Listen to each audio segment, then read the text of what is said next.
And I must confess, I'm a trial junkie. I enjoy viewing trials as if I was the seated juror. So grab a cup of java, get comfy, and join me as we hop into court. And don't forget to comment, like, and most importantly, subscribe. And if you're really enjoying the channel, please join our membership.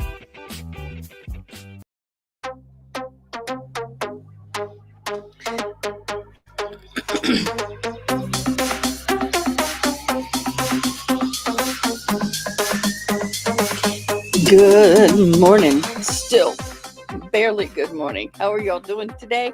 I'm AdaKay, and thank you for joining me for Fun Day Friday. Friday Fun Day. Good morning, Miss Eddie. Welcome. How are y'all doing today? I am so blessed. I was able to get sleep last night. I wasn't here before the crack of dawn in the morning. I didn't quite know what to do with myself. I went and did some shopping for groceries. I took care of business that I normally cannot take care of. Look, my hair's still wet. I don't blow dry my hair, y'all. Got my makeup on, and I'm here. I will tell you, though, I will be honest, I am struggling just a wee bit with a headache, but I'm praying that goes away. That said, I am excited to see everybody here today. I really, really am. We've got some interesting things to go over today. Eddie, how are you doing this morning? How are you doing, beloved? I did forget to take my medicine, so I'm going to do that right now. It's been an interesting couple of hours. I've been kind of going through, on the last 15, 20 minutes, I've been going through just some of the videos and things, kind of lining up of what I want to go through. We're going to talk about the trial that we were following, the Lewis trial, and listen to the attorney with the not guilty verdict. Eddie, did you get to watch any of that? Where the gentleman supposedly unalived his wife and, lit her a fire, and 10 months later she succumbed to the injuries. Oh, I know, Dr. Bullbutter, I'm exhausted too. This is just going to be a light day, fun day, nothing heavy, nothing big. We're going to chat. I welcome you guys to chat it up. It's just going to be a relaxing Friday. I know my makeup isn't full. I am trying to get rid of a headache. And I figure the best way to do that is join my friends on my channel and us have a little bit of fun. What do y'all think about that? Yeah, I cannot believe how well I slept last night. I slept so good. After I left here, I went and did some interpreting for my client who got a job, and I helped him go through all of his orientation and interpreted for him. But it was not guilty. Yep. Waves to all. Toxic. Hello. Hello, beloved. I hope this finds you well. Like I said, my brain is struggling just a little bit, but I figure the best way for me to surpass it, excuse me. There we go. I want to get those a little bigger so we can see them, is for me to just hop on in here and just enjoy my friends. How are y'all doing? Okay, the first thing I'm going to throw up and we're going to share is the response from the Lewis Craig trial.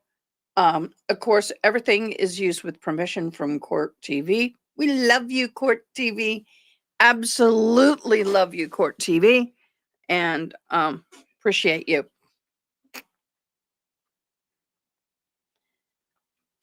Oh, I know. Don't we hate that? You know, they just don't get it. Livelihoods depend on the internet, and it takes forever sometimes. And that's fine. That's perfectly fine. So I want to play this video. Let me get me in stage. Let me get everything the way I like it. Let me get that down. Okay, so let's play this and listen to what this woman has to say. Thank you very much. Thank you. Madam Clerk, can you publish the verdict? Thank you.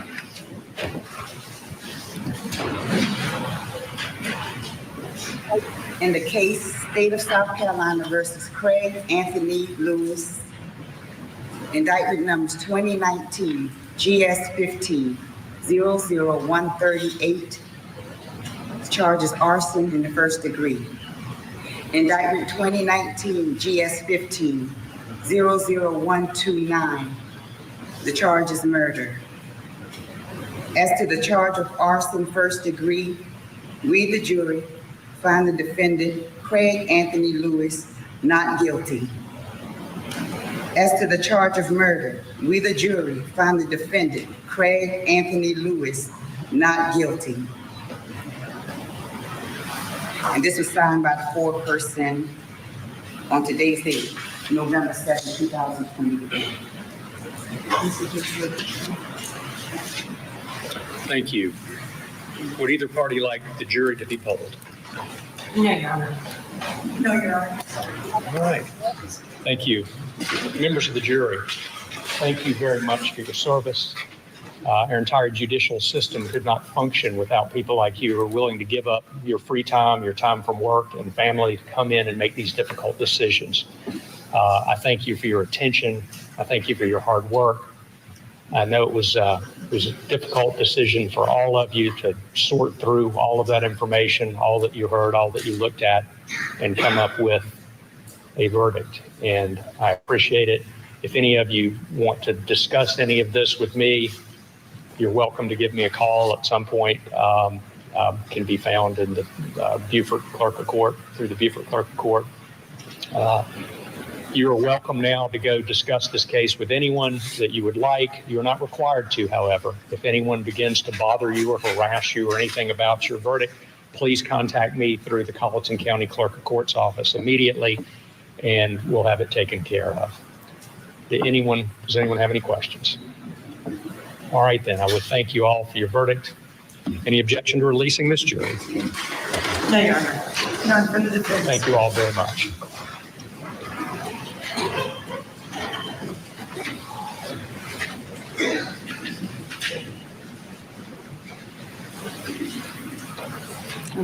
Craig Lewis, they're standing for the jury that just acquitted him of murder. Yeah, wow. There you see the defense team there, the judge in the foreground, or Kelly Craft standing for the jury as they walk out. We'll be checking in with her throughout the day.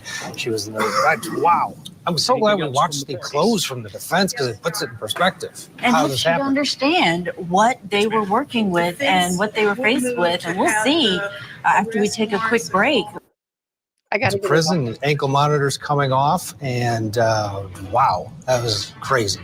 More verdict coverage right after this.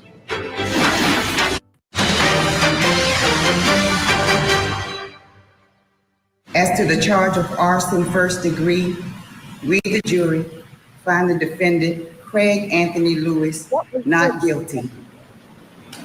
As to the charge of murder, we, the jury, find the defendant, Craig Anthony Lewis, not guilty.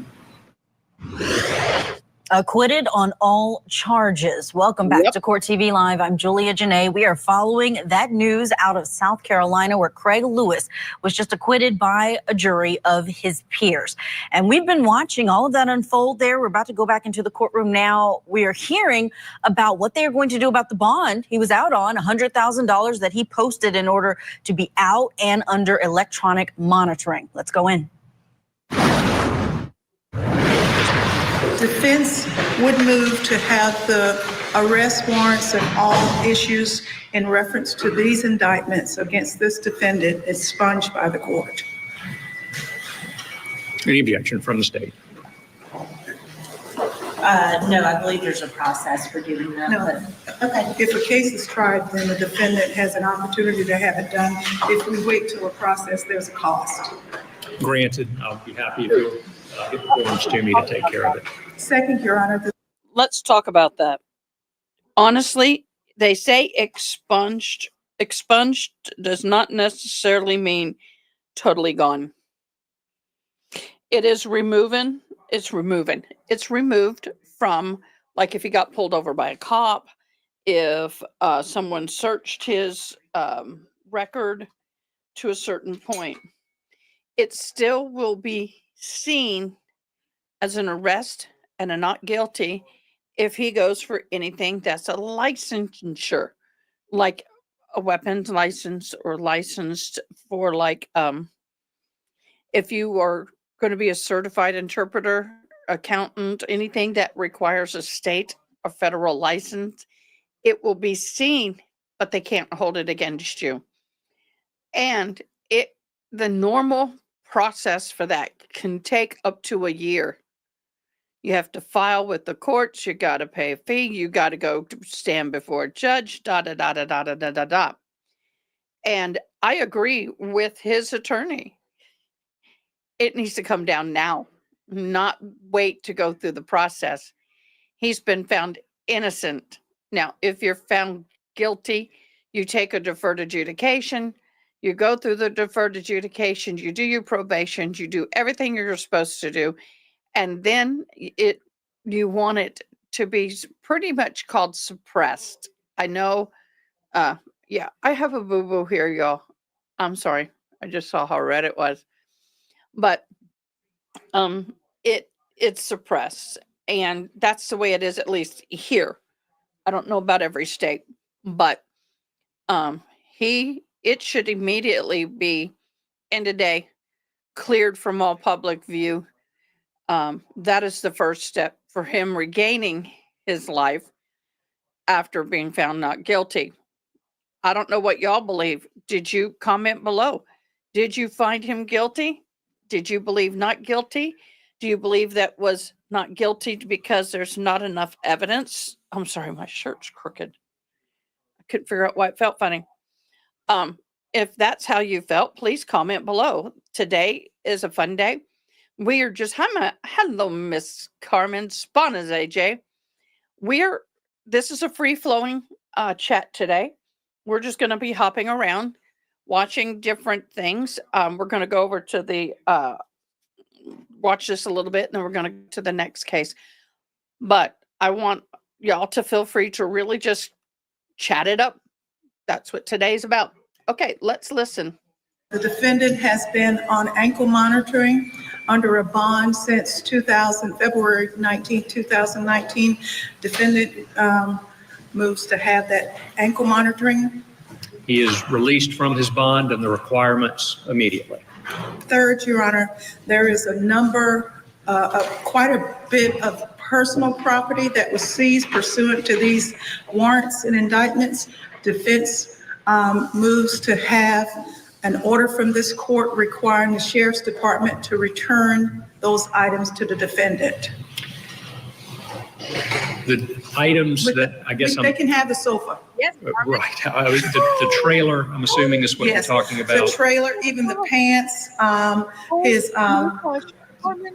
all of his personal property that don't relate to any arson, like the lighter fluid cans. We don't want that, but the rest of his personal property, we believe he's entitled to. Well, from what I saw, you're probably talking about the trailer, the 2 pairs of blue jeans, and what else? Was there anything? There was a piece of a gun, or some guns, or something along those lines. But that's why I just said personal property, and we can work that out later. He wants his trailer for sure. He can do without the pants, but he wants his trailer. Who, Madam Solicitor, would be contacted to? You may contact Steve Basil with the Sheriff's Office. He's in charge of evidence, and he can wait around and we can give Ms. Matthews the 2 pairs of jeans that were in evidence. We don't need them. So, Your Honor, slip jeans back. I appreciate that from them. However, in the past, there's been some difficulty retrieving things. It takes, so unless we have an order from the court. Okay, let's talk about that. Okay, no, they don't want the couch. Now that the trial is over, I want to say this. I don't know if he's innocent or guilty. Only he and God truly know that, right? However, If you've never had a piece of furniture burned in your house, and mind you, I'm not saying he's innocent or guilty. I'm playing devil's advocate here. And you have a situation to where it's burned in your home, it is so stinky nasty. It smells horrendous. And if he was to sit there and remove it from the home, take it outside, start hosing it down to ensure that, I'm sorry, I'm popping my chats out, to ensure that it is no longer flammable. Guess what? That is not uncommon. Why can't I pop my chats out? What? Oh, thank you. I was having a little glitch. Following Iva versus Miss Kinley, I say that if he's been acquitted, he should be given back the 100K back. Yes, I agree with that 100%. So thank you, Andrielle. So the situation with the couch, I am not surprised. He actually got it out of the house and was trying to ensure that the flames or the heat was out of the couch. Doesn't surprise me in the least. If you've never smelt that smell, you want to get it out of the house right away. Okay. First of all, Carmen, thank you again for the 5 gifted memberships. Congratulations to Dawn. Wait a minute. How do you gift yourself a membership? That works. Mary Kay, French fry. Oh, and Gabby. Oh, thank you so much. You were so kind. On hers for a few. Yes, I cannot wait to have her. And if you want to hop on Sunday night with her, you're more than welcome. Just let me know and I'll send you the link. I'd love to have you on with her. She's going to be on our Sunday night live. So that will be absolutely fabulous. That's in my state. We can go and look into that in a minute if you would like. We can definitely do that. But let's get back to this. But the couch, trash it. He doesn't want that back. There's a trailer. There's some pants. There's some lead shooters and probably some other things that were not directly tied to the case. So with that, he should get it all back. Now, what the state is saying, oh, there's an evidentiary process. And no, that's the other thing is they are so fast to take it, but they are very slow to return it. And this chick is speaking from experience, but mine was on a federal level. It took me almost a year after my ex-husband case for them to return my possessions that they took. And of course, none of my stuff was used in the court case. But, oh, I smell it. Oh, hot, hot, hot. But they took every CD, every disc, everything computer related out of my personal area of the home. And after the case was over, we requested for it to be returned. And it took almost a year of going through their process. So she is fighting or requesting that the court give a court order. And in doing so, it's a lot faster than to sit here and go through and fill out the paper. Requiring that they return the trailer. So Ms. Bright Matthews can submit an order with what she likes, and then she can take that to the Colleton County Sheriff's Office. I'm sorry, Your Honor. I did not mean to interrupt Ms. Swanson. An order from Ms. What do you mean, Andrielle? Please tell me why they didn't take any kids' stuff. I don't know what you're talking about. Court can be by Form 4 and direct, just return his personal property, and that's all. And that's fine. If you'll prepare that order, I'll be happy to. I'll be here doing pleas for a while. So happy to do that. And if y'all run into difficulties next week, I'm easy to find, but I'm sure it'll all work out. Thank you very the trailer and the jeans. So anything else then? All right. I thank all counsel for conducting a very professional trial. I know it was difficult for everyone involved, and I thank you all for your professionalism. Thank you, Your Honor. Thank you. Thank you, Your Honor.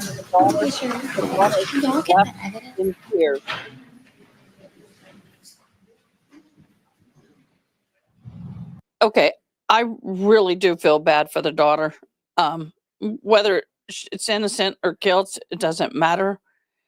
For this girl, her mother's gone, and she firmly believes that he did it, and she's devastated. I get it. Continue.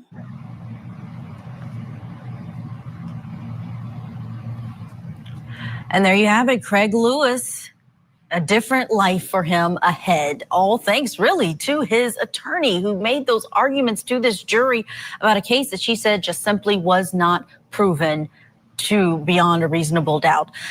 Ted Rollins, of course, Court TV anchor, is still with us as we are continuing this verdict coverage. And Ted, just your reaction, because sometimes jurors believe that someone is completely innocent. They totally didn't do this, but they also sometimes just believe that the state didn't meet their burden, that they did not prove this case, even though there may be an inkling that he could have been responsible for his wife's death. Your thoughts as we watch Craig Lewis walk out of that courtroom a free man? Yeah, it is extraordinary when you see a not guilty verdict come in. And that's a good question. I would, we have our team there. Maybe we'll be able to talk to some jurors, because I would love to know what their thought process was. Was it, to your point, hey, they didn't prove this case, he might have done it, or did they take everything that they were told on that outstanding closing argument to heart and say, I don't think he did it? Yeah, Margie Matthews putting on a lengthy closing argument compared to what the state presented to this jury. That jury was only out for an hour and 50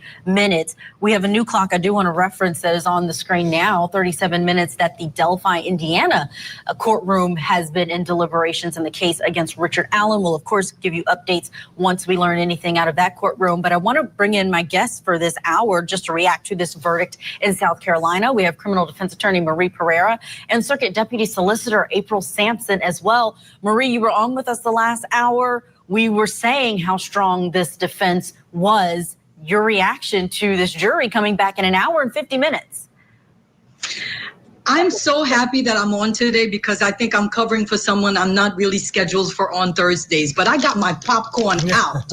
She did that. She said money over mama. And she said, you're a BBL. And I don't mean Brazilian butt lift. Befuddling body language. She put Leanne under the bus, and she convinced them that this was never about a crime committed. This was a predetermined issue, that he did it based on who she was, her friends at the police station. She did that for him. And that is an example of compelling litigation. I could watch this all over again. Matthews Bright, I want to be your friend. I requested you on Instagram. Please, me and you, we got this, all right? Marie giving her approval for this defense. April, talk about this prosecution, because this has been going on. You heard the defense attorney say since 2019, he hasn't been in possession of some of his items, important items, his trailer, clothes. He's been under electronic monitoring. He was behind bars for a period of time before he posted that $100,000 bond. And now it seems this jury has said you didn't have evidence along the way to prove that he was guilty of these crimes. And I think there's a difference, as you all keep saying, between somebody didn't do it and the state proving beyond a reasonable doubt, right? And so that burden for the state is really high and sometimes hard when you have a second. And in this case, Margie Bright did a good job. Matthews did a good job of showing there might have been a second person who we need to talk to or look at who's not necessarily being the most truthful. And that is always a problem for the state to have to deal with when you've got, this is a he said, she said type of situation. And those are always hard. They're never slam dunks when you've got that. And so I do think he's had to go through a lot, but that doesn't, as we've already said, mean he is innocent. It means that the jury decided there wasn't enough proof to meet the burden. And that's why we have this system, and that's why it's so great.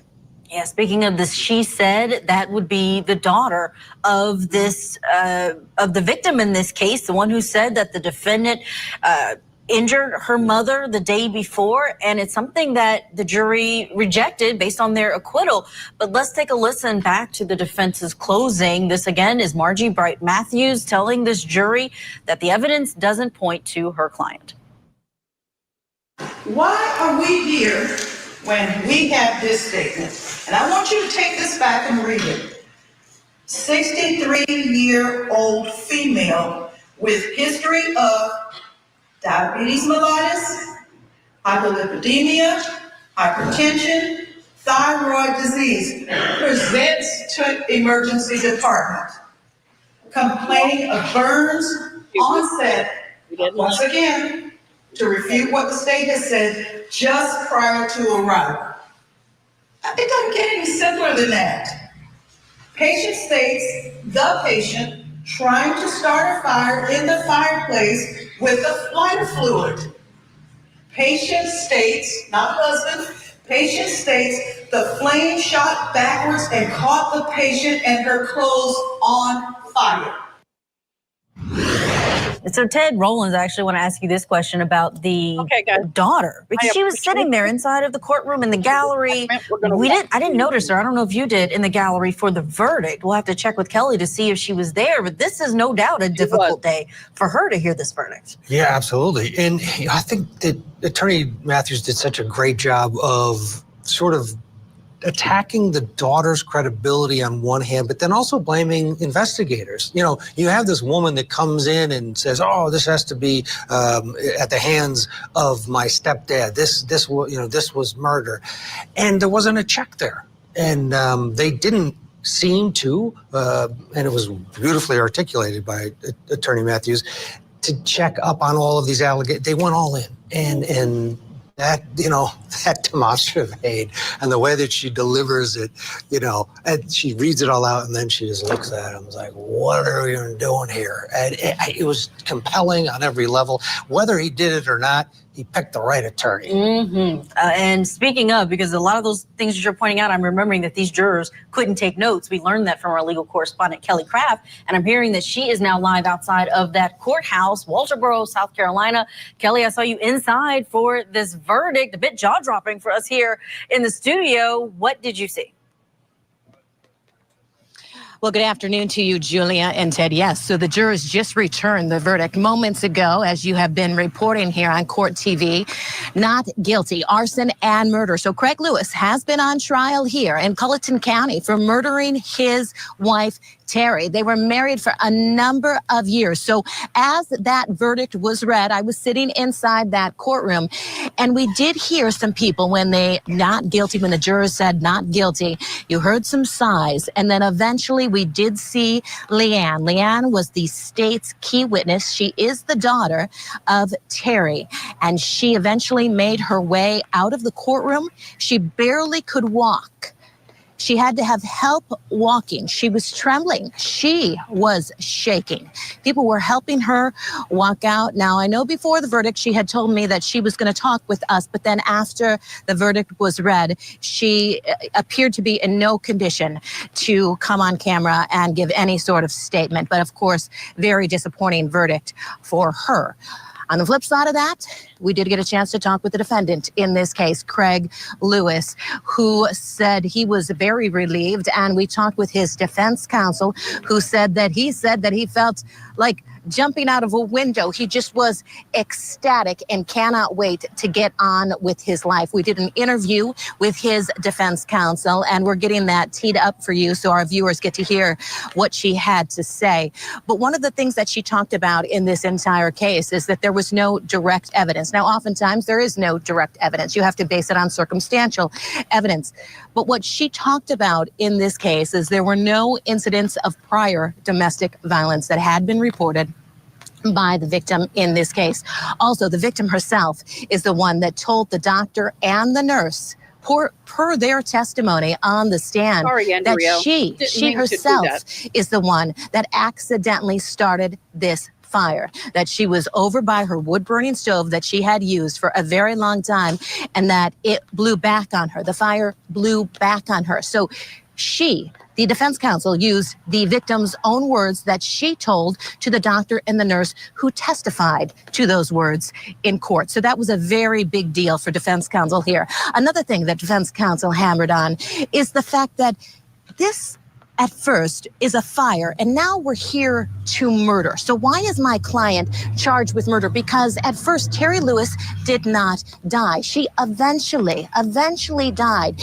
So what defense counsel was talking about are all of the injuries, the illnesses that the victim in this case had. She was in her 60s. There was a more than 20-year age difference between Terry Lewis and her husband. So she was in her 60s. They actually got married when Craig Lewis was in his 20s. So defense counsel really talked about that and how Terry Lewis had suffered from bipolar disease, how she suffered from tremors, shaking, depression, a slew of medical issues that defense counsel made clear to the jurors, making it appear that Craig Lewis had nothing to do with her eventually dying from these injuries that she caused herself by setting herself on fire. That was the big point made by defense counsel here. Also, one of the things defense counsel talked about, follow the money. Really talked about the state's key witness, Leanne, so the daughter of the victim, and how she cared more about money than her mama. That's one of the things that she left the jurors with. Now, the jurors did not get to take notes throughout this case, so they really had to rely on their memory, what they saw during court. I will tell you, from sitting inside the courtroom, defense counsel comes across as very likable with her demeanor. I know some people were saying that she came at some of the witnesses a little bit hard, but I was watching the jurors and their reaction when the senator was going against them. She's also she's a politician here in town, in the state. So they were listening very closely to what she was saying to the witnesses, and you could tell they were agreeing with her that there seemed to be, according to defense counsel, a sloppy investigation here. Nothing really written down. You could tell the jurors were really picking up on what she was putting out there. Kelly Craft, we love getting your insight from inside of that courtroom. We do have to get to a break, but that interview that you did with the defense attorney, we're getting that ready for our viewers in this case. But in the end, jurors ultimately acquitted the defendant in this case. We did get a chance to catch up with the defendant's attorney right afterwards. This is State Senator Margie Matthews. She was representing him. She had this to say right after the verdict. How did he get her? First of all, your reaction to the verdict. Of course, we're happy that it's finally over. There have been a lot of allegations that were made along the way. I'm glad the verdict is final and the jury has spoken. What do you think made them find Craig Lewis not guilty? They didn't have any evidence, and they knew they didn't have any evidence. It was on conjecture and speculation and possibilities. This is America. You have to prove someone guilty beyond a reasonable doubt. They didn't put their case forward. They didn't have a case to put forward. And their one witness, she was so compromised with other things going on, there was no way she could have been telling the truth. What was Craig's reaction? He said he could have jumped out of the window to get home. He's ready to get home, get the ankle monitoring. They took his property. They didn't even use the property as a part of the case. He's been on house arrest technically with the ankle monitoring, paying for it for 5 years. And he didn't even get to see his wife before she died.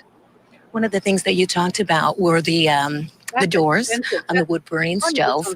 You were saying that it wasn't tested. They talked about this black debris, but when was it on there? She had this stove for over 20 years. Exactly. Well, first they showed the jury a picture of a placard with the door closed. They closed the door. But they forgot the first picture that they showed was the one that I blew up that showed that the door was open with a piece of wood that she was trying to light. And then there's ash and cigarette butt on the outside. And so I don't know why they were just trying to fabricate a case. You also had You talked about this, the victim's own words to the medical professionals. She said she did it. She said it was an accident and that she was using lighter fluid to light the fire, and the fire came back on her and burned her clothes. But for me asking that information from the hospital, why didn't the sheriff's department do that? I gave them that information at the bond hearing.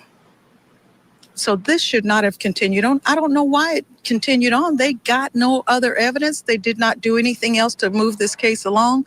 All they did was complain that for some reason, because I'm in the Senate, that I failed to move the case along. It was them the entire time. They didn't give her DNA swabs from the pathologist until 2022, 3 years after her death. So I asked, who's the one that failed to move the case along? Who failed to investigate? This is a citizen. This is a man who lost his wife of 25 years. We as citizens deserve more. This is America. Anything else you want to tell us? Nothing. Thank you.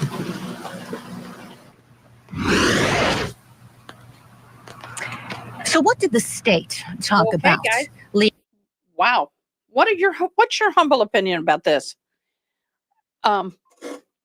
I sit there and I was a little perplexed by some of the evidence. I don't know for sure if it was an accident or not. That's not for me to decide. That was for the jury. But I have to say, she raised good questions and I appreciate it. Okay, we're going to hop on over to the, okay, we can do the Julie Grant opening statements. We can hop on over to the 3 arrested in connection to the Liam Payne's passing. And then we also have the Hawaii versus Villa, day 2 of the trial begins later today on the baby medicine. Which would you prefer to watch? I'm giving you a choice. Let's see. I'm looking at the time frame. How long is this? This is shorter. Okay, let's go from the shortest to the longest until I hear from you.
Really?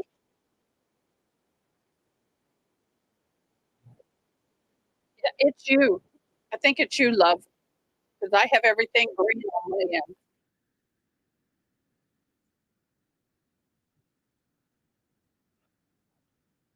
Try and restart. Anybody else having a problem?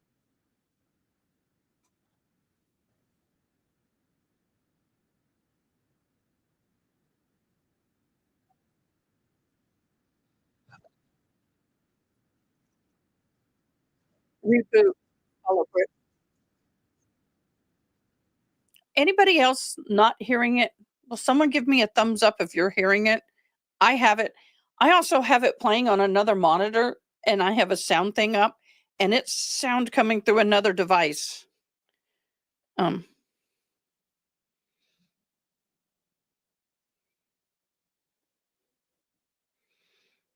I'll double check.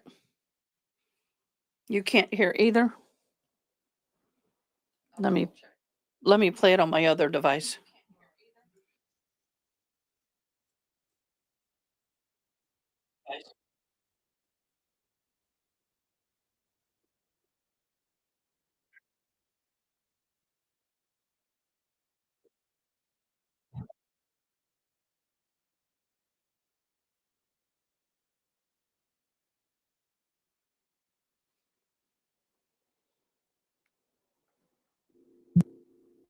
I have everything.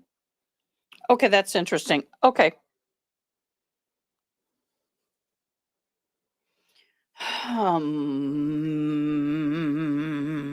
Okay, I'm going to stop sharing screen. I'm going to reshare.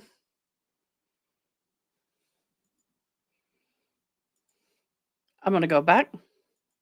Start it again.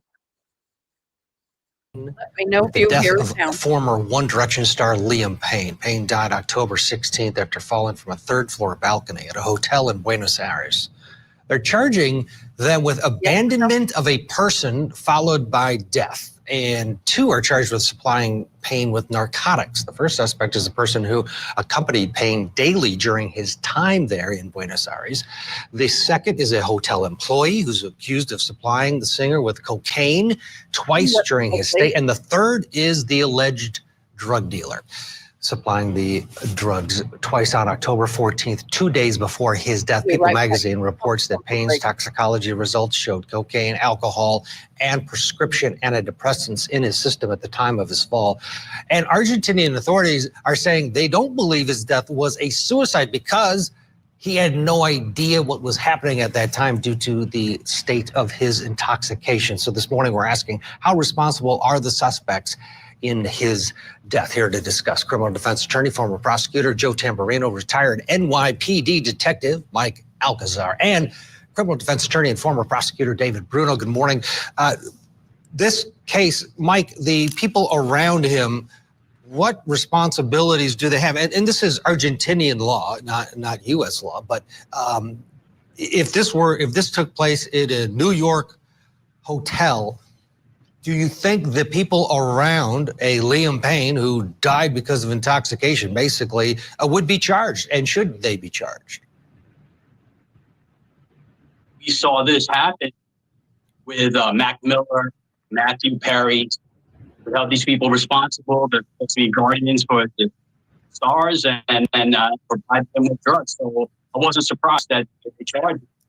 And Michael Jackson, yeah, you had that. David Bruno, your thoughts on the responsibility levels of these 3 people around him in the context that, and we're going to play a 911 call here that was made by the hotel manager. People around him at that point, strangers, the hotel employees, were very concerned. Let's listen to that 911 call and get your reaction. If the manager of the hotel's calling authorities saying this guy's out of his mind and his friends leave, let's listen and then talk about it. Si necesitamos que nos envíen a alguien urgente porque, bueno, yo no sé si corre riesgo la vida del huésped. Está en una habitación que tiene balcón y, bueno, estamos un poco con temor de que haga algo que le ponga en riesgo su vida. ¿Hace cuánto que está ahí o es un hotel de vivienda? No, es hace 2 o 3 días que está acá. And this is before he falls off the balcony, and they're concerned. Right. David, his friends apparently not so concerned. Your thoughts on this prosecution? Well, let's look at count number 1, all right? And this is different law. This is Argentinian law, but it alleges abandonment of a person following a death.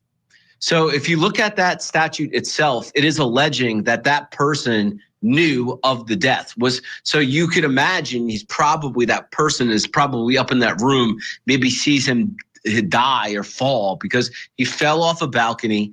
The medical examiner opines that it was because the death was because of the trauma, not because of the drugs. And this one person is charged with the abandonment. The other two people are charged with distribution-related offenses. Now, like we are talking about, Matthew Perry is the most recent example of that.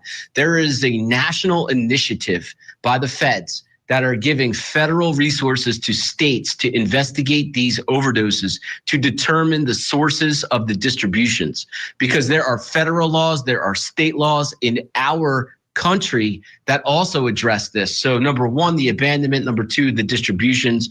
And the distributions are relevant to the U.S. too, because that is a federal initiative going on.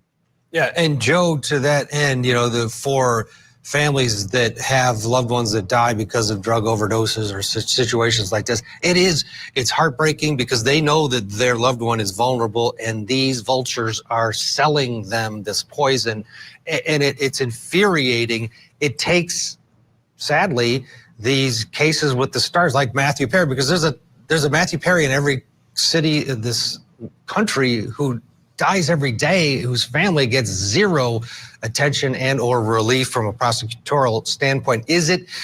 Should more be done, or you're a criminal defense attorney, is it a bit of a stretch? These are adults taking illegal substances, they should know the inherent risks.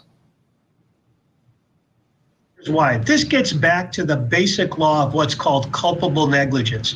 It means that if I put you, Ted, in a situation that is going to, severely harm you or cause you death, I'm liable. It's basic law. Most states have laws that pertain to this. So if I give you drugs and you overdose on those, I am culpably negligent. Why? Because I caused your death. I didn't want to cause your death. It's a negligence crime, but in fact I did by giving you the fentanyl or the cocaine or whatever it is.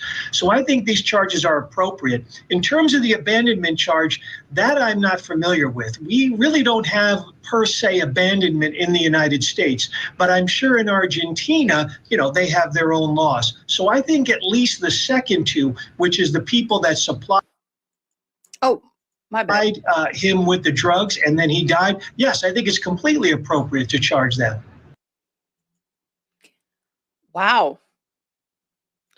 There's some of the stuff that we don't know a whole lot about that I'm learning. So I want to, right now, if you don't mind, since we're waiting for the verdict for the Delphi murders, I really want to run through this kind of a overall view of it, okay?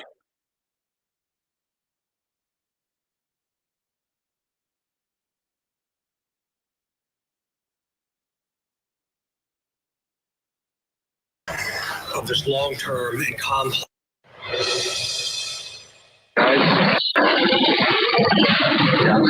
Richard Allen, you child murderer! Why did you do it? The arrest of Richard M. Allen is sure a major step in leading to the conclusion of this long-term and complex investigation. Shame on you! Shame on you, Richard! You're going to prison for the rest of your life! Will today be the day a jury decides the innocence or guilt of Richard Allen in the Delphi murders trial? We're on the ground in Indiana. A live report just moments away. And 3 people now facing charges in the death of singer Liam Payne. What we know about those involved, that is trending in true crime. Also this hour, Suzanne Simpson's husband, now charged with murder. Their daughter is speaking out against him as the search for her body continues. Plus, should a judge take the death penalty off the table for accused killer Brian Koberger? It's all next, right here on Opening Statements.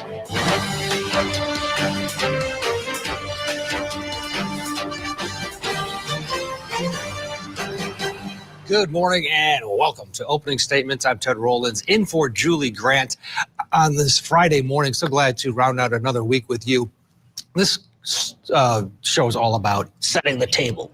The opening statement for the day ahead at Court TV, and we have a busy day. We're going to be going out to Hawaii for the babysitter murder case. Also, we're going to be, of course, talking about Delphi, and it's just another busy day. And we're going to start with Delphi, but first, let's take a look at the daily docket.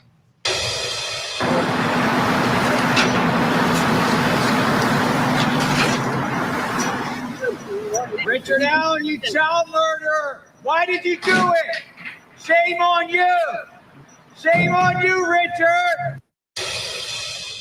All right, here's a look at some of the cases we're following today on Court TV. We're in verdict watch after 18 days of trial in Delphi in the murder case against Richard Allen. It's day 2 of jury deliberations. They're set to begin 9 a.m. Eastern time, about an hour from now. In Wisconsin, a status conference hearing is set at 9:30 for 15-year-old Eric Mendoza. He's accused of beating to death a 5-year-old last October. And Isaac Apodaca has a plea hearing in New Mexico today. That's 1 o'clock Eastern time. He, along with his girlfriend, are accused of fatally stabbing a woman with a sword. But we're going to begin with our top story. It is day 2 of deliberations in the Delphi murder case. Downhill.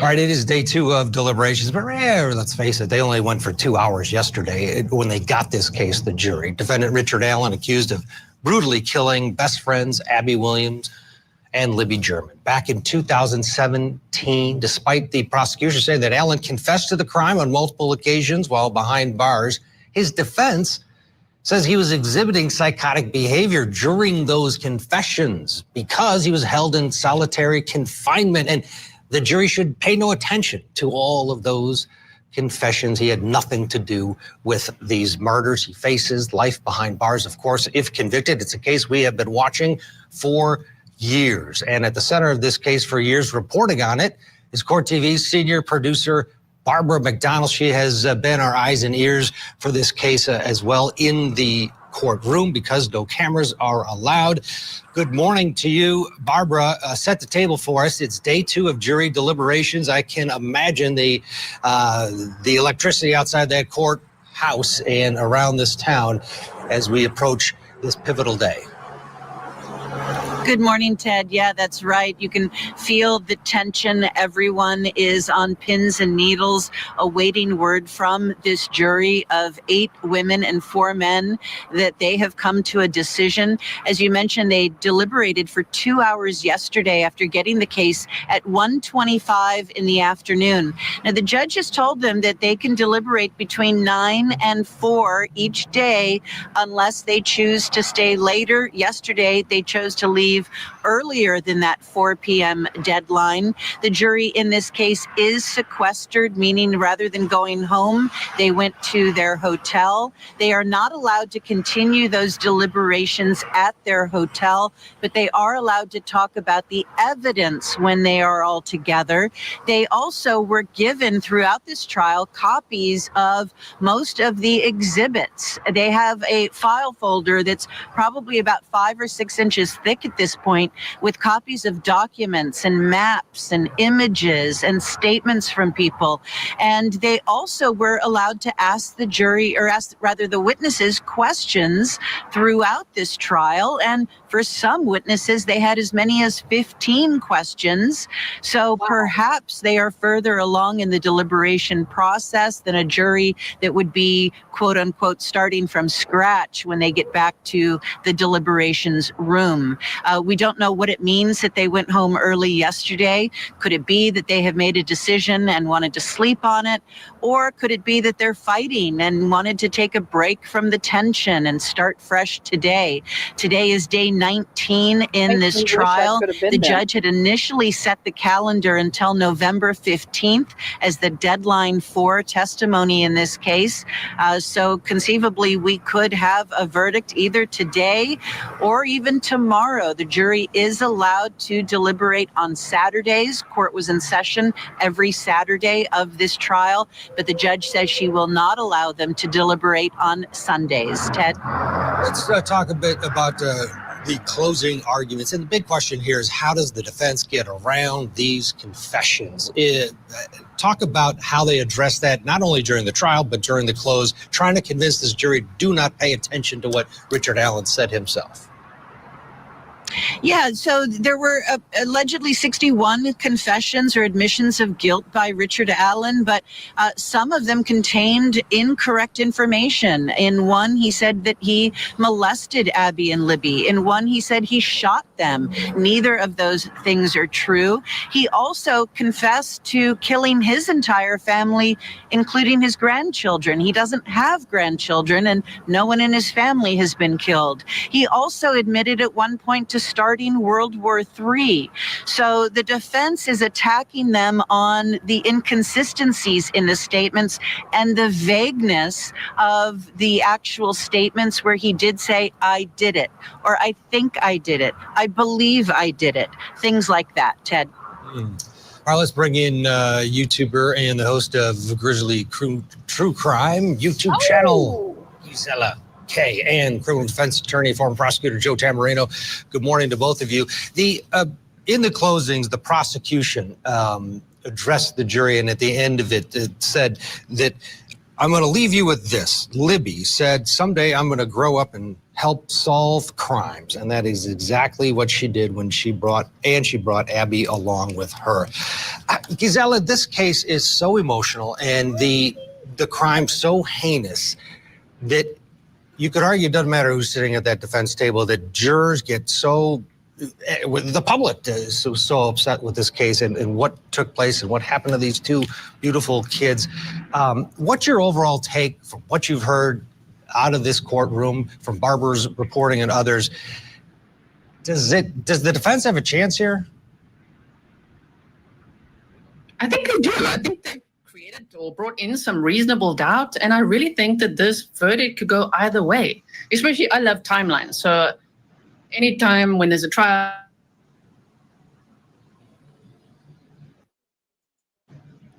Oh, Gisela froze. Joe, same question. Yes, they absolutely do have a shot at this case, and here's why. There are real concerns about having 6 months of solitary confinement. I mean, think of it this way. Under United Nations laws, it's basically a war crime to keep someone in solitary confinement for an extended period of time. And that basically means more than 15 days. Why? Because human beings will fall into a psychosis. They could hallucinate. They could become extremely depressed. And that's obviously what happened to Mr. Allen in this case. Dr. Martin testified very clearly that Mr. Allen had to be placed on specific medication, Haldol, because of his psychosis. That's a powerful medication. So I think that the state really did itself a disservice by having Mr. Allen kept in solitary confinement for that period of time. So yes, he's got a shot with that, as well as the discrepancies in the way that they tested the bullet, as well as the information that came out at the very end of the case about Libby's phone, and that there could have been some other person who plugged something into her phone. So the defense has a number of issues that I think could tip the scales. And Barbara, to the point of the confessions and the defense, they really did lean into his confinement. And even their clothes, at the very end of their clothes, they put up a picture of a python and said the python is the state in this case, and we're asking you to set Richard Allen free and find him not guilty. The python is wrapped around some sort of prey here. They really did sort of tell this story of this guy who was just absolutely tortured by the state of Indiana, even before trial. Did it play, do you think, in your estimation? I think it potentially did with at least some of the jurors. Not only did they really lean into those statements, they even had the warden of the prison testify that Richard Allen's treatment was unprecedented. In his 28 years of law enforcement, he had never seen a pretrial detainee held in those conditions for anywhere near as long as Richard Allen. They also really talked or showed jurors videos of Richard Allen in that jail, in that solitary solitary confinement prison, and being moved and even given an involuntary injection of that Haldol medication. And he's strapped down. He appears to be catatonic in that video. Some of the jurors really struggled watching those videos. One man in particular who had testified at jury selection that he really struggled with very graphic content, closed his eyes, winced several times, and put his head in his hands at one point watching that video. Gisla's back. Gisla, the Judge Gohl in this case not only didn't allow cameras, didn't allow the defense to go down a lot of different avenues, the Odenism path, also to bring up the alternative suspects, because during this 5-year investigation, there were other people with legitimate concerns in terms of possible involvement. The jury didn't hear that. How much did that change this case? I think if it was allowed in, it could change it quite a lot. But either way, I think the defense brought in some reasonable doubt. I think the state's timeline is a little bit fuzzy, and I think it could go either way. I hope for a verdict today. Okay. Gisla, as always, thank you. We're going to get a break in here. Joe's going to stick around. Barbara's going to be on Court TV throughout the day today. It's a huge day in Delphi, Indiana. We have you covered. If there is anything, a question, or, of course, a verdict, Barbara will be there and deliver it to us throughout the day as we wait for this jury. Coming up next on Opening Statements. I don't believe that our Constitution allows for us to move forward and make him sit on death row for years and years and years when the way Idaho's doing it right now isn't really working. Ryan Koberger fighting to strike the death penalty even before his trial begins. But next, out of the break, arrests have been made in connection to the death of singer Liam Payne. Who exactly has been charged? We'll talk about that next. Tonight on Court TV. I'm Vinny Politan. Welcome to Closing Arguments. We have a big hour ahead here. Your deplorable action. They're charging them with abandonment of a person followed by death. And 2 are charged with supplying Payne with narcotics. The first suspect is a person who accompanied Payne daily during his time there in Buenos Aires. The second is a hotel employee who's accused of supplying the singer with cocaine twice during his stay. And the third is the alleged drug dealer, supplying the drugs twice on October 14th, 2 days before his death. People magazine reports that Payne's toxicology results showed cocaine, alcohol, and prescription antidepressants in his system at the time of his fall. And Argentinian authorities are saying they don't believe his death was a suicide because he had no idea what was happening at that time due to the state of his intoxication. So this morning we're asking, how responsible are the suspects in his death? Here to discuss, criminal defense attorney, former prosecutor Joe Tamburino, retired NYPD detective Mike Alcazar, and criminal defense attorney and former prosecutor David Bruno. Good morning. This case, Mike, the people around him, feeling better this morning. what responsibilities do they have? And this is Argentinian law, not U.S. law. But if this took place in a New York hotel, do you think the people around a Liam Payne who died because of intoxication basically would be charged, and should they be charged? We saw this happen with Mac Miller, Matthew Perry. We held these people responsible to be guardians for the stars and provide them with drugs. So I wasn't surprised that they charged them. And Michael Jackson, yeah, you had that. David Bruno, your thoughts on the responsibility levels of these 3 people around him in the context that, and we're going to play a 911 call here that was made by the hotel manager. People around him at that point, strangers, the hotel employees, were very concerned. Let's listen to that 911 call and get your reaction. If the manager of the hotel's calling authorities saying this guy's out of his mind and his friends leave, let's listen and then talk about it. Si necesitamos que nos envíen a alguien urgente porque, bueno, yo no sé si corre riesgo la vida del huésped. Está en una habitación que tiene balcón y, bueno, estamos un poco con temor de que haga algo que que le ponga en riesgo ¿Hace su cuánto que vida. está ahí o es un hotel de vivienda? No, es hace 2 o 3 días que está acá. And this is before he falls off the balcony, and they're concerned. Right. David, his friends apparently not so concerned. Your thoughts on this prosecution? Well, let's look at count number 1. All right. And this is different law. This is Argentinian law, but it alleges abandonment of a person following a death. So if you look at that statute itself, it is alleging that that person knew of the death. So you could imagine that person is probably up in that room, maybe see. I'm sorry, guys. It's just started pouring down rain here. I have been waiting for my seatbelt. Y'all heard my call yesterday. Boy, did they get it here.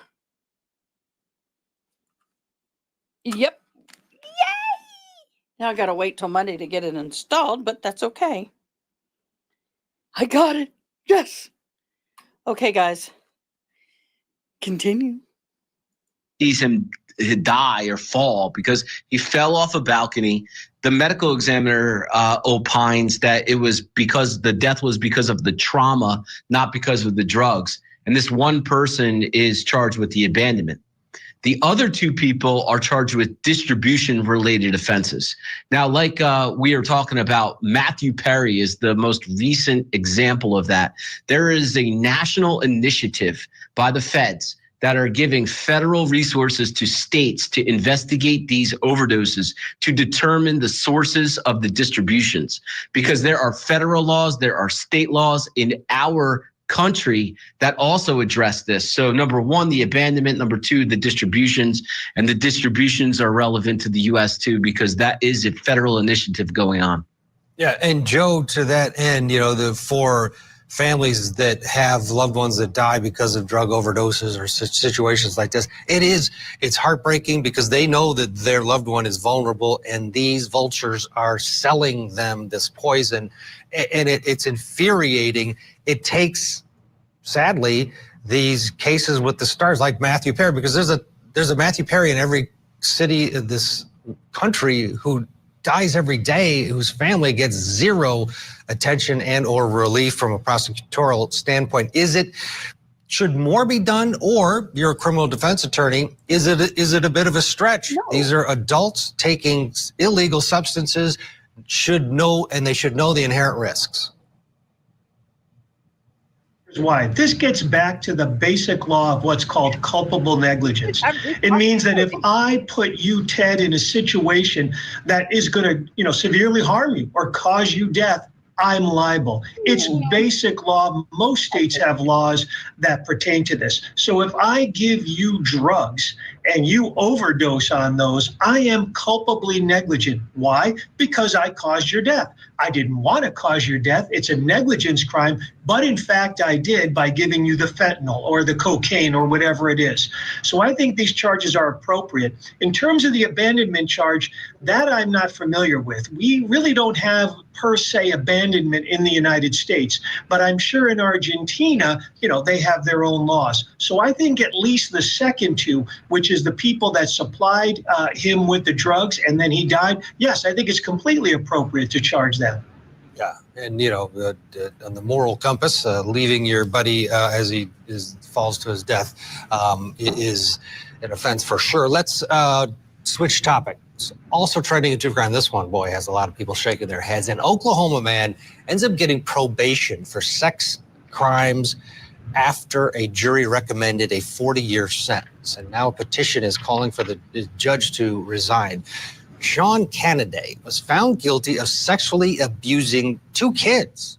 They were 14 and 12 at the time. A jury heard the case. They recommended 20 years for each count. The judge, Sharon Holmes, ends up sentencing this defendant to 40 years of probation, not 40 years in prison. John Scogan started this petition because something he says similar happened in his family. I hope enough Tulsans get mad enough about Judge Holmes not protecting our community and protecting our children and sign this petition.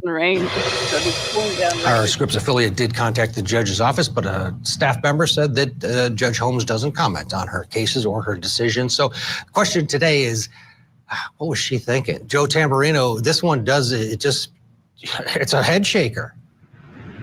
It is a head shaker, but it's up to judicial discretion. A judge can do that. In many states, a judge has discretion not to go along with a guideline sentence or a jury recommendation. The issue is more of a political issue because in Oklahoma, they elect judges. They elect judges to the district court, the appellate courts. I don't know when this judge is going to be running for re-election, but really this becomes more of a political issue. Was she within her discretion to do this type of sentence? It seems that she was. I think it was a bad decision. However, but it's going to become more of a political issue because I'm sure she's going to run for re-election, and this will be the number-one topic. Mike, one of the statements released by a government official in this case was basically opining that these are the crimes that the community suffers from, that investigators that do all of the work leading up to a jury trial, they now are left with this empty feeling because this guy is basically out there. He's just on probation. From a law enforcement perspective, when either a DA doesn't file the charges or the end of the adjudication doesn't come through the way you'd think it would, how much of a gut punch is it? Yeah, it's definitely a discovery for law enforcement. See that in New York. Can y'all hear the rain?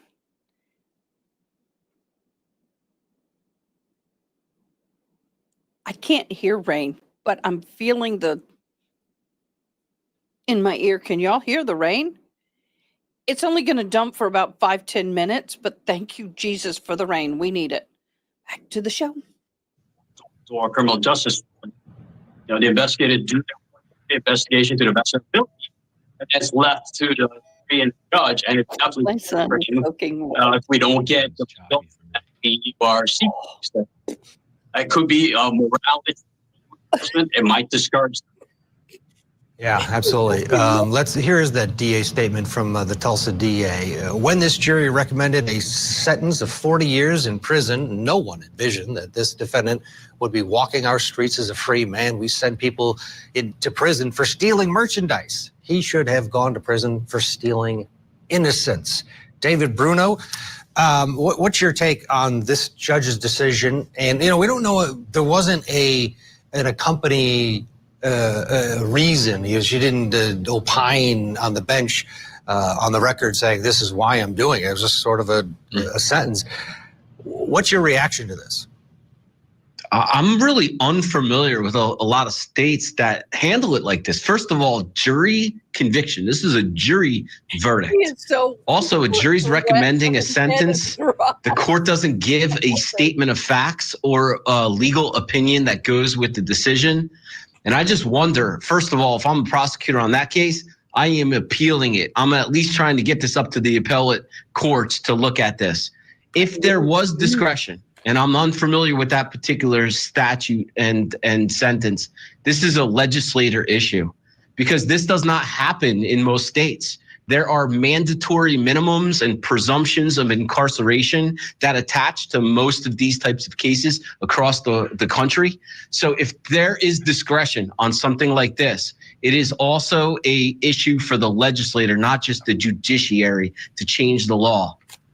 Good point. Very good point. If this was even on the table, why was it on the table after a jury comes back with 2 guilty verdicts?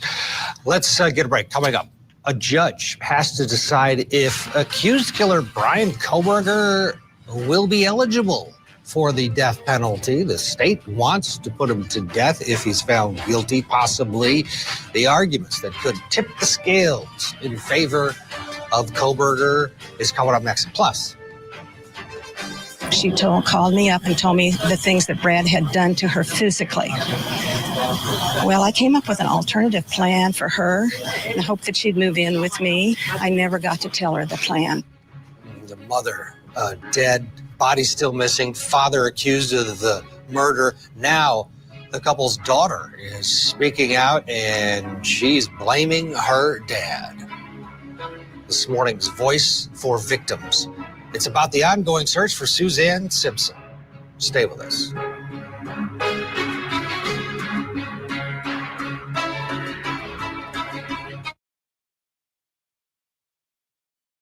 Is there anything you say to Suzanne right now if she could hear you?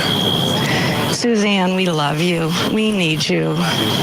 And we pray for you.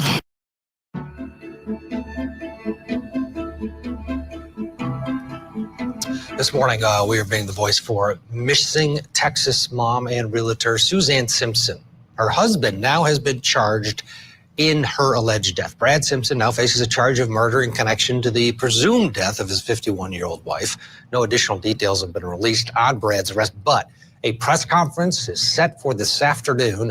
According to NBC News, we will be there and we'll update you. It's been a month since the mother of four disappeared near Trinity University in San Antonio. Authorities have yet to publicly reveal if her body was found. They did multiple searches at a landfill last month. The couple's 20-year-old daughter, Chandler, took to Instagram to air her grievances with the case, saying, "My mom was a victim of abuse from my father. My father took my mother's life in a state of rage and control. In our community, this should not be happening, and I will not stop speaking as the voice of my mother until she's found." So clearly Chandler has not been told whether or not they've located. They obviously have not located the body, but we'll find out at this press conference today. Let's bring in retired NYPD Detective Mike Alcazar and forensic psychologist Dr. John Delatorre. Mike, when you're investigating something like this, obviously they believe that she's dead. They have now charged the husband. It's a no-body prosecution that they're going to move forward to. Now, pending today's news conference, maybe we'll get more information, but that can be risky, a no-body prosecution. Can it not when you're talking about adults? And maybe even with abuse, you could make the argument as a defense attorney that she ran away. Yeah, I mean, I'm not a lawyer, but it would definitely be a little bit more challenging. It'll definitely rely on evidence. And I think that law enforcement have been keeping their cards close to their vest, right? They might have more information that they're going to release today. They might have pinged her phone or his phone at the landfill. They might have recovered DNA evidence in the woods where they were fighting. They might have video surveillance of them driving to certain locations. So it's going to be interesting to see when they reveal the information that they have, that they charge him and develop probable cause to charge him with the murder. And it's going to be very interesting today. Dr. John, the guy that kills his wife and then does not cooperate on the back end of it. He has his daughter, publicly saying that she believes he's responsible for her. One would think that he would fess up and just show authorities where the body is, et cetera, et cetera. Why do people not do this? Because you think to yourself, boy, if I ever do something crazy like this, I would admit it. But people don't. Why? Well, I mean, there's plenty of reasons why. Number one could easily be that their attorney told them, don't say anything to anyone, which is sound legal advice. But the other thing is that if they say it out loud, right, if they say that they are culpable of something, then it makes it real. So long as you keep it kind of within yourself, then you can kind of convince yourself and tell yourself that none of this actually happened, that you're not really guilty of anything, right? You can kind of convince yourself. So it's sort of a delusional state that a lot of people kind of take when it comes to not fully admitting to the culpability of whatever their misbehavior was. Mike, how frustrating is it investigating a crime like this when you're searching for the body and you really do need sometimes the help of, to your point, you got the cameras, you have the maybe eyewitnesses, but when the case gets cold, when it gets to be the 2, 3, 4 weeks and you're looking in landfills, as an investigator, you really do want closure here, don't you? And how frustrating is that? Needle in the haystack. Yeah, it's investigators often get very invested in investigations. They want to have a nice resolution for the family and closure. We try to do our best with our investigative diligence, but we only can do what we can do, right? We rely on the evidence, witness testimony, hopefully a confession, maybe when we do interrogations, not in this case, But we do our best. We continue with the investigation, and it is what it is. We present what we present, and then the lawyers take over. John, Dr. John, you live in San Antonio. To what degree has this case captured the attention of the public? I mean, it's really rattled San Antonio. There's a lot of reasons why it's rattled San Antonio. There's a lot of stuff that's going on when it comes to domestic abuse awareness, intimate partner violence, right? Federal gun issues that are at play. There are a lot of different things that have really kind of shaken San Antonio because of how secret all of this stuff was. All of a sudden, this woman goes missing, and then there's all kinds of other associated stuff going on. And now now we don't have a body for this. The daughter's coming out. There's so much, and it's really kind of rattling San Antonio to its core. Yeah, the daughter's statement I'm going to be went on to say in her Instagram post, shame on my community for not speaking about domestic violence. Within Alamo Heights, women are marginalized by society and misogyny every day and are told to keep their... Let me rephrase this and quit talking over the video. My bad.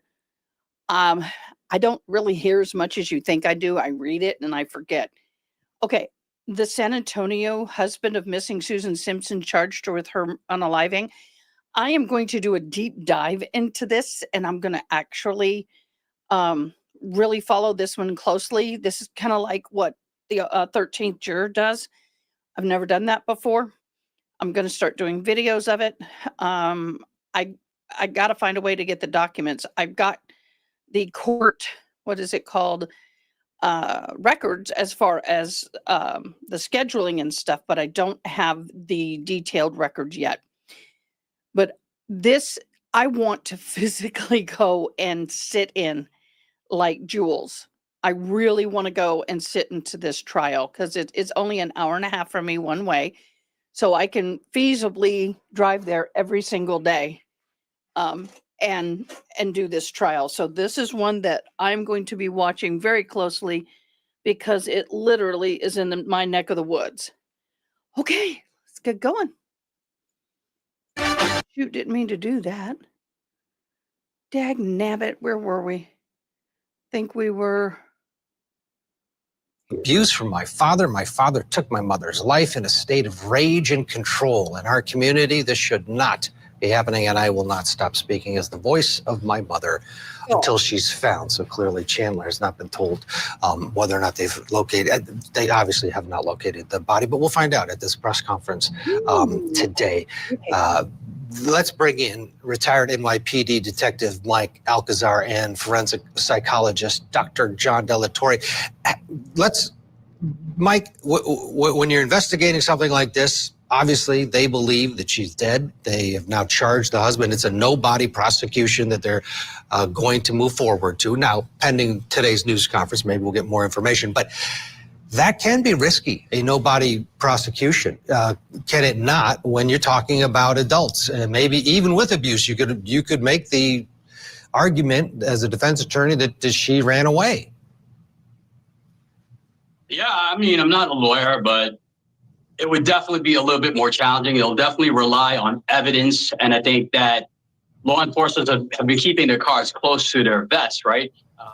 They might have more information that they're going to release today. They might have pinged her phone or his phone at the landfill. They might have recovered DNA evidence in the woods where they were fighting. They might have video surveillance of them driving to certain locations. So it's going to be interesting to see when they reveal the information that they have, that they charge him and develop probable cause to charge him with the murder. And it's going to be very interesting today. Dr. John, the guy that kills his wife and then does not cooperate on the back end of it. He has his daughter, publicly saying that she believes he's responsible for her. One would think that he would fess up and just show authorities where the body is, et cetera, et cetera. Why do people not do this? Because you think to yourself, boy, if I ever do something crazy like this, I would admit it. But people don't. Why? Well, I mean, there's plenty of reasons why. Number one could easily be that their attorney told them, don't say anything to anyone, which is sound legal advice. But the other thing is that if they say it out loud, right, if they say that they are culpable of something, then it makes it real. So long as you keep it kind of within yourself, then you can kind of convince yourself and tell yourself that none of this actually happened, that you're not really guilty of anything, right? You can kind of convince yourself. So it's sort of a delusional state that a lot of people kind of take when it comes to not fully admitting to the culpability of whatever their misbehavior was.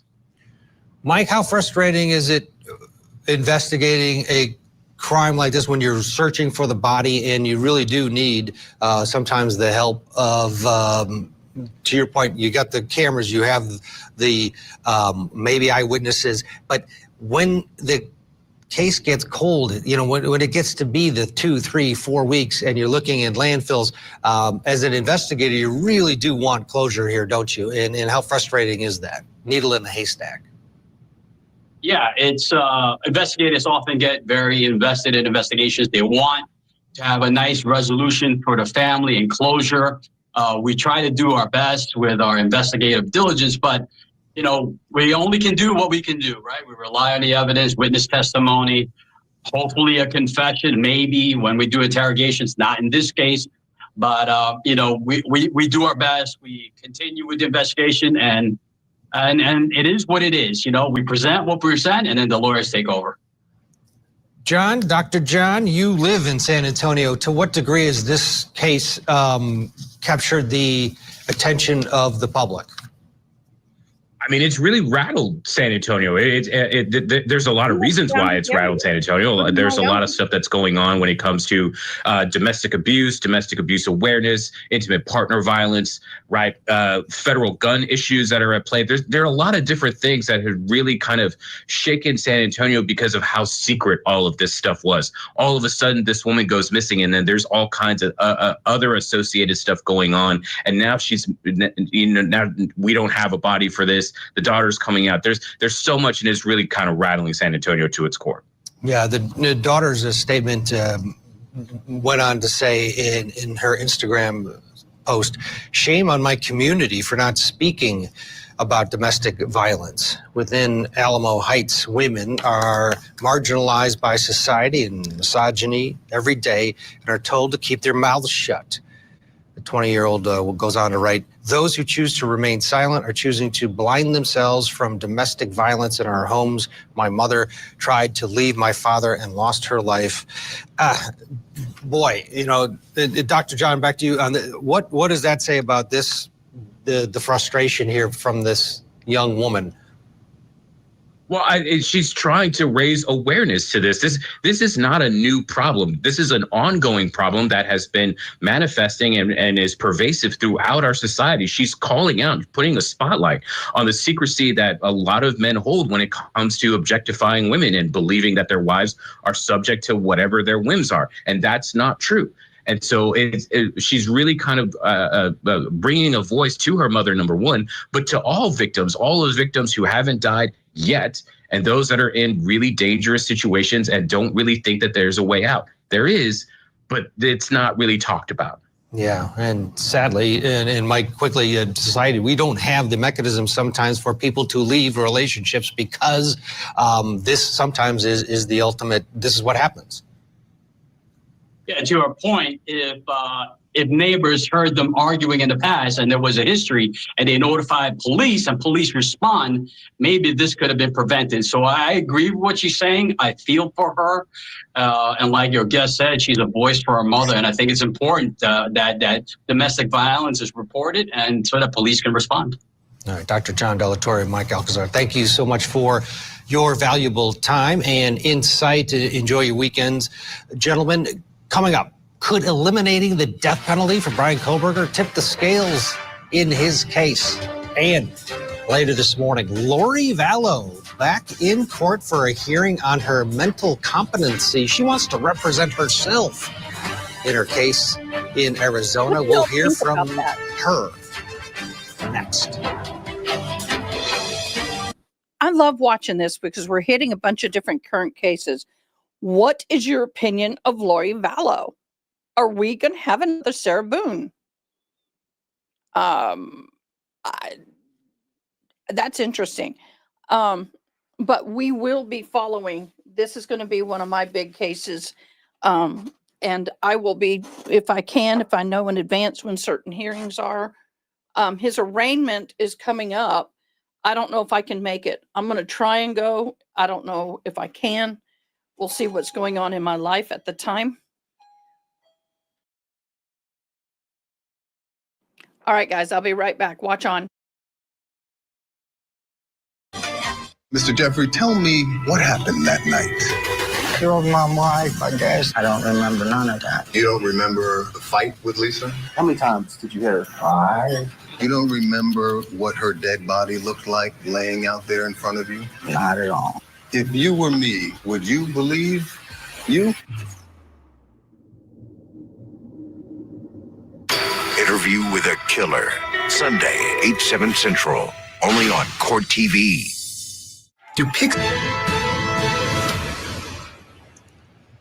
All right, now time for tipping the scales. Defendant Bryan Kohberger wants the death penalty off the table before his case goes to trial. He's accused, of course, of stabbing 4 University of Idaho students to death: Madison Mogen, Kaylee Gonzalez, Xander Kernodle, and Ethan Chapin. Kohberger had a hearing yesterday where his defense attorneys argued basically, you got to get rid of the death penalty, Your Honor. They say it violates Kohberger's 8th and 14th Amendment rights, and it would be cruel and unusual punishment. Well, the death penalty is on the table in the state of Idaho. The defense pointed out that even Lori Vallow was taken off of this consideration. Take a listen.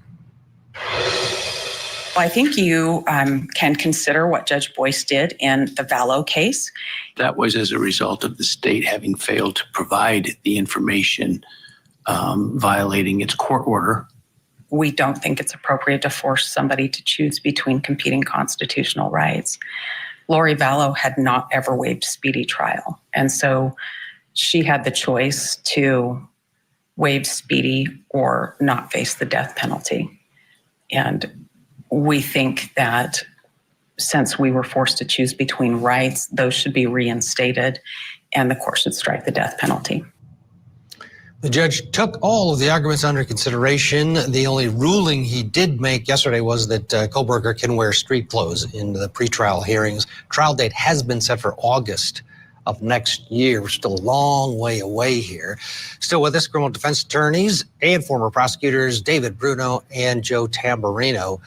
Joe, we are a long way away. Is this the cart before the horse? Because you could argue, I mean, some of the arguments yesterday was that the Idaho doesn't have a mechanism in place to properly enact this, carry out this sentence of death. Yet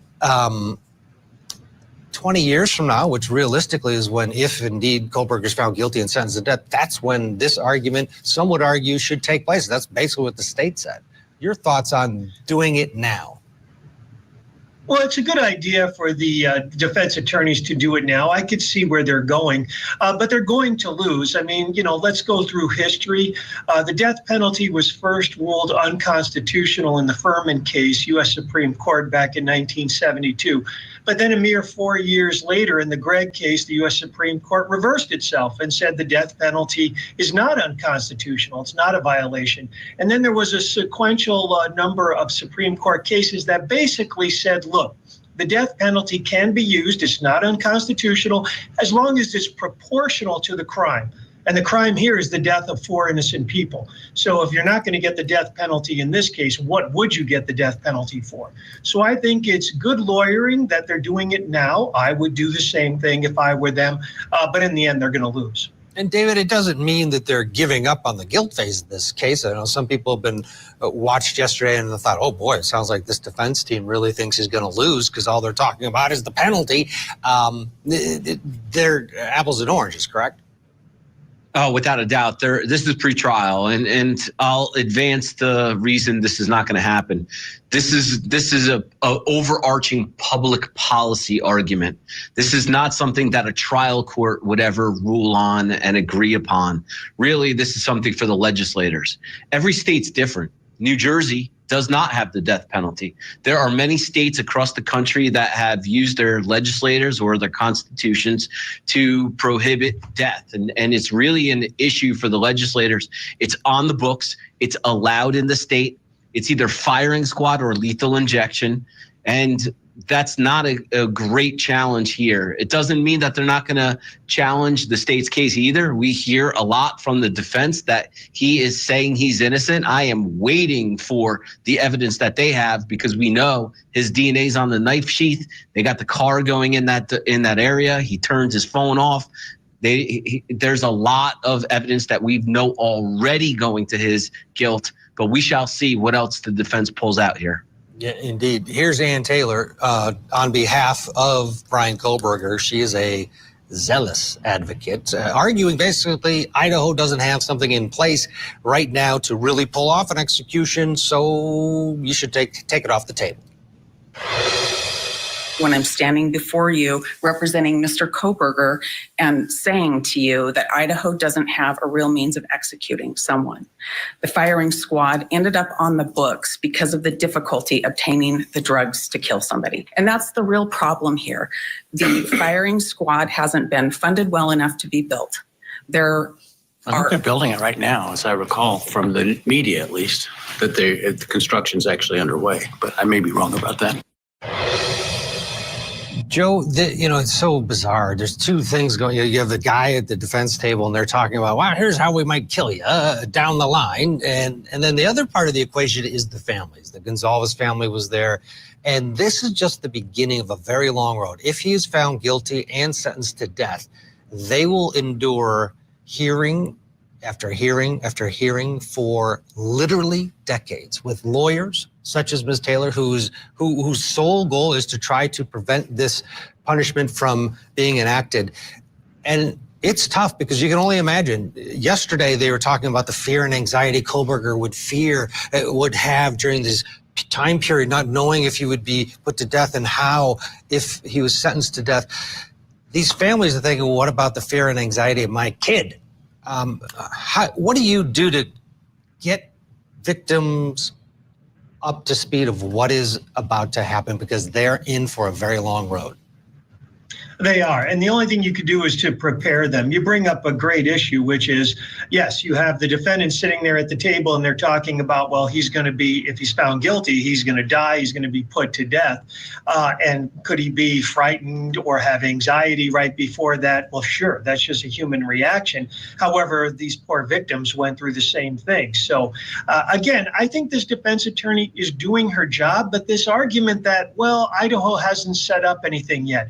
Well, that's like saying if you got a 20-year prison sentence, gee, we don't have a facility yet for the last 5 years of your sentence, but at your first 15, we've got something for you. And that's what's going to happen here. Because if they find him guilty and if they impose the death penalty, there's no way he's going to be put to death in the next few years. There will be a sequential amount of appeals, not only in Idaho, but in the federal courts. He might not be put to death till 20 years from now. So this whole issue of, well, Idaho doesn't have a system yet, they're building one, and they sure will have one by the time, if he's found guilty and imposed the death penalty, that he's put to death. Yeah, and to that point, David, 20 years from now, the method of an execution could be vastly different than what we have now. I mean, if you go 20 years back, 30 years, 40, 50 years back, you start talking about not only firing squads, but old Sparky, and go way back, and they were hanging people. So this evolves. To people that are thinking this is a ridiculous argument, what do you say? Yeah, I mean, look, it could even evolve with the legislator. Like I said earlier, the climate changes, the composition of the legislators change. There are many changes that could take place that can affect this. That's why, they're protecting the record. Any trial lawyer knows that they have to make these objections and file these pretrial motions now, because they have to preserve these arguments on appeal just in case he is convicted. Then they could argue on appeal. And that is the reason that this is happening now. This is the reason why they're bringing this forth. Absolutely. And Ann Taylor's doing a fantastic job. And I'm sure it's frustrating for some of our viewers to listen to some of her arguments, but she is advocating on behalf of her client, Joe Tamburino. David Bruno, as always, thank you so much. Enjoy your Friday. Have a great weekend. That's it for our opening statements. Coming up, we're going to highlight Lori Vallow's mental competency in the state of Arizona. Stay with us.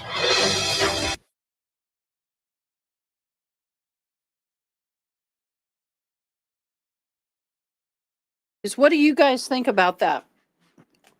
Let's visit a little bit. I am working on a thumbnail because in about an hour we're going to have a news conference concerning the Suzanne Simpson, Brad Simpson charges. So that's going to be something new that we will be watching. Okay, so I'm going to switch over to this. There. Go. I want to watch this. I want to kind of catch up on this. I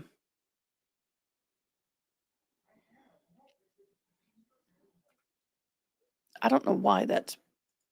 There we go.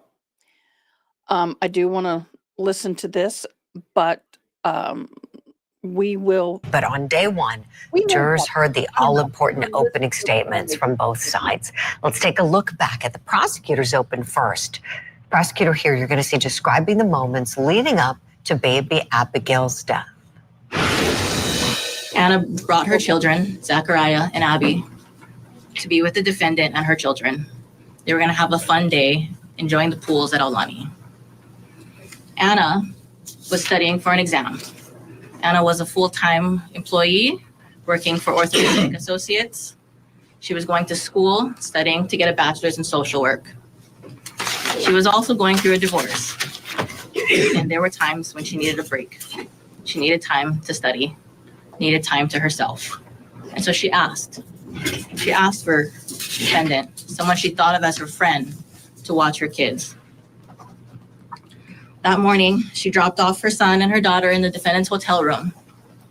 She didn't stay long, not even a minute, because she didn't want Zachariah to have so much anxiety about her leaving. She didn't even get to tell her children goodbye that day. Anna thought it was like a normal day. She got text messages with photos of her kids enjoying the pool.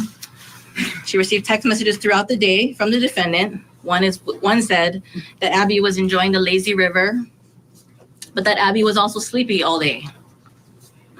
The last time she heard from the defendant was around 8 p.m. that night, February 23rd. Defendant said they were all at home and the kids had gotten a little sunburnt, so she applied some Bath and Body lotion. Anna responded at about 9:30 p.m., but didn't hear from the defendant again until 8:42 the next morning on February 24th. And that text message at 8:42 was, "Please come now." It was chaos when Anna arrived at 4675 K Street, the defendant's home, located in Aliamanu Military Reservation, not far from Wanalua Salt Lake area here on Oahu. There were ambulance, there was fire, there was police. Anna was told that her baby girl didn't make it. Anna had no idea what happened to her daughter. And it wouldn't come to light until nearly 5 months later, in July 2019, that Abby's death was no accident, but rather an overdose of Benadryl, the result of diphenhydramine toxicity. In this trial, you're going to hear from Anna Lobish, Abby's mom. She's going to tell you that Abby was born a healthy baby girl, no medical issues, no allergies, no reason to have any Benadryl in her system. You're going to hear from the first responders on scene, federal fire and paramedic Patrick Matsuki. And he's going to tell you how when they arrived on scene at the defendant's house, it was a matter of seconds upon their arrival that they knew that there was nothing that could be done for baby Abigail. She was cold to touch, showing signs of lividity, which is the pooling of blood in her body, and she was already showing rigor mortis, stiffening of her muscles. You're going to hear from Officer Bo Grenander, the first HPD officer on scene. And he's going to tell you about how he spoke to the defendant. She was calm, cooperative, able to provide information about what transpired that night. You're going to hear from Brianna Calderon. She's the friend of Ariana. She was staying with the defendant and defendant's children the days prior to Abby's death. She was there at Aulani on February 22nd and 23rd. And she's going to tell you that they were all together at Aulani all day on the 23rd at the pools, with the exception of 30 to 45 minutes right before they left the resort. And it was during that 30 to 45 minutes that Brianna, Ariana, and Amaya, the three older girls, were enjoying the water slide away from the little kids who were all with the defendant. The defendant was caring for 4 young children. But it was also during that time that the defendant was calling for the older girls to come back. And when they did, there was an argument between the defendant and her adult daughter. They all had to head back to the defendant's house quickly. 3 older girls driving in one car, and the defendant driving the 4 little ones in her Ford Explorer. They left Aulani sometime around 5:30 p.m. that day. When they arrived at the defendant's house, the 3 older girls packed their things. They don't live here on Oahu. They're not from here. Amaya was heading back to New York, her home state, that night. The other 2 went to stay with a friend. Brianna was scheduled to leave Hawaii on the 25th. Okay, so that was just a small snippet of the opening statement delivered by the state of Hawaii against this defendant. And so the crux of what they're saying is that they're accusing the defendant of taking care of 4 small children all at once. And she was doing it all by herself. And the state is saying that she gave the older kids iPads to play with to keep them occupied, but that she gave the baby, the allegation, she gave little baby Abby that fatal dose to make her sleep. But Abby never woke up. So let's talk about these allegations and can the state prove them? I want to welcome in criminal defense attorney Jessica Mashali. Good to see you, friend. Welcome back on the program. So what do you think of the state's case here, and can they get there against this defendant babysitter, in your opinion? Well, the case is heartbreaking. I'll say that first. It's not easy to watch, even to think about. But I would say from what I'm seeing so far and from what I've read, the state's going to have a very difficult time proving this case against the defendant. I haven't heard any evidence that they have specifically that the defendant administered the medicine to the baby or what the amount was. I've also heard the state in its opening giving all kinds of evidence that there were many, many people who had access to the baby on that day. Mm-hmm. Yeah, this is interesting because if it wasn't her, then who was it, right? We know the baby didn't just crack open the package and pour herself a glass of water and take the pills. No, apparently the medical examiner is going to be testifying for this jury that the baby had 2.9 milligrams of diphenhydramine.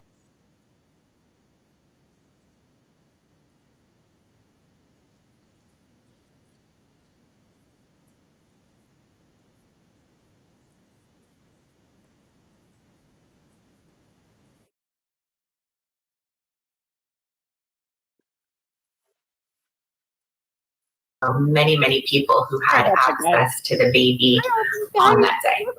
Mm-hmm. Yeah, this is interesting because if it wasn't her, then who was it, right? We know the baby didn't just crack open the package and pour herself a glass of water and take the pills. No, apparently the medical examiner is going to be testifying for this jury that the baby had 2.9 milligrams of diphenhydramine, the active ingredient in Benadryl, the antihistamine, which is nearly 2 times a fatal dose. So that is the science we're working with. Jessica, I want to ask you all about the defense case. Stand by kindly, please. We're going to hit our first break of the hour. When we come back, more of this tragic case in Hawaii resulting in the death of 7-month-old baby Abigail. Mr. Jeffrey, tell me what happened that night. Killed my wife, I guess. I don't remember none of that. You don't remember? Left the house. We're showing you what happened on Wednesday with the opening statements. The state presenting its case against defendant Denise Villa. This is over the death of little baby Abigail. Let's go back and watch some more. The next day, well, 2 days after the 23rd. Okay, guys, will you do me a favor and drop in AJ's? Can I have it, please? What is it? Oh, my coffee. I've got to put it over here. Hold on, guys.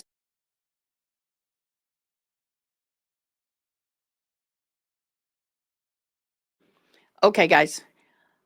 What was I going to say? Oh, yeah. Somebody dropped the link in for Miss AJ.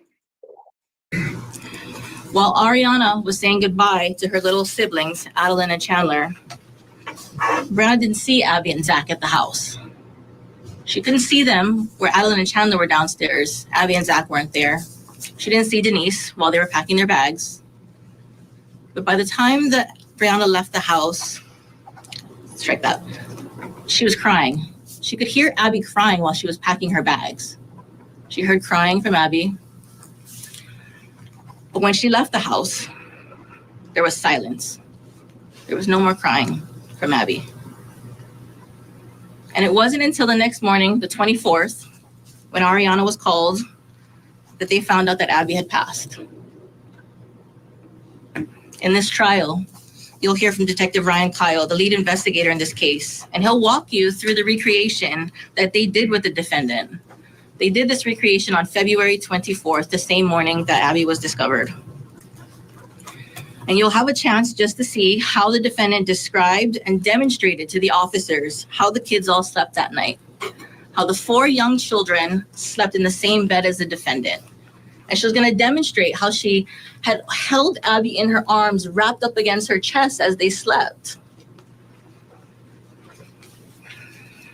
And then you're going to hear about how the defendant found Abby in bed in the morning when she was woken up, when the defendant was woken by her son. And that Abby was face down, her skin was splotchy, and the defendant thought maybe it was just sunburn. The defendant called 911, started CPR, and first responders arrived. In this trial, you're not going to hear any testimony that someone observed the defendant giving a dose of Benadryl. There is no such witness. However, you are going to hear testimony that will convince you beyond a reasonable doubt that no one else but the defendant could have done it. No one else but the defendant could have given Abby that fatal dose of Benadryl. And that testimony that will convince you beyond a reasonable doubt is going to come from the experts. You're going to hear from the medical examiner, Dr. John Gates. He did the autopsy on Abby. He'll explain to you how Abby's body at the time of EMS arrival had shown pronounced lividity on the front side of her body. That means she died face down. There was some lividity on her back. So sometime within the 12 hours of her passing, she was moved to be placed on her back. Upon arrival, Dr. Gates will testify that Abby's body was already showing signs of decomposition. Green observed near the abdomen, stomach area of Abby. And what does that mean? Dr. Gates is going to say that means she was dead well before EMS arrived that morning. Oh, thank you, Zach. Dr. Gates will explain to you that Abby's heart blood had 2.4 nanograms per milliliter of diphenhydramine, nearly 2 times the fatal amount. And that's based on science and literature. You're going to hear from Dr. Paul Aiken, a pediatrician who specializes in emergency pediatrics. He'll talk about how diphenhydramine is to be given only under a doctor's care for someone Abby's age. They are very careful to give this medication based on weight. They are very careful to follow instructions on the bottle that says it is not for kids under 2, that if it's for kids under 6, it should be done under doctor care. Dr. Aiken's going to tell you about how diphenhydramine is a dirty drug and how there are other things in there that affect the body, He'll explain to you how diphenhydramine works, how that it's marketed for adults as a sleep aid, but not for kids. It is not meant for kids, and it is not meant for babies. And he'll tell you that very few medications over the counter are meant for babies. And when you look in the store, you can see them. Limited, Tylenol, Motrin, very few medications available to babies. Both doctors will take you through the symptoms of diphenhydramine toxicity, what it means to have too much. And they were going to tell you that the symptoms of that intoxication would have been present within minutes. And one of those effects is the effect it has on your breathing. The airway of a baby is compromised because the signals in your brain don't work the same when you give too much Benadryl. Abby's body, her brain could not tell its muscles to move and roll over. So when she was face down on that bed, she couldn't roll over and protect her airway, even though she was a 7-month-old baby capable of rolling over. There's no reason for Abby to have had Benadryl. And the evidence will show that it was the defendant who was now without the assistance of those 3 older girls who left the house. And now she had to take care of 4 small children all by herself. So she gave the slightly older ones iPads to watch them all night. And she gave Abby the fatal dose of Benadryl to make her sleep. Except for Abby, there was no waking up from this sleep. And at the end of this trial, the state is going to ask you to find the defendant guilty as charged to the offense of manslaughter for causing the death or recklessly causing the death of Abigail Lobish. All right, so there was the state of Hawaii's opening statement in this case against the babysitter. Does the state have a proof problem here? As even the prosecutor notes, nobody saw the babysitter administer the Benadryl. Let me bring back in criminal defense attorney Jessica Mashali and get her opinion on this. Jessica, what do you think? I think there is a proof problem from what I see so far. Yes. What I think will be really critical in this case is expert testimony, because it is important to know when this medicine would have been administered, if there is medical, certainty that it was administered at the time while she was being babysat or not. There were a lot of people who had access to this baby, and I don't know what investigation they did, if any, on the parents. There's a lot of questions here, and I don't hear anything about an admission by the defendant that she administered the medicine. I don't hear anything about them finding the medicine or any evidence of the medicine on the scene of the crime. There's a lot missing here, and it sounds to me like they will have a proof problem. Jessica, I appreciate your insight on this. We're going to hear the defense opening statement in a moment. I can't wait for you to analyze this for us. Stay tuned, Jessica. We're going to hit a break as we're nearing the bottom of the hour. Also want to let you know we're still waiting for the closing arguments to begin in South Carolina in the burned alive murder trial. I want to show you a live look at the courtroom. As you can see, judge not on the bench yet, our camera on the seal. The jury's to report back at 9:30. So we'll keep you posted when those get underway as well. We'll be right back. Underway just the other day, we're looking back at both sides' presentations for this jury. So we saw the states. Now let's look at what the defense said. Tell us what happened.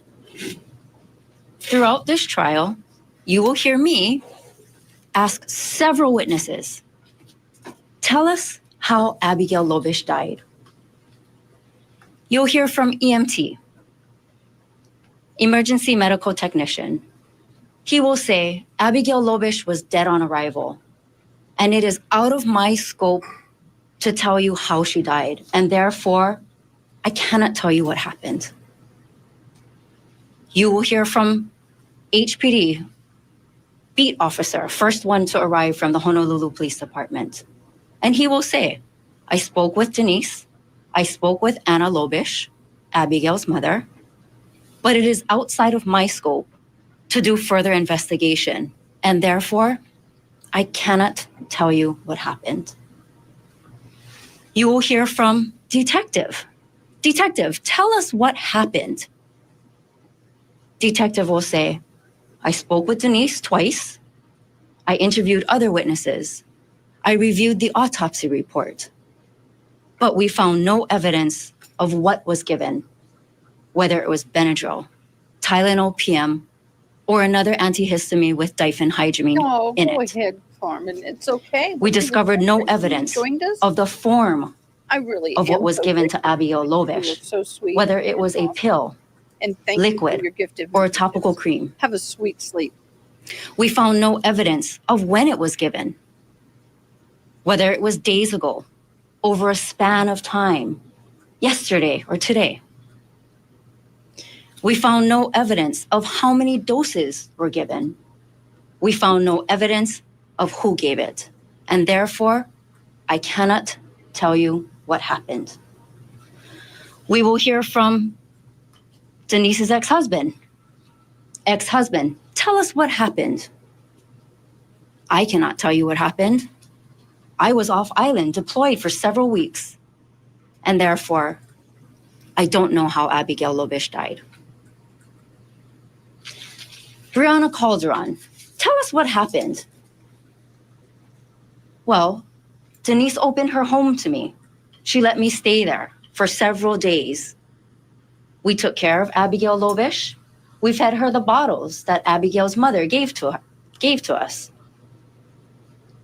But I never saw Denise give any type of medication to Abigail Lovish, and so I cannot tell you what happened. Forensic pathologist, tell us what happened.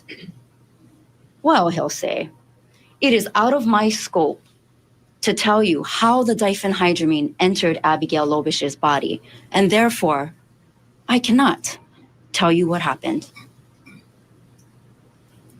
Pediatrician, tell us what happened, pediatrician. Well, I can tell you how diphenhydramine works, but it is out of the scope of my experience to tell you what was given, whether it was Benadryl, Tylenol PM, or another antihistamine with diphenhydramine in it. It is out of my scope to tell you what form was given, whether it was a pill, liquid, or topical cream.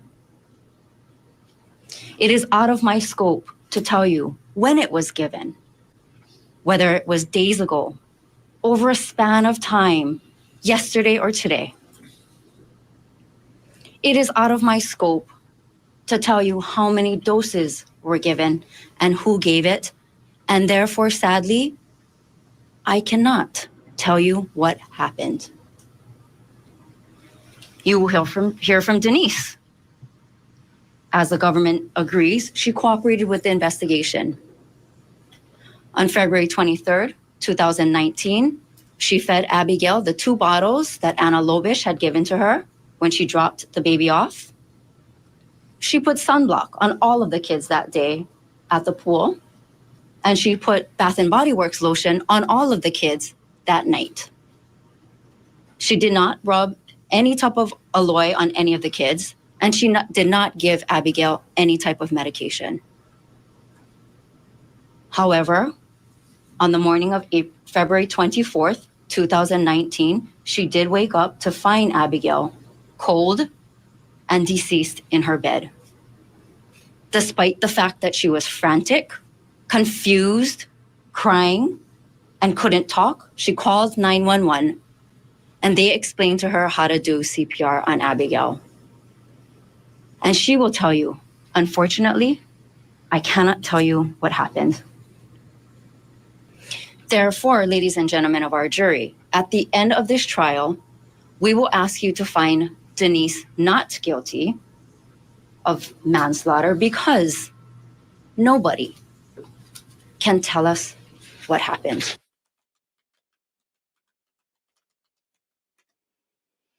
Wow. Okay, so let me get me back over here. I'm working on a banner, feverishly working on a banner, a thumbnail for the disappearance of Susan, because we are going to be going live with that when they do. I'm watching the news.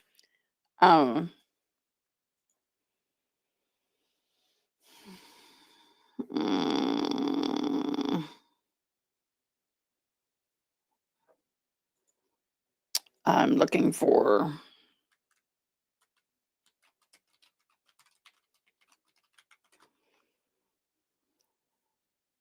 I'm looking for the lives. So,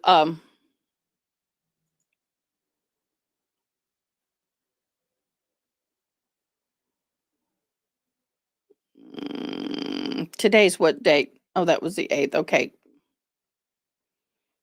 So we will go live. Let's see, how long is this?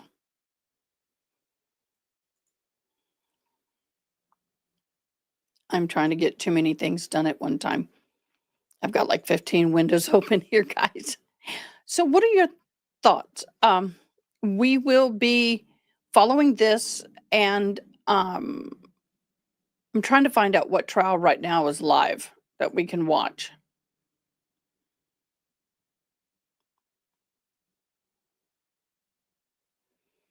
Anybody know anything about the verdict watch?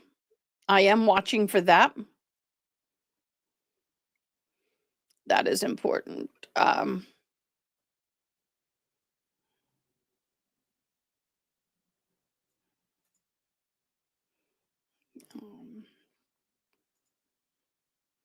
Let's do this. I need to go back and do it correctly. I want to say thank you so much for all of you guys who have given to us for memberships and everything else. Y'all have been phenomenal, phenomenal, and I greatly appreciate you. Trying to find the video for it, guys. It's giving me a little bit of an issue over here. We had some rain.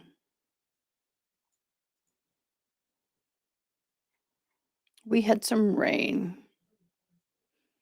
And it was so nice to get the rain, let me tell you, because it has been so hard over here. It's been so dry in the last couple of months. So let me trial day 1. We'll go ahead and watch that if we can.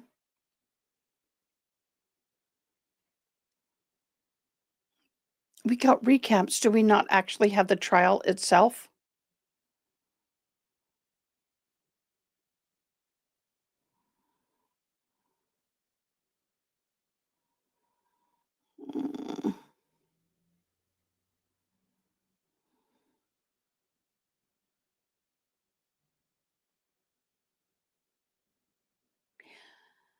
That is true, y'all. Yeah.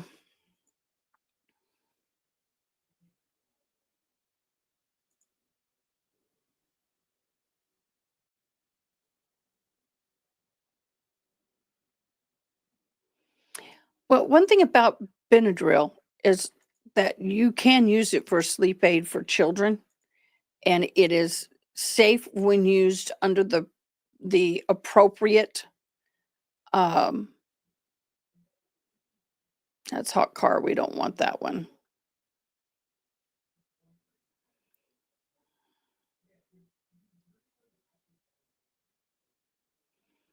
I want the actual court. Want the actual trial. Maud, can you help me? I cannot find the actual trial. I find clips, but I want the actual trial of the baby medicine trial. I'm not finding what I'm looking for, and it's getting a little frustrating.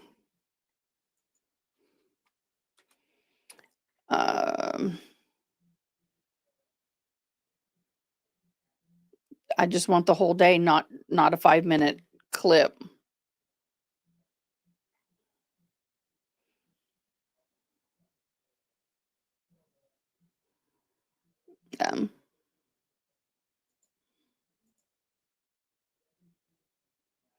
I know. I know. It's getting really hard to get medications for these children. Okay, let's do this. I think it's who's covering it.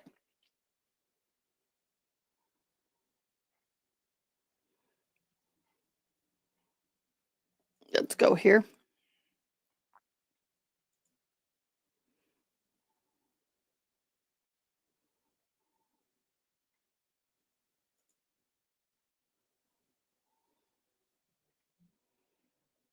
Okay, here it is.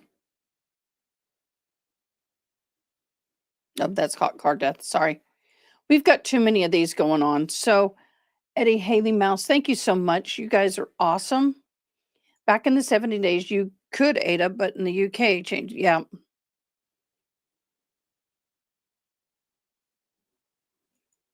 Yep. Exactly. Exactly. It's one of those things that you just absolutely I'm appalled at what we can get access to and then what we can't get access to. Frustrates me is when in general when your doctor wants to prescribe a medication to you, I'm like, wait a minute. Why can we not get what's prescribed to us because of other people abusing it? It's so frustrating, especially for those of us who have chronic pain and deal with a lot of health issues. I'm looking on the, gosh, there's a lot of Young Thug stuff going on. And it's frustrating. I can't get what I need. I'm trying to find this. If any mod can help me, that would be great.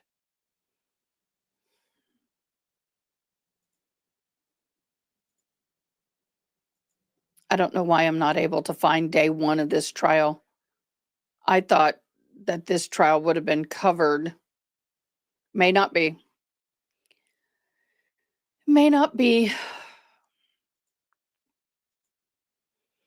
So right now, what's being covered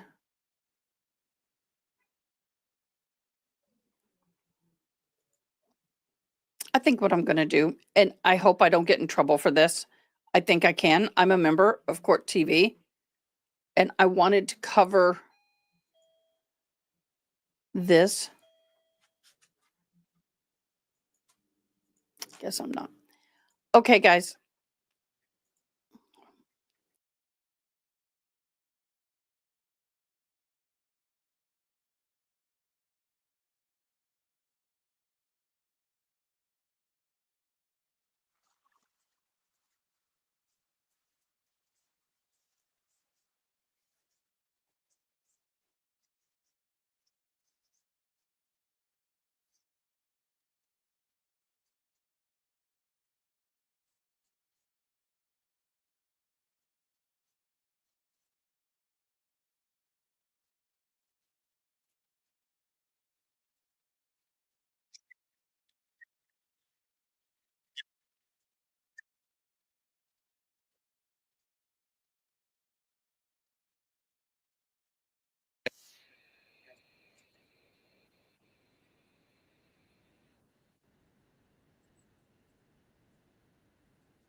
And then bring him back to the jail to face the new charges. This was a situation we've now confirmed where Simpson was taken from the Reister, we are live in the KSAT 12 studio with breaking news involving the disappearance of Suzanne Okay, guys, Clark here we go. We're Simpson. today, nothing Her else. husband charged just moments ago in her murder.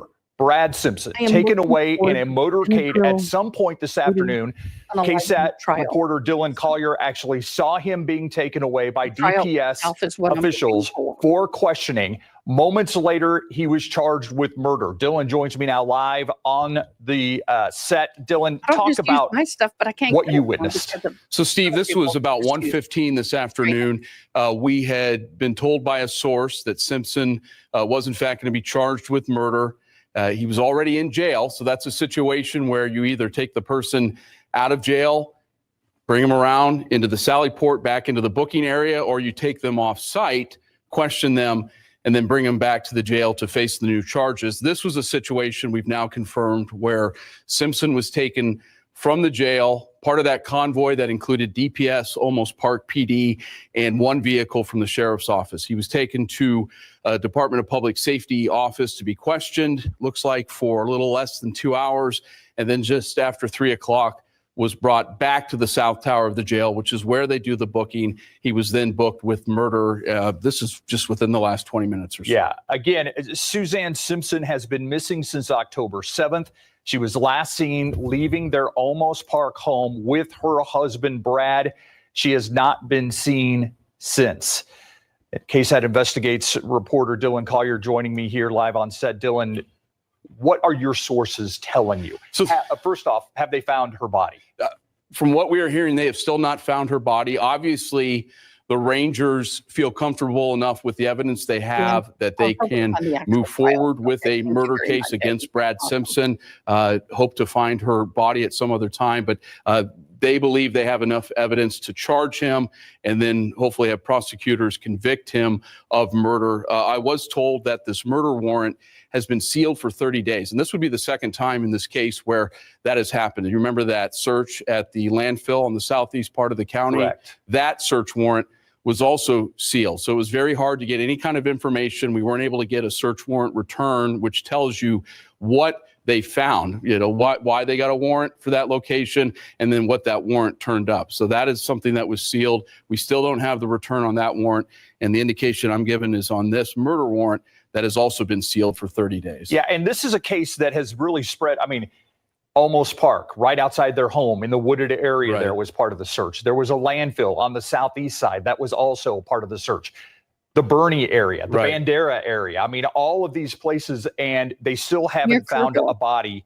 The big question, I think, is what changed. We know that something happened with his business accomplice, his friend, James Val Cotter, today as well in his bond hearing. He was able to get his bond reduced significantly, and from what we were last told, is in the process of getting released from the Bexar County Jail after being there for several weeks. So this was someone who faced bonds totaling $1 million, even though these weren't significantly high charges. People that work for the court system looked at that, and you could kind of tell at some point they were going to have to reduce those bonds.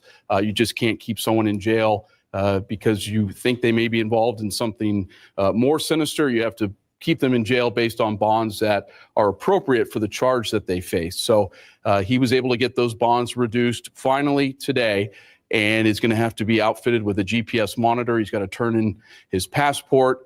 Can't leave the country, can't have any contact with Brad Simpson. So a lot of developments here today, both with the Cotter case and then obviously with the Simpson case. Again, to reiterate for those of you just joining us, we're breaking into program because just moments ago, the husband of missing Almost Park woman Suzanne Simpson charged with murder in her case. As Dylan just said, we do not have any indication that a body has been found.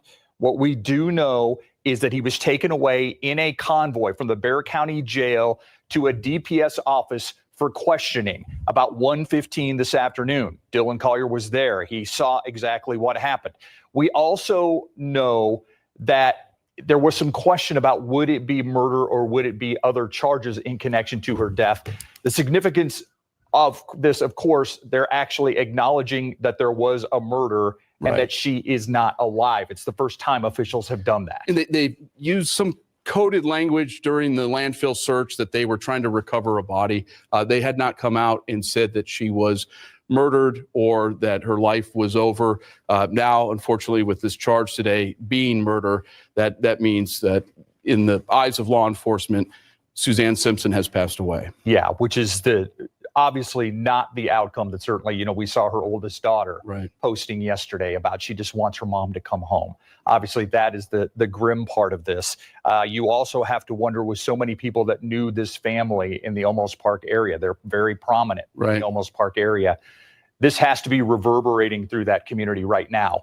Are we expecting, we're getting this through our sources. Are we expecting some sort of statement from either Almost Park, Texas Rangers, DPS, somebody today. I believe so. And they've alluded to Watch that a possible development in this case for several days. They had reached out to a number of reporters, had asked for email addresses if they had to send a press release of some kind. There was some conjecture that maybe it had to do with the fact that it's been about a month since Suzanne disappeared. We now know that it's actually a major development in terms of the husband being charged with, murder, which carries a very significant potential jail penalty. There's a real question here about whether he acted alone, and will we see other charges against other people? That has to be the question that is out there right now. Your sources telling you anything on that? I have not heard anything in regards to an accomplice. Cotter faces a couple of charges. He, according to law enforcement, obviously played some role in concealing possessions that belonged to Simpson. Early on in this case, we're talking within a day of Suzanne disappearing, Brad Simpson is texting Cotter, asking him to remove a weapon from his home. Right. So you have that connection. I've not seen a single piece of paperwork or heard a single thing that anyone was potentially involved in harming Suzanne or taking her body somewhere. So right now, walk me through the process. We know that a warrant has been signed to charge him with murder. And that he's been booked on that. He has been booked on that in the MAG's office. Yep, at the South Tower of the jail, the Bexar County Central Magistrate. He was booked probably a minute after this video was recorded by KSAT. They take him into that Sally Port. The doors close.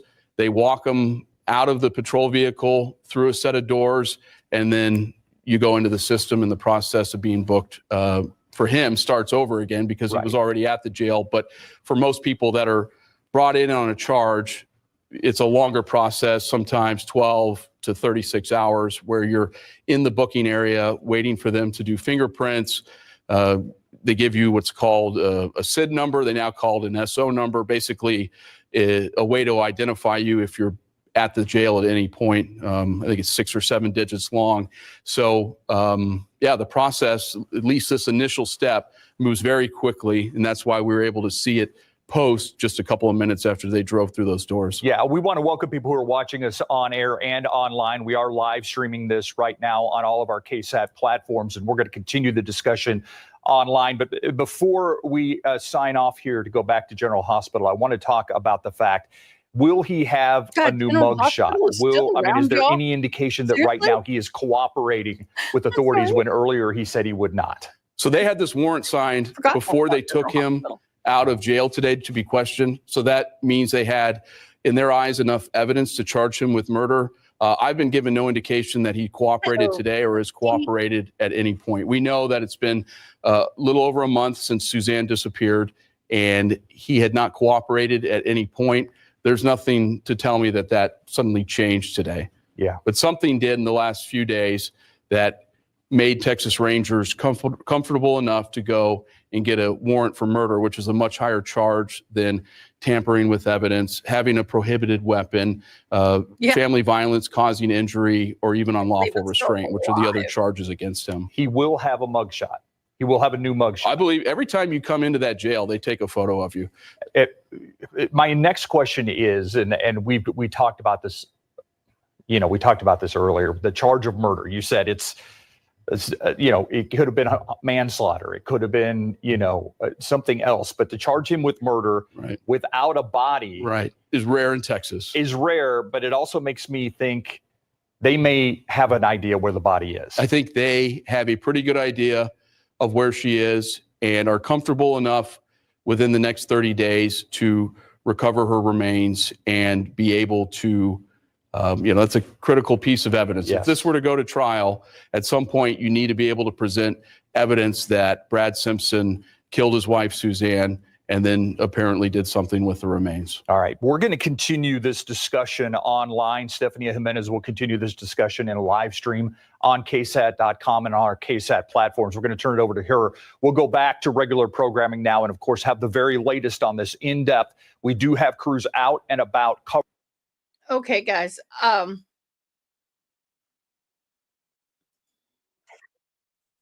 November 7th, 1 month and 1 day since Suzanne Simpson was last seen alive I'm Robert Price, and we are coming to you live on YouTube from San Antonio, Texas, with Reaction. We are joined by 3 reporters who have been covering this case from the very beginning: Jordan Elder, Mariah Medina, and Yami Virgen. We'll start with you, Jordan. You just got back from the Bexar County Jail with a big breaking news, I should say, off the top. Suzanne's husband, Brad Simpson, has been charged with her murder. You went for the Bear.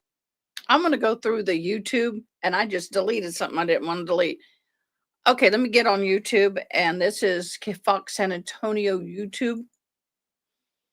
I want to play it where you can see it.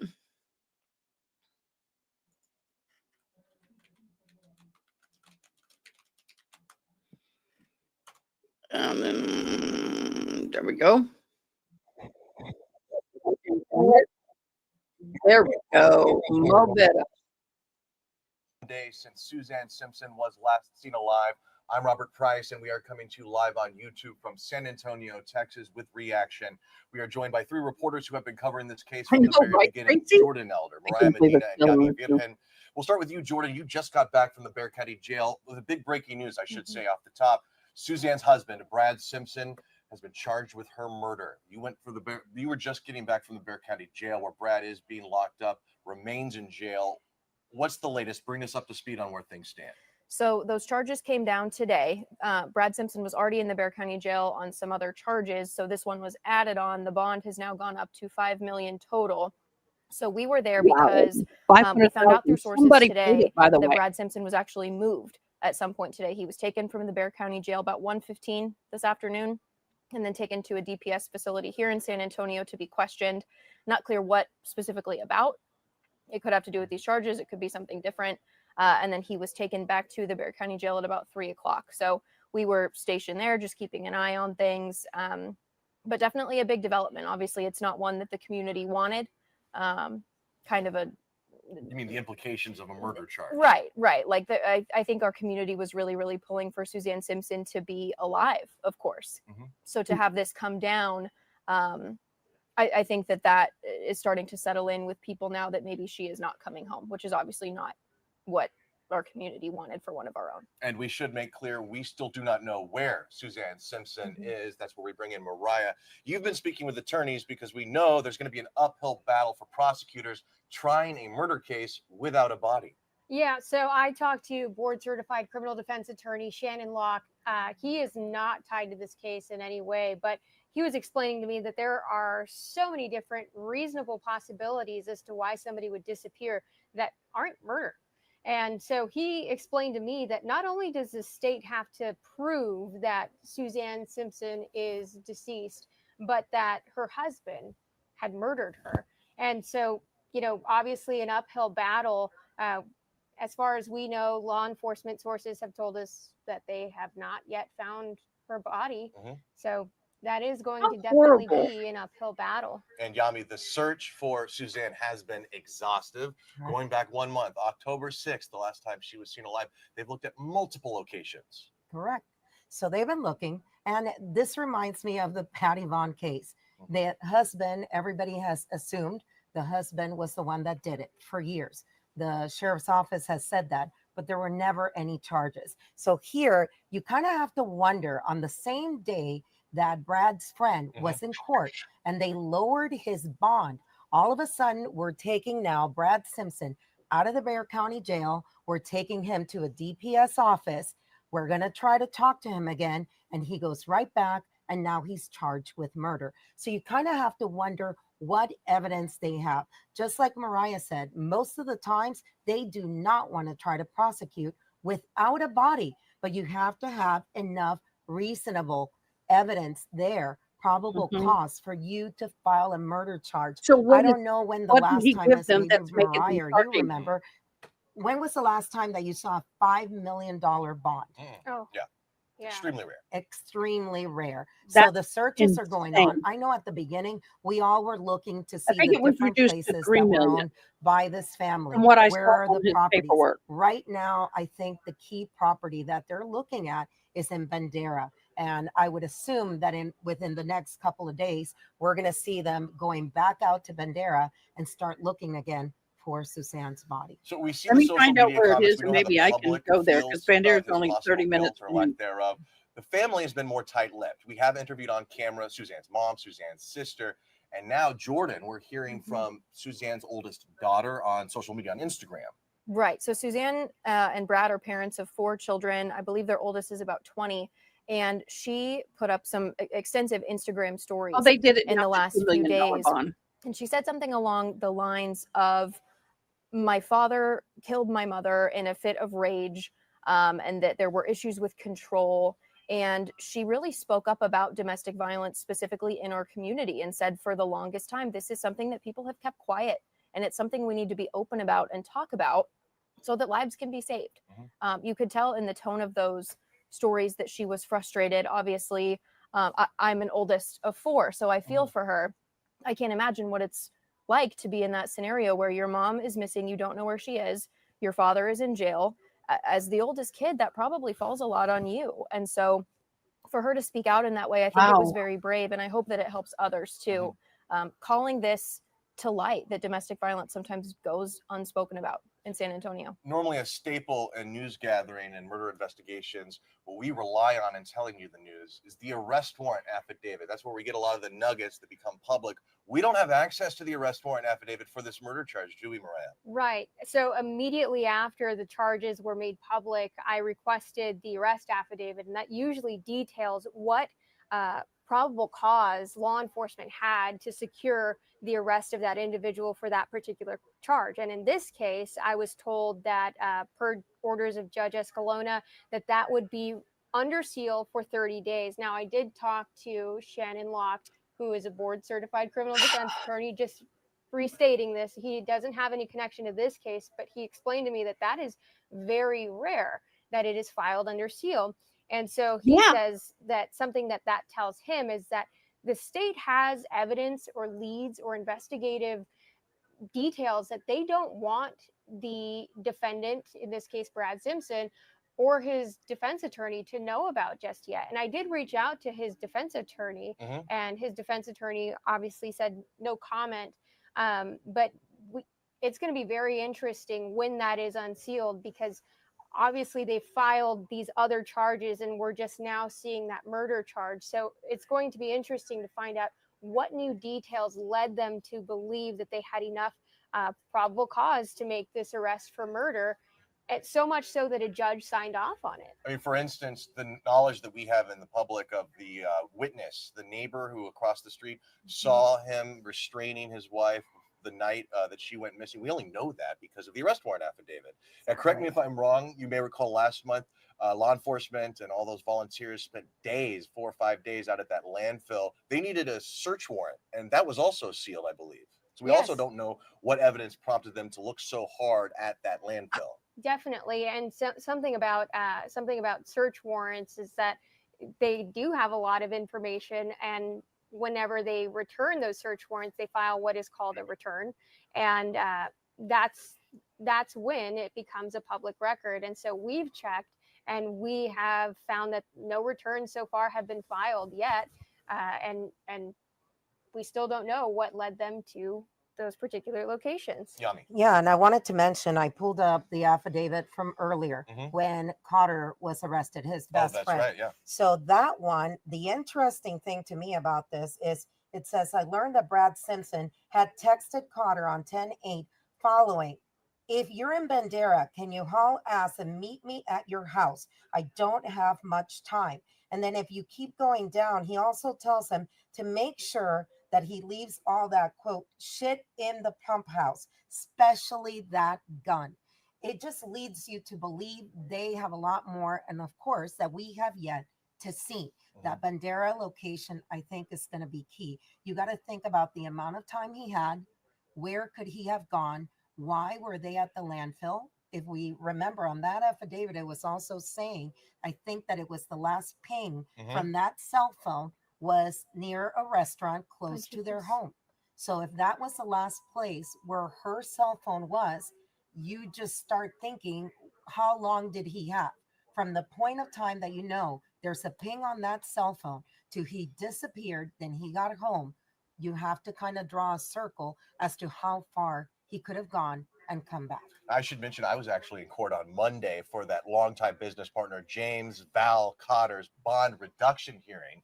His attorneys were fuming because they had set his bond at $1 million, $500,000 each for 2 charges: prohibited weapons possession and evidence tampering. His attorney was arguing, in all my 30 plus years of practicing law, I've never seen bonds set this high for such a charge. This is outrageous. This is unconstitutional. Well, the prosecutors were arguing Val Cotter has shown a willingness to protect Brad Simpson, his longtime business partner, at all costs. And if we let him out, he's going to probably evidence tamper more, that he's going to go back out and hide more evidence. And so, I mean, you would agree, though, that that was a very stiff bond amount. Very, very stiff bond amount. And not only that, something that that I had learned today is that the filing of this arrest affidavit might be strategic on part of the state. So the state has, I believe, 90 days for felony charges to indict the case. Otherwise, the defendant will have to usually be released on a PR bond. So that's basically go free, you know, on your own recognizance. And so you hit the nail right on the head by saying that there are millions of dollars worth of bonds in this case. So it seems as if maybe the state feels that there's some approaching deadline. So now this new charge gives them 90 more days to continue to hold Mr. Simpson. And not only that, they can always dismiss the affidavit and file it again. Jordan? Well, there's so many layers to this too. Later on in the affidavit that Yami was reading a second ago, you found out that Val Cotter is accused of taking one of the guns from Brad Simpson and hiding it strategically inside a wall, I think behind a TV. Behind the TV. To the point where you had to have a very specific string mechanism to pull it out. Like this, it seems planned, because most people, at least in my experience, don't have places and situations like that set up specifically. So it just makes you wonder the extent of the involvement and the time, like you were saying, Yami. Makes you wonder what else is going on that you would have that in your home. And again, the elephant in the room, this is, and people are going to be watching from all over the country. Right. Almost Park, Alamo Heights, Monte Vista, that whole area is very elite. It's the old money, old names in San Antonio. So that is coming, I believe, into play also. And part of the reason why there's so much interest, other than this is a mother of 4 who simply disappeared, is the fact of where it is. I don't know, Robert. I mean, you grew up here also. Right. Well, so the Argyle was the club they were last spotted at. They released a surveillance photo, an image of her leaving the Argyle. There was supposedly some sort of confrontation or loud yelling that continued in front of the house in Olmus Park on Olmus Drive, East Olmus Drive. I want to go back, though, and be explicit about this bond reduction hearing and the timing of all this. We should make clear that his bond, James Val Cotter, the longtime business partner, 65-year-old man, had his bond reduced today. Thursday. He was originally, the hearing was on Monday. They had a continuance so that his mom could testify on Tuesday. There was another continuance. And we're like, how long is this going to drag on? Well, sure enough, the reduction goes to what, $100,000, which is very doable because it's 10% of that. And you're saying the timing is a little fishy, that it coincides with the day that Brad, his business partner, gets charged with murder. I mean, do you find it fishy? I think it touches on the fact that this could potentially be strategic. I mean, if his business partner is getting his bonds reduced to $100,000, I mean, I think the state is, you know, seeing what's going to potentially happen in Mr. Simpson's case, and is saying, okay, we're going to add another charge where that defense attorney will have to file a separate motion to have that bond reduced, and it starts the process all over again. And for people that don't know, I'm going to do this to you. Mariah has a law degree. She has passed the bar. So you know what you're talking about. I mean, I've been doing this for 20 some years. You literally have a law degree. How often do you see this happen? I never see it happen. Well, it goes to say that I don't necessarily know all the whole deal of the criminal defense world, but having had a lot of experience seeing and covering these types of cases, to see a bond amount this high is very unique. And to see this play out in the way that the affidavit has been sealed, in the way that search warrants have been sealed, I've never seen this in my entire career. Okay. And we should mention this is on YouTube right now, and we see your comments. Mariah has been tasked with looking through your comments. Please keep them clean, and she's going to be relaying some of them, kind of putting them out to the crowd. I understand that. The panel here, and maybe we All can too address some well. of their concerns. So a lot of them are very much, you know, sympathies and prayers that Suzanne is found. Mr. Sauceda says this woman did not deserve this. Her husband needs to confess. It's horrible. I want to talk about something that we've heard from family members of Mr. Simpson. It seems that the sentiment has been that they're cooperating with investigators. Especially his brother. His brother's been very vocal on Facebook, updating posts saying, our brother was not raised this way. If he's not going to cooperate, we will cooperate on his behalf. They've gone out of their way to be very public and saying, we do not condone this. And I find it interesting. I mean, these are two families. There are 4 children, the youngest one being 5 years old. And think about it. I mean, she had that child when she was 48 years old. You know, the other children are older.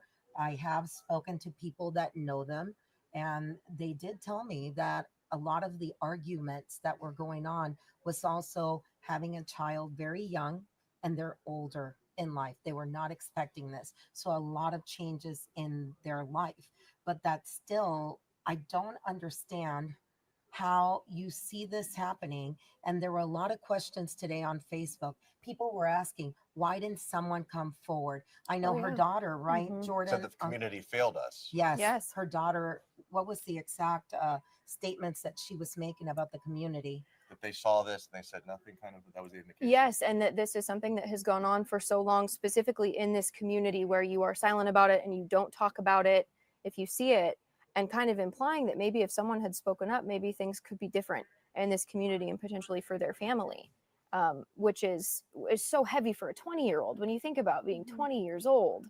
and having to confront that. I have a 20-year-old. You My do. 20-year-old is in college doing what this young lady's doing, Mhm. living their best life. And all of a sudden, your mom's just gone and your dad's sitting in jail. Mhm. I mean, I can't even understand what she has to be going through right now. Now, I don't know this. This is mere speculation, but I would have to imagine the location of her body may be used as a bargaining chip in terms of some sort of plea deal, sentencing, or otherwise. That the I only hope way we're not, really ever going to but find yeah. her is if Brad leads us to her. You know, I think somebody brought this up on Twitter where they had said, you know, at what point does sudden passion come into play? And that's obviously at the sentencing phase or punishment phase, where you can argue that this was a quote unquote crime of sudden passion and the, I guess, punishment range is reduced, but that's very rare. But in this case, who even knows if it will reach a trial? And to be honest with you, these devices that we have in our hands, that we wear on our bodies, they have a lot of data. They collect a lot of data. And I don't know if the public really, and if people just generally underestimate what these things are tracking. I mean, even his truck, you know, I know law enforcement put out a surveillance video of Mr. Simpson's truck. And they were asking people, hey, if you have any video of this, but that truck has GPS data. The number of cases I've seen, I mean, even in this case in particular, the text messages, you know, everything. It's when you're walking around, this thing, all the apps you have open in the background are picking up your location. So unless you have those, you know, privacy settings on there, it is picking up everywhere you go up until the last second. So you have to think they have all of this, or because they can't just get it, they have to get search warrants. And sometimes I know the carriers take a long time to get those search warrants back. To us, it's like, oh my God, she's been gone a year. Why didn't they just get it? Well, they can't just get it. In order to get those search warrants, it has to go to the carrier. The carrier then has to decide if they're going to send it back. So it takes time. I mean, it takes a lot of time. And we saw in that affidavit, Val Cotter handed his phone over, at least for a second. That's how they saw those messages with Brad Simpson. So it makes me wonder, are there other texts that we haven't seen? Correct. What else is there that we haven't seen that they're holding and using? Things like search history is also very intriguing to me because of the way that it's helped in other cases. And that's the part that I think stresses the community out, is the waiting. because obviously we live in a world where you want to know everything right now, and we can't. We may not know We may not. everything right now. Again, Patty Vaughn Mhm. disappeared 26 years ago. Everybody has an idea of what happened, but the body has never been found. And that could be a reality. Her body may never be found. And even if her body is found now, 1 month later, a lot of people drawing parallels to the Andreen McDonald case. Enough time went by before her remains, her skeletal remains, were found that I believe the medical examiner was not able to establish a firm cause of death. He ends up getting convicted of manslaughter. Serves, I think he was sentenced to 20 years, which is the full amount that the stiffest penalty he could get. But they weren't able to prove, like, hey, he slit her throat, or hey, he shot her in the head, or hey, this happened. You know what I mean? There was just no way to tell. And that's where you reference sudden passion. The defense can start coming up with their own story because the medical examiner's autopsy can't contradict it because they don't have a fresh body. The same with Scott and Lacey Peterson, too. That was a very high profile case where they didn't have the body for a very long time. But you have to wonder again what kind of evidence they do have. Mm-hmm. Oh, I do wonder. Yes. Well, so you brought up the Andreen McDonald case, and in that case, Andre McDonald was charged with tampering and these lesser offenses, and then her remains are found, and ultimately he is charged with murder. Right. And it goes to trial. Manslaughter is what they end up deciding on, but it just brings this, it makes it evident that it's very rare to charge without a body, because they only charged Andre after her remains were found. Yes. So to be this early in the process, you feel confident that the DA's office will go forward with this case? Well, let's see. I know that I did talk to a lot of people, and we talked about that.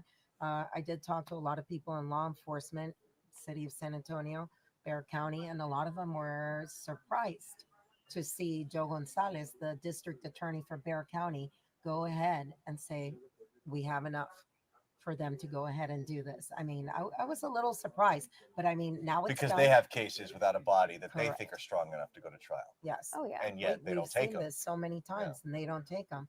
And you also have to wonder, on that first affidavit, they were talking about someone that informed them of the conversation between Brad and Mr. Cotter. So who's that person? How much more do they know? I mean, I cannot believe that nobody else knows anything other than Mr. Cotter. There has to be more information. I And agree again, I with think that. society I really do. as a whole, people don't want to get involved. Or very loyal.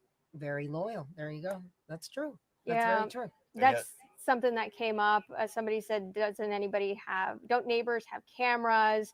Sheila Stahl says, it seems to me a possibility that Val, tired of jail time, spilled whatever he knew, which possibly led to enough information that would reduce his bail and push the charge of murder to Brad. And then somebody else said, do you think that there would be a change of venue if there is a trial? Because of the high media attention. I mean, that request will absolutely be made. Whether it's granted or not is a different story. It is a different story. And you have to wonder also what's going on in that community as people are sitting there and going through everyday life, and they have to drive past this home, and they have to drive past this park. I mean, that was part of what the neighbor said. When he saw the arguments, she started walking towards that greenbelt area that's in there, and he claims that he heard her scream, according to the affidavit. So you have to wonder, how do you keep having normal life, not knowing where one of your neighbors may be buried somewhere within your community? I mean, it's crazy. And she was well known. She was a real estate agent. She was involved in so much. And maybe people are coming forward and we're just not hearing about it. Maybe they're doing that solely with law enforcement. But I hope that people are standing up for her. I really do. Definitely. Also worth noting, in the 25 minutes or so that we've been streaming here live on YouTube, we have learned that Almost Park Police will be holding a news conference tomorrow, Friday at 2 p.m. The first real opportunity to field questions from the media. You know, there's going to be a lot of questions. How candid they're going to be is another story. I have found their police chief to be quite candid when he is put in front of the cameras in that situation. In between, in terms of the emails and the phone calls, not so much, but it's understandable. They don't want to ruin their case. But that first initial press conference he gave, and then the day after, he answered all our questions. He did. And then think about it. Now the Texas Rangers are also involved. This is a different beast. The Texas Rangers are a totally different beast. They do things their way. Now you're not dealing with city, you're not dealing with county, you're dealing with DPS and they're best of the best investigators, according to many. So you have to now look at how many different agencies you have involved and who is the lead. I mean, you work with the police department. How big is it when you have a lead in a case for you not to step on somebody else's toes? Oh, it's huge. You know, earlier today when I had gotten a tip that they were walking a warrant, I was under the impression that it was BCSO that had walked the warrant. Bear County Sheriff's Office. At the Bear County Sheriff's Office. And the first thing that popped into my mind was, I don't think these agencies are going to really like that. You know, you take ownership of your investigation, especially big cases like this, and it stays with you and or with that particular agency. So in terms of ownership and in terms of following up on those leads, I do think that the Texas Rangers are perhaps the most equipped to follow these leads. I mean, they have so many different cases that are so tough to crack, and they're the people for the job. Yeah, and I mean, Robert, and you know a little bit more about that area. I mean, Almost Park, describe it to people that, you know, are watching from all over the country, and it's such a small community, Really and a small nice, police department. How small just community. paint a picture for them about it. Wow, well, you're making me dig deep into my childhood nostalgia. I did grow up in Elmo Heights, or at least from 91 to 95. Moved to San Antonio, lived in Elmo Heights. Went to Cambridge Hoity-toity Elementary, neighborhood, lived at by the way. corner of Argyle all and over my Patterson, which is sweater, not I'm far sorry. from the Argyle Club. And so, I mean, Very it's a really hoity-toity. tight-knit community. People Right. oftentimes have lived there for a long time. They're, you know, houses stay in the family. I mean, we Hello, saw, here's a Dan. reference. Val Cotter at his bond reduction hearing, there was references to, well, he can afford this. Welcome, because Dan. he has $1 million or $1.4 million home in the Dominion. Well, the defense's argument was, actually, that's my mom's house, or that's Val's mom's house. It's in a trust, and the trust can't be used for a bond. The Dominion has So, I homes mean, that worth gives you a 5 and sense 10 of, million. you know, money going down from generation to generation. And Rich. so they also said he had a $65,000 truck that was paid off. You know, You got no mortgage like payments on that $1 million house. That was paid off. So yeah, people are the people involved in this case are well off. Yeah, and Jordan was sitting there today, and they were in two vehicles, and I know the photographer was also like, they're looking at me. They're looking at me. Yes. You notice things, right? It's a small community, and so they notice when something is off. So we had heard that maybe this warrant was getting walked. We didn't know if they were going to take him and question him and where that would be. So we went back to Almost Park Police Department, and people immediately notice when there's these two cars that don't belong there that are just kind of hanging out and waiting. I love. You can tell that I people hate know it. each other. I was shocked by the amount of people walking around and greeting each other, and walking dogs and talking, because you don't see that in every neighborhood. Here's a little exercise we can do that I think Oh, you might be signed that. instructive. Let's imagine you're assigned to the press conference tomorrow. You're assigned to the press conference tomorrow. You're assigned to the press conference tomorrow. What is the first question you're asking the police chief when he says, all right, I'll open it up for any questions? What new information do you have that has led to this arrest and this upgrade, if you will, in Why is charges? the affidavit been I sealed? think I would ask, is there, say something to the person that may still be out there that has information on this case that is preventing this family, preventing these 4 children from knowing where their mother is, so they can at least give her a proper burial if she is dead. That's what I would want to know. I would want to know more about the specific types of evidence that they have already. I know they probably wouldn't be able to get super specific about what they have, but if they have search history, if they have more text messages, if they've got surveillance camera video, I would just want to know kind of in generalities, what are they going off of, and what do they need, if they need anything else that people may have. What changed? Why now? I do want to ask Yami, because you cover crime and courts extensively. Have you ever seen a defendant taken out of the Bear County Jail and taken to a different location for further questioning? That struck me as odd. Well, not for questioning. Welcome, But in the welcome, Lena Zach. Sadar Keel case, the I'm little in girl that back, went missing, Dan. a 4-year-old, she's been missing now, it's going to be 3 years.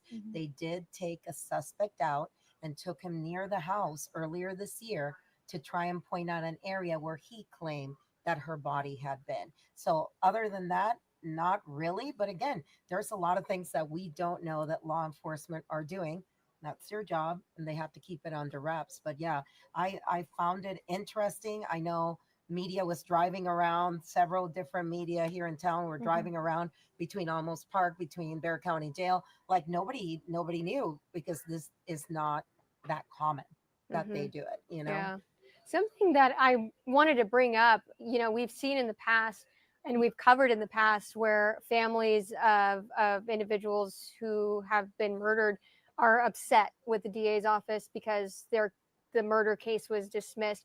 But I wanted to bring something up, and it's that if they proceed with this case, you really have to make sure things are buttoned up. You only get one bite of the apple once you're going for that trial. Once things start, you really have to make sure that you have what you need to prove the case beyond a reasonable doubt. I mean, with Andre McDonald, he was convicted of manslaughter, for example. In this case, I think it's very important for the public, and also, for us here at home work, to realize that filing this case is a pretty significant step. And I understand that they can dismiss it and refile it easily, but even bringing these charges, it really strikes you as they have something. I mean, think about it. We all text with sources all the time. Do you text exactly what you need if you're really concerned? I don't. I know that for sure. So you kind of have to wonder what else he texted his friend when he was telling him to get the gun and get the other stuff. I'm like, why would you text that? Right. And he was saying, this isn't the exact language, but social media is crucifying me.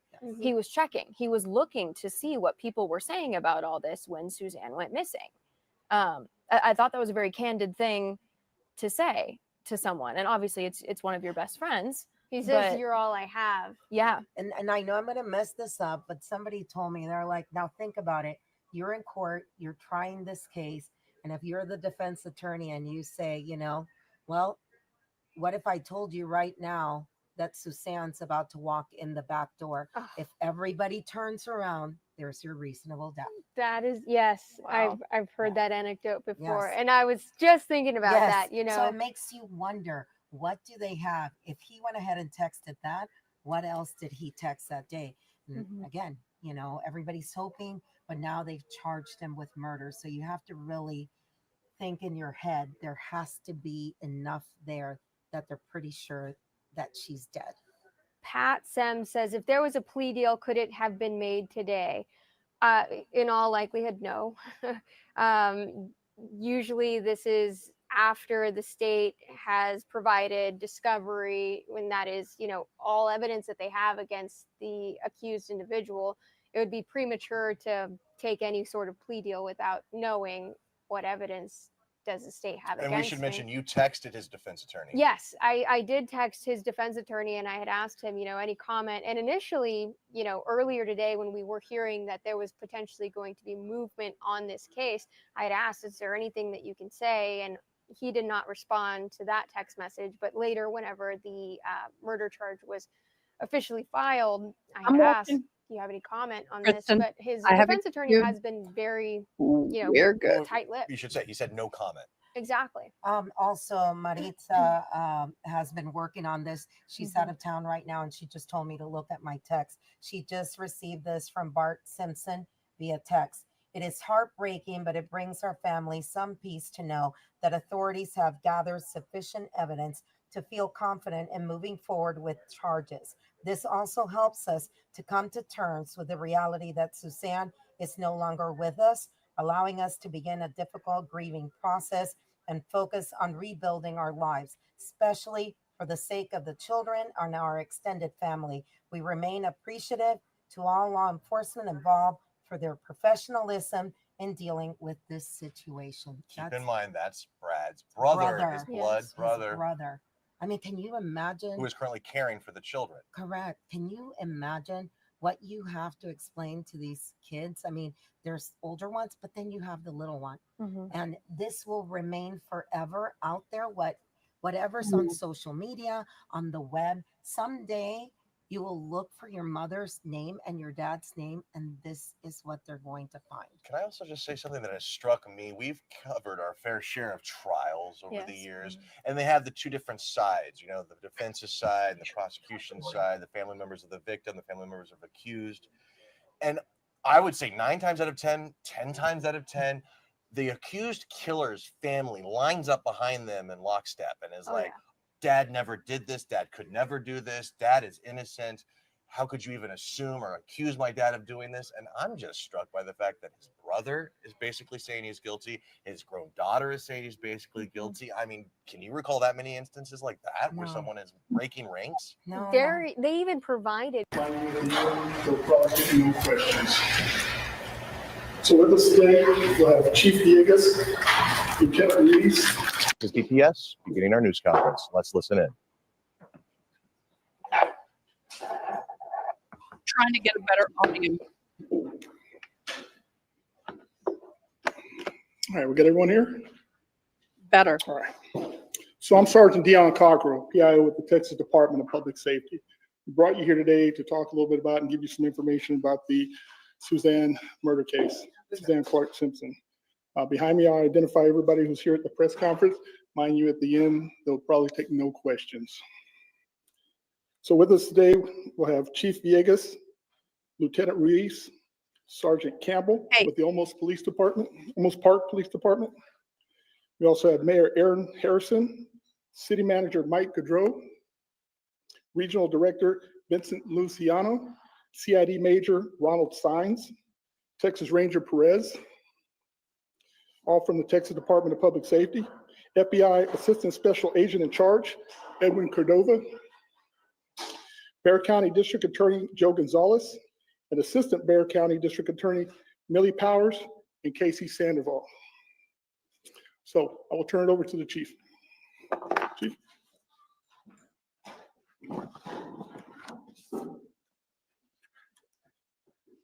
Good afternoon. Yesterday, the Almost Park Police Department, along with the Texas Rangers, have charged Brad Chandler Simpson with murder in the death of his wife, Suzanne Clark Simpson. We realize that this doesn't bring closure to Suzanne's family, but we hope it will allow them to enter the next phase of their grieving process with more clarity. We'd like to thank Suzanne's family for their support and strength throughout this investigation. They are asking for respect of their privacy, especially for the minor children. There are also many agencies that have helped us in this investigation, and we offer them our sincerest gratitude. This thorough and tireless investigation has been conducted in efforts to find justice for Suzanne and her family. We want to recognize the Bexar County District Attorney Joe Gonzalez and his office for their advice and support with the complexities of this investigation. They now begin their work on the prosecution phase of this case. We also want a special thank you to the Department of Public Safety and the Texas Rangers who have worked tirelessly with us, and we thank them very much, along with all the support from the citizens that we've had. We'd like to thank the family and the public, and we want them to know that the search for Suzanne is still ongoing. The Simpson family provided us with this message today to read. So I'll introduce Mr. Bart Simpson. Oh, the brother. Thank you, Chief. It's always important to do what is right, especially when it is most difficult. This situation is heartbreaking for us, but it brings some peace to our family, knowing that the authorities have gathered enough evidence to move forward with charges. This helps us come to terms with the reality that Suzanne is no longer with us, allowing us to continue the difficult process of grieving and focus on rebuilding our lives for the sake of the children and our extended family. We remain deeply appreciative of the Almost Park Police Department, the Texas Rangers, Texas DPS, and all assisting law enforcement agencies involved, and their dedication and determination to help us find Suzanne. We're also incredibly grateful for the support of our amazing, loving community, and for everyone who has reached out, supported us, and kept us in their prayers. It is our sincere hope and prayer that Brad will find the compassion and courage to end his family's suffering by cooperating with the authorities to help us find his wife. Thank you very much.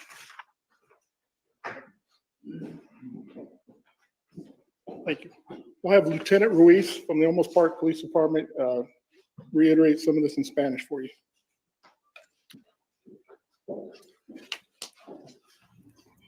Hola. Ayer juntos con los Texas Rangers de Right now, Texas, we are hearing from a lieutenant with the Olmos Park Police Department for the benefit of our Spanish language television news stations right now. We just heard from both the brother of Brad Simpson, Barton Simpson, asking for Brad to have the courage and compassion to help them find Suzanne, bring a little bit more closure to this situation. We also heard from Texas DPS and the police chief of Olmos Park Police. For those of you watching us right now on television, we are going to return you to your regularly scheduled programming. For those of you watching on YouTube and on Facebook, we're going to keep this conversation going. So for those of you on television, we're going to pause right now and take you back to your regularly scheduled program. Y el Seguro Público, Departamento de Seguro Público de Texas, trabajaremos.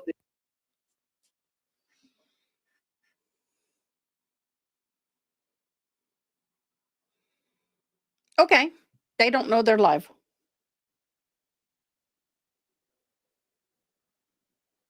Okay. This is sad. And I invested, and I will continue to follow this. I know Bart Simpson is going to be a joke around here, this trial.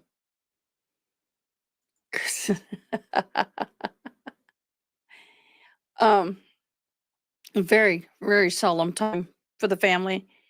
I'm happy that they made the charges and they're moving forward with the investigative phase. But as with many others whose remains are not found, it's so hard on the family, and my heart goes out to them. I need to, excuse me. I am in the process of setting things up so when they go to trial, I can be in the courtroom. So that would be awesome. Why do we not have sound on this? We don't have sound. Why do we not have sound?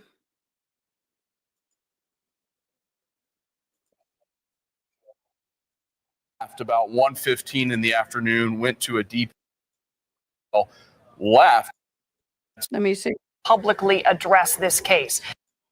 De Texas, acusamos a Brad Chandler Simpson de asesinato por la muerte de su esposa. All right, you just heard there from the chief of police for the Olmos Park Police Department, as well as Barton Simpson. That is Brad Simpson's brother. Of course, Brad being Suzanne's wife. I believe that's the first time that we have seen Barton Simpson on camera addressing this. He's put out a lot of statements over the past couple of weeks on social media, things in writing, but that's the first time we have heard him publicly address this case. We'll get to that in just a second. But as far as the update we heard from the chief of police, there wasn't much new that came out of that. We did hear, of course, about the charge of murder, which we knew yesterday for Brad. What did you get from that? Chief also confirmed that the search for Suzanne is still ongoing. So her remains, her body have not been found at this point.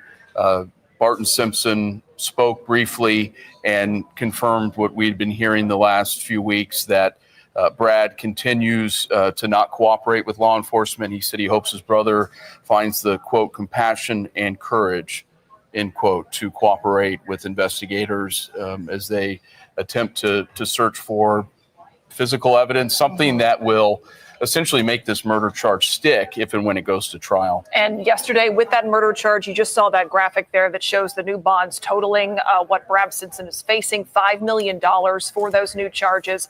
He's been in jail for weeks now, but yesterday was the first time that he was charged in direct connection with Suzanne's disappearance. And that murder charge is the first time that we have seen law enforcement outwardly acknowledge they believe she was killed. Right. There was some sort of coded language when they were searching at the landfill in southeast Bexar County.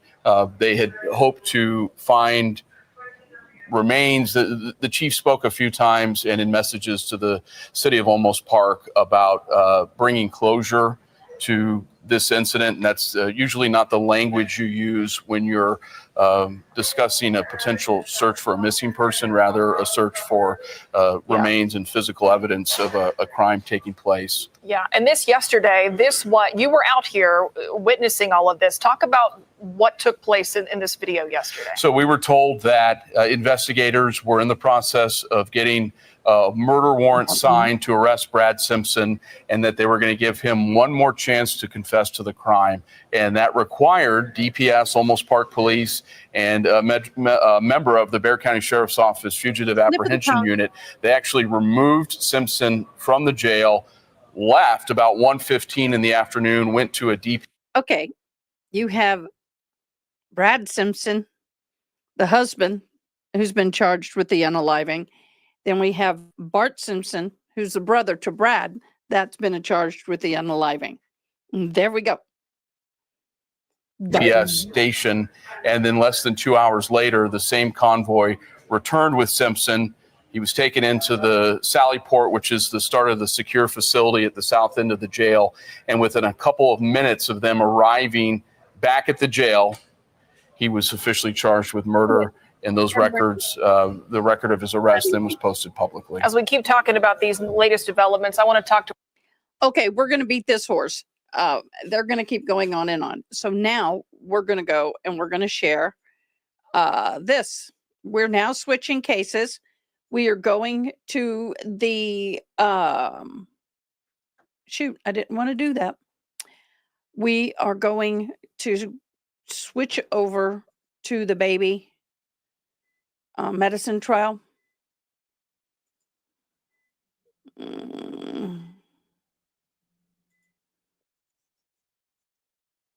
We're going to go to the opening statement, kind of catch up with that a little bit.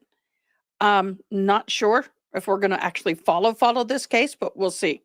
I'm going to dip my toe in it and see how it is. It's from both sides. Let's take a look back at the prosecutor's open first. Prosecutor here, you're going to see describing the moments leading up to baby Abigail's death. Anna brought her children, Zachariah and Abby, to be with the defendant and her children. They were going to have a fun day enjoying the pools at Aulani. Anna was studying for an exam. Anna was a full-time employee working for Orthopedic Associates. She was going to school, studying to get a bachelor's in social work. She was also going through a divorce. And there were times when she needed a break. She needed time to study, needed time to herself. And so she asked for defendant, someone she thought of as her friend, to watch her kids. That morning, she dropped off her son and her daughter in the defendant's hotel room. She didn't stay long, not even a minute, because she didn't want Zachariah to have so much anxiety about her leaving. She didn't even get to tell her children goodbye that day. Anna thought it was like a normal day. She got text messages with photos of her kids enjoying the pool. She received text messages throughout the day from the defendant. One said that Abby was enjoying the lazy river, but that Abby was also sleepy all day. The last time she heard from the defendant was around 8 p.m. that night, February 23rd. Defendant said they were all at home and the kids had gotten a little sunburnt, so she applied some Bath and Body lotion. Anna responded at about 9:30 p.m., but didn't hear from the defendant again until 8:42 the next morning on February 24th. And that text message at 8:42 was, "Please come now." It was chaos when Anna arrived at 4675 K Street the defendant's home, located in Aliamanu Military Reservation, not far from Wanaloa Salt Lake area here on Oahu. There were ambulance, there was fire, there was police. Anna was told that her baby girl didn't make it. Anna had no idea what happened to her daughter. And it wouldn't come to light until nearly 5 months later, in July 2019, that Abby's death was no accident, but rather an overdose of Benadryl, the result of diphenhydramine toxicity. In this trial, you're gonna hear from Anna Lobish, Abby's mom. She's gonna tell you that Abby was born a healthy baby girl, no medical issues, no allergies, no reason to have any Benadryl in her system. You're gonna hear from the first responders on scene, Federal Fire and Paramedic Patrick Matsuki. And he's gonna tell you how when they arrived on scene at the defendant's house, it was a matter of seconds upon their arrival that they knew that there was nothing that could be done for baby Abigail. She was cold to touch, showing signs of lividity, which is the pooling of blood in her body, and she was already showing rigor mortis, stiffening of her muscles. You're gonna hear from Officer Bo Bernander, the first HPD officer on scene. And he's gonna tell you about how he spoke to the defendant. She was calm, cooperative, able to provide information about what transpired that night. You're gonna hear from Brianna Calderon. She's the friend of Ariana. She was staying with the defendant and defendant's children the days prior to Abby's death. She was there at Aulani on February 22nd and 23rd. And she's gonna tell you that they were all together at Aulani all day on the 23rd at the pools, with the exception of 30 to 45 minutes right before they left the resort. And it was during that 30 to 45 minutes that Brianna, Ariana, and Amaya, the three older girls, were enjoying the water slide away from the little kids who were all with the defendant. The defendant was caring for 4 young children. But it was also during that time that the defendant was calling for the older girls to come back. And when they did, there was an argument between the defendant and her adult daughter. They all had to head back to the defendant's house quickly. 3 older girls driving in one car, and the defendant driving the 4 little ones in her Ford Explorer. They left Aulani sometime around 5:30 p.m. that day. When they arrived at the defendant's house, the 3 older girls packed their things. They don't live here on Oahu. They're not from here. Amaya was heading back to New York, her home state, that night. The other 2 went to stay with a friend. Brianna was scheduled to leave Hawaii on the 25th. Okay, so that was just a small snippet of the opening statement delivered by the state of Hawaii against this defendant. And so the crux of what they're saying is that they're accusing the defendant of taking care of 4 small children all at once. And she was doing it all by herself. And the state is saying that she gave the older kids iPads to play with to keep them occupied, but that she gave the baby, the allegation, she gave little baby Abby that fatal dose to make her sleep. But Abby never woke up. So let's talk about these allegations and can the state prove them? I want to welcome in criminal defense attorney Jessica Mashali. Good to see you, friend. Welcome back on the program.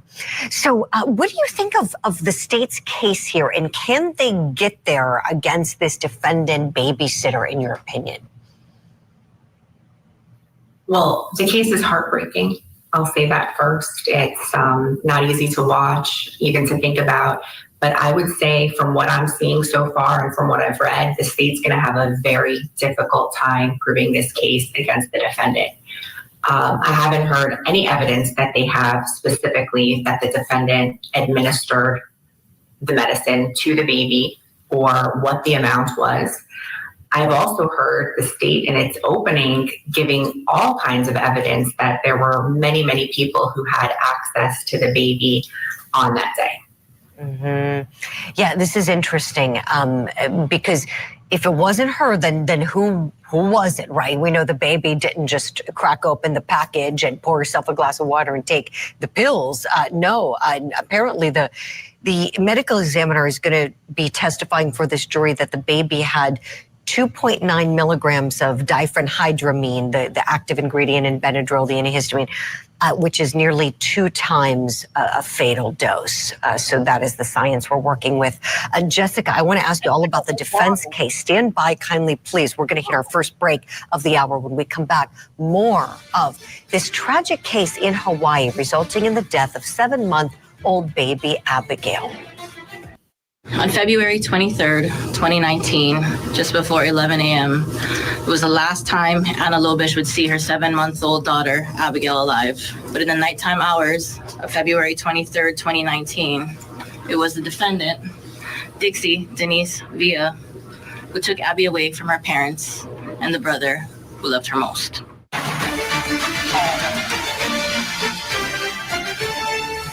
We've got a brand new trial here on Court TV. The baby medicine manslaughter case. It's set to begin later today. We're showing you what happened on Wednesday with the opening statements. The state presenting its case against defendant Denise Villa. This is over the death of little baby Abigail. Let's go back and watch some more. She could hear Abby crying while she was packing her bags. She heard crying from Abby. But when she left the house, there was silence. There was no more crying from Abby. And it wasn't until the next morning, the 24th, when Ariana was called, that they found out that Abby had passed. In this trial, you'll hear from Detective Ryan Kyle, the lead investigator in this case, and he'll walk you through the recreation that they did with the defendant. They did this recreation on February 24th, the same morning that Abby was discovered. And you'll have a chance just to see how the defendant described and demonstrated to the officers how the kids all slept that night, how the 4 young children slept in the same bed as the defendant. And she was going to demonstrate how she had held Abby in her arms, wrapped up against her chest as they slept. And then you're going to hear about how the defendant found Abby in bed in the morning when she was woken up, when the defendant was woken by her son. And that Abby was face down, her skin was splotchy, and the defendant thought maybe it was just sunburn. The defendant called 911, started CPR, and first responders arrived. In this trial, you're not going to hear any testimony that someone observed the defendant giving a dose of Benadryl. There is no such witness. However, you are going to hear testimony that will convince you beyond a reasonable doubt that no one else but the defendant could have done it. No one else but the defendant could have given Abby that fatal dose of Benadryl. And that testimony that will convince you beyond a reasonable doubt is going to come from the experts. You're going to hear from the medical examiner, Dr. John Gates. He did the autopsy on Abby. He'll explain to you how Abby's body at the time of EMS arrival had shown pronounced lividity on the front side of her body. That means she died face down. There was some lividity on her back. So sometime within the 12 hours of her passing, she was moved to be placed on her back. Upon arrival, Dr. Gates will testify that Abby's body was already showing signs of decomposition. Green observed near the abdomen and stomach area of Abby. And what does that mean? Dr. Gates is going to say that means she was dead well before EMS arrived that morning. And Dr. Gates will explain to you that Abby's heart blood had 2.4 nanograms per milliliter of diphenhydramine, nearly 2 times the fatal amount. And that's based on science and literature. You're going to hear from Dr. Paul Aiken, a pediatrician who specializes in emergency pediatrics. He'll talk about how diphenhydramine is to be given only under a doctor's care for someone Abby's age. They are very careful to give this medication based on weight. They are very careful to follow instructions on the bottle that says it is not for kids under 2. that if it's for kids under 6, it should be done under doctor care. Dr. Aiken's going to tell you about how diphenhydramine is a dirty drug and how there are other things in there that affect the body. He'll explain to you how diphenhydramine works, how that it's marketed for adults as a sleep aid, but not for kids. It is not meant for kids, and it is not meant for babies. And he'll tell you that very few medications over the counter are meant for babies. And when you look in the store, you can see them. Limited, Tylenol, Motrin, very few medications available to babies. Both doctors will take you through the symptoms of diphenhydramine toxicity, what it means to have too much. And they were going to tell you that the symptoms of that intoxication would have been present within minutes. And one of those effects is the effect it has on your breathing. The airway of a baby is compromised because the signals in your brain don't work the same when you give too much Benadryl. Abby's body, her brain could not tell its muscles to move and roll over. So when she was face down on that bed, she couldn't roll over and protect her airway, even though she was a 7-month-old baby capable of rolling over. There is no reason for Abby to have had Benadryl. And the evidence will show that it was the defendant who was now without the assistance of those 3 older girls who left the house. And now she had to take care of 4 small children all by herself. So she gave the slightly older ones iPads to watch them all night. And she gave Abby the fatal dose of Benadryl to make her sleep. Except for Abby, there was no waking up from this sleep. You won. And at the end of this trial, the state is going to ask you to find the defendant guilty as charged to the offense of manslaughter for causing the death, or recklessly causing the death of Abigail Lobish. All right, so there was the state of Hawaii's opening statement in this case against the babysitter. Does the state have a proof problem here? As even the prosecutor notes, nobody saw the babysitter administer the Benadryl. Let me bring back in criminal defense attorney Jessica Mashali and get her opinion on this. Jessica, what do you think? I think there is a proof problem from what I see so far. What I think will be really critical in this case is expert testimony, because it is important to know when this medicine would have been administered, if there is medical, certainty that it was administered at the time while she was being babysat or not. There were a lot of people who had access to this baby, and I don't know what investigation they did, if any, on the parents. There's a lot of questions here, and I don't hear anything about an admission by the defendant that she administered the medicine. I don't hear anything about them finding the medicine or any evidence of the medicine on the scene of the crime. There's a lot missing here, and it sounds to me like they will have a proof problem.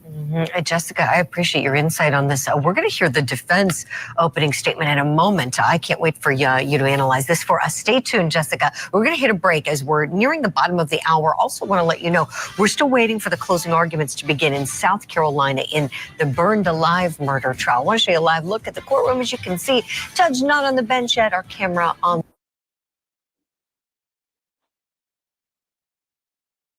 Villa is accused of the crime of manslaughter for the overdose death of Abigail Lobish.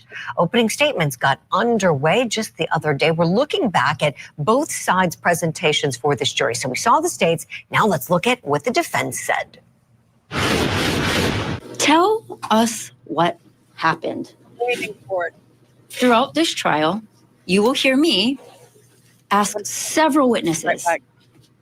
Tell us how Abigail Lobish died. You'll hear from EMT, emergency medical technician. He will say, Abigail Lobish was dead on arrival, and it is out of my scope to tell you how she died, and therefore, I cannot tell you what happened. You will hear from HPD, beat officer, first one to arrive from the Honolulu Police Department. And he will say, I spoke with Denise, I spoke with Anna Lobish, Abigail's mother, but it is outside of my scope to do further investigation, and therefore, I cannot tell you what happened. You will hear from Detective. Detective, tell us what happened. Detective will say, I spoke with Denise twice. I interviewed other witnesses. I reviewed the autopsy report. But we found no evidence of what was given, whether it was Benadryl, Tylenol PM, or another antihistamine with diphenhydramine in it. We discovered no evidence of the form of what was given to Abigail Lobish, whether it was a pill, liquid, or a topical cream.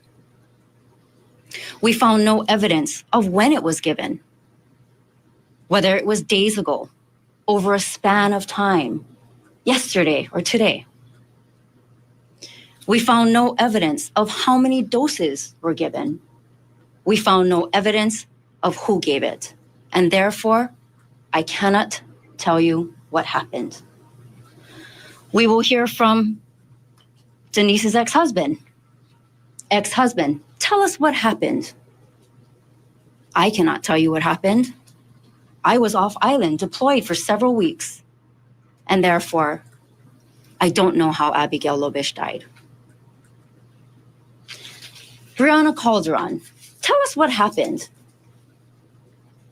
Well, Denise opened her home to me. She let me stay there for several days. We took care of Abigail Lobish. We fed her the bottles that Abigail's mother gave to us.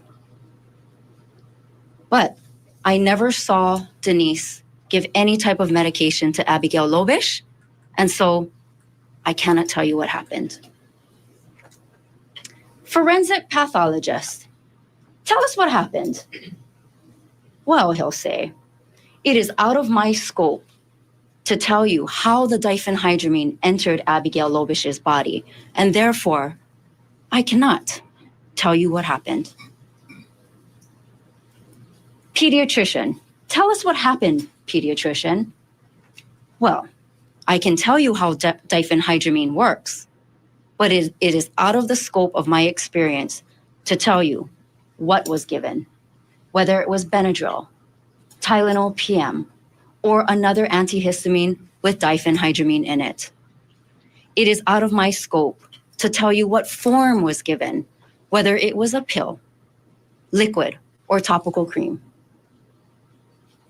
It is out of my scope to tell you when it was given, whether it was days ago, over a span of time, yesterday or today.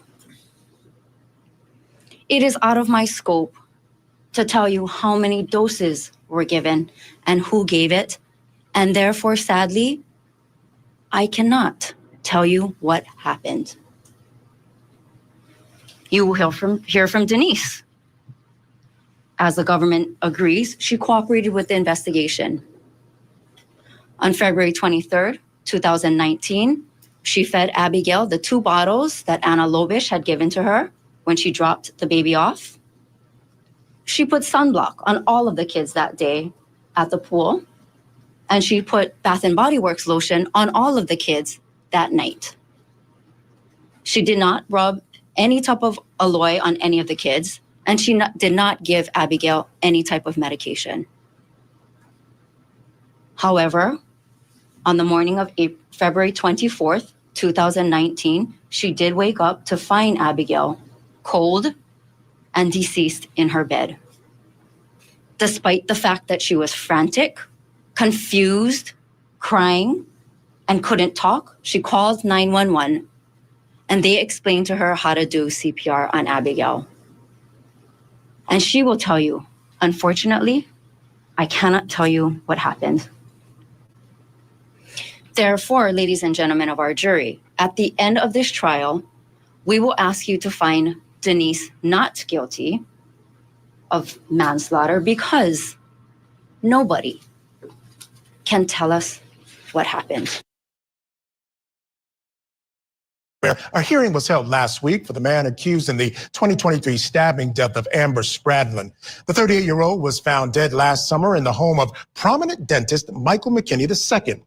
More than a year later, police charged McKinney's son, MK III, with murder and multiple counts of evidence tampering in that case. McKinney Sr. and a family friend, Josh Mullins, were also charged with multiple counts of complicity to tampering with evidence. Now, during the hearing last week, MK's defense tried to argue for a reduced bail. Take a listen. What the proposing judge is, it's either a 10% of the $5 million bond posted, cash or property, and we would post that and be obligated to the balance of the $4.5 million that is the court's current bond. The issue with that, judge, is that's what the law, and the court's well aware, that's what the law really requires in this case.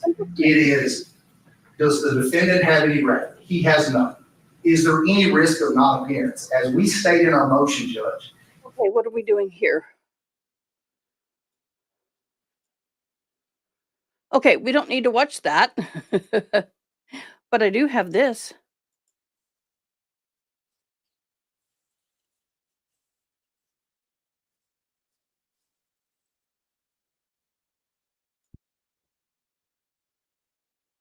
Denise Villa in this matter. I am going to ask you some questions this morning. Please stop me if you need to, okay? Okay. Are you currently married? Yes. No. Are you in a relationship with somebody named Clay? Named who? Irrelevance. Sustained. Well, is this the person that brought you to Denise's house on the morning of February 23rd, 2019? 24th, I'm sorry. I'm sorry, I didn't hear the question. Please. Who brought you to Denise's house on the morning of February 24th, 2019? Nalu. Is that who your boyfriend right now? No. Irrelevance. Okay, move on. Answer it.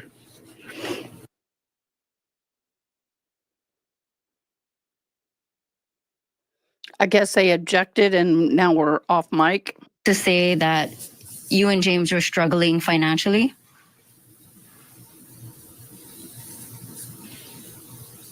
I don't recall our financial situation at that time. You don't remember having a hard time because you were a full-time student? I was working full-time at that time. Well, actually, you just got a job offer on December 3rd, 2018, correct? I don't recall the dates. I'm sorry. I don't recall the exact dates. Is it possible that you got a job offer on December 3rd, 2018? Yes. All right. And so from that point on, you started working Monday through Friday. Is that accurate? Yes. And you informed Denise that you had just gotten a job, so you started taking the kids to her house on the Monday that you started work, correct? I don't recall the dates, but that could be accurate. You were comfortable with her prices for watching the kids, yes? Yes. We're waiting. And you were comfortable with paying the additional amounts for watching them outside of Monday through Friday normal business hours, correct? Yes. During that time between December 2018 and February 2019, Denise's house was deemed the safe house between you and James. Is that accurate? Yes. The family court, you and James were not supposed to have contact with one another. Objection. Move on, counsel. This goes to her bringing her kids to Denise's house, Judge.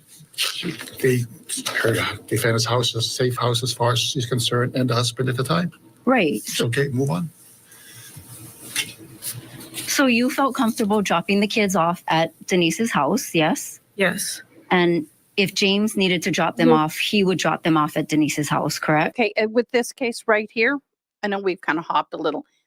The babysitter is being accused of giving an infant 2.5 times the legal dose of basically Benadryl to that infant and unaliving the infant. So this is the cross-examination of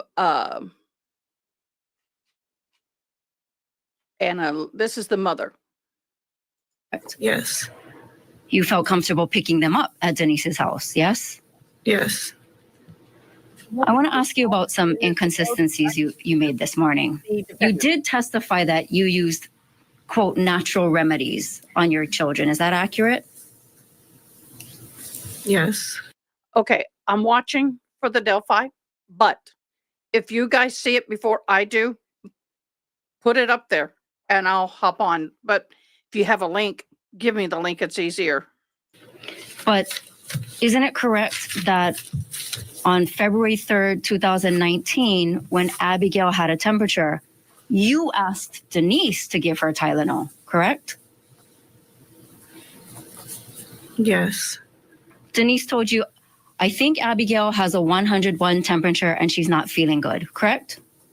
Yes. And you said, oh no, not again, right?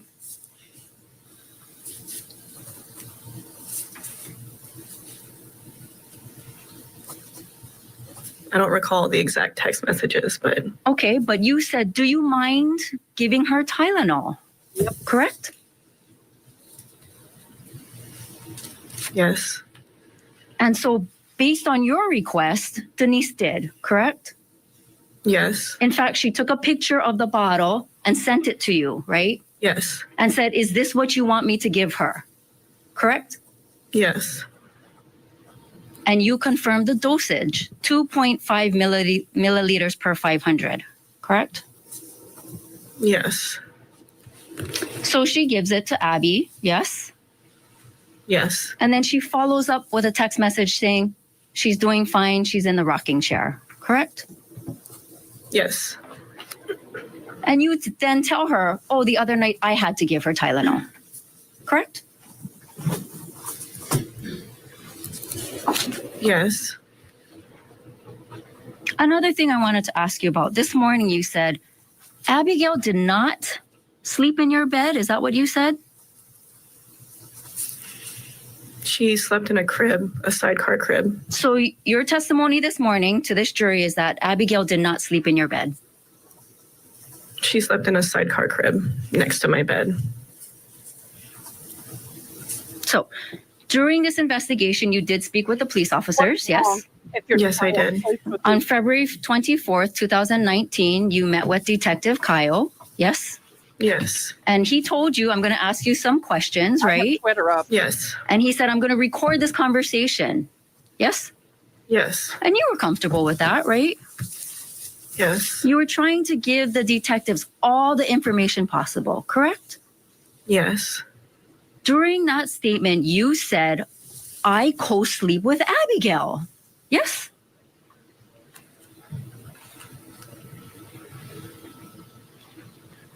Yes? Yes. She sleeps with me in the bed, you said. Yes? I don't recall saying that, but if that's what I said. Dr. Bullbugger. Quote, she's always next to me, end quote. Yes? In the sidecar crib is right next to the bed. Love you. Is that your testimony this morning, Miss Lobish? Pineapple. My son is cooking me a fabulous chili. I can't wait.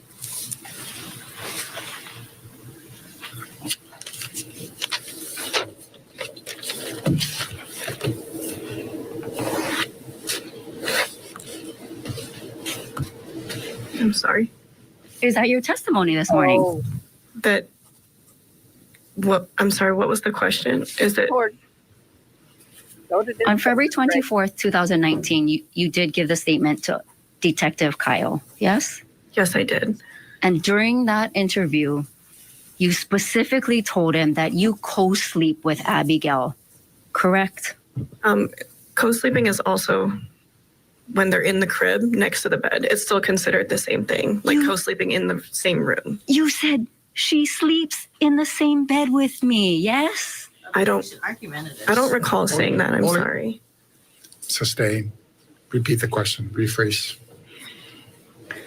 Would looking at your transcript help you to remember what you told this detective? Yes. Go ahead and take that binder next to you, flip to Exhibit B, and on the bottom you'll see numbers 303. I'm trying to keep up with behind the scenes. Sorry.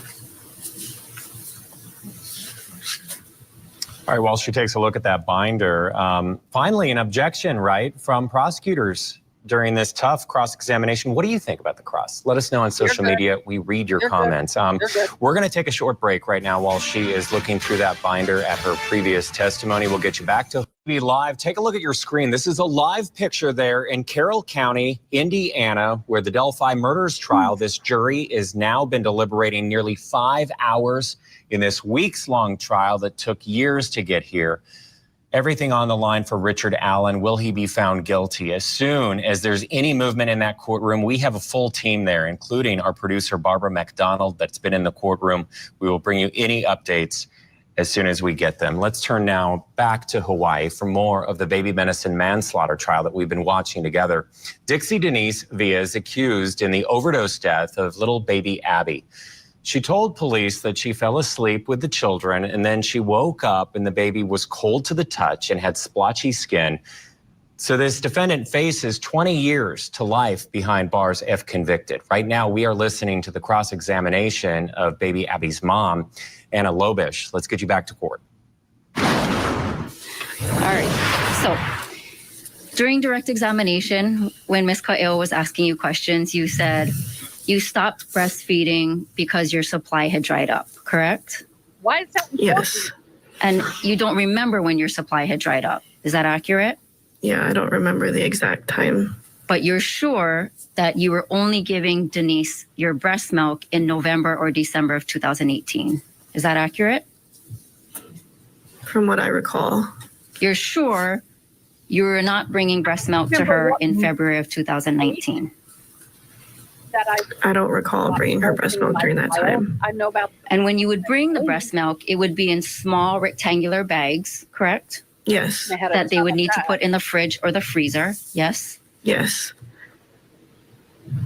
Isn't it correct that you told Ariana Rivera that you were bringing breast milk for Abigail? I don't recall saying that. Would looking at a direct message between you and Anna Kalehua help you to remember that? Probably. I guess so. Go ahead and turn to Exhibit O.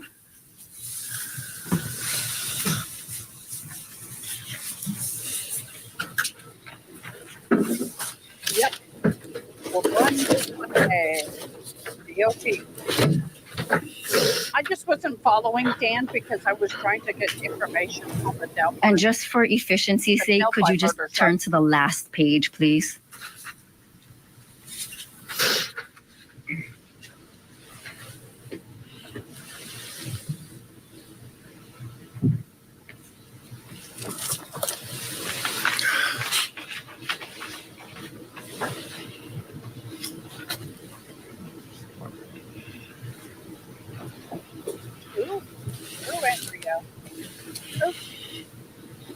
The air conditioning noise is really hard for me to take at night.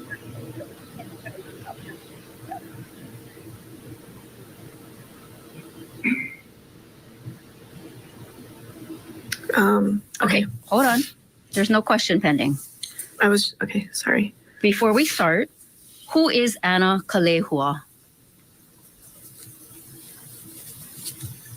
Kalehua is my friend. Oh, is she here today? Sitting in this courtroom? She is. Could you please point to her and describe what she's wearing? What? So stay, move on, counsel. You had a conversation with her, yes? Yes. This is the conversation, correct? Yes. And you told Ariana Rivera that you were bringing breast milk for Abigail, yes? I don't recall having that conversation with her, but it's here, so. You agree you talked about it, yes? I agree I talked about it with Kalei, yes. Okay. I'll wait for y'all to answer No. this one because some people think it's tricky. In addition, Y'all say.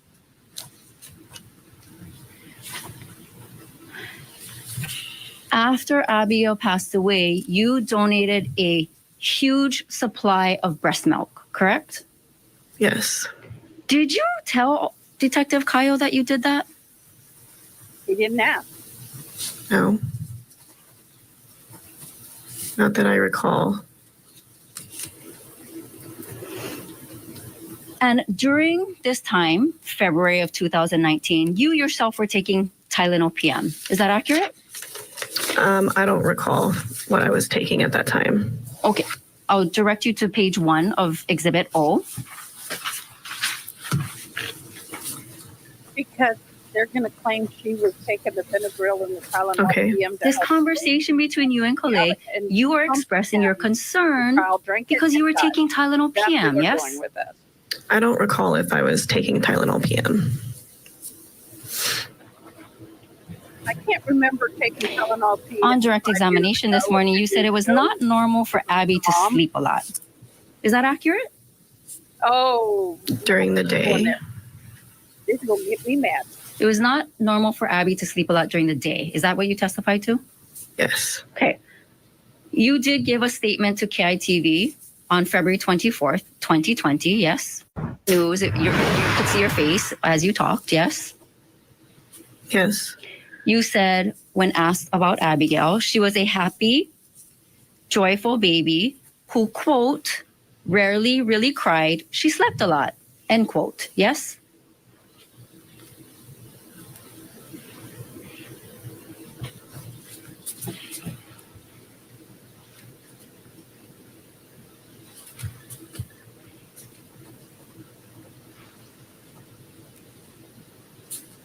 Yes. Now, I want to talk about why you needed Denise to watch the kids during the weekend of February 23rd, 2019.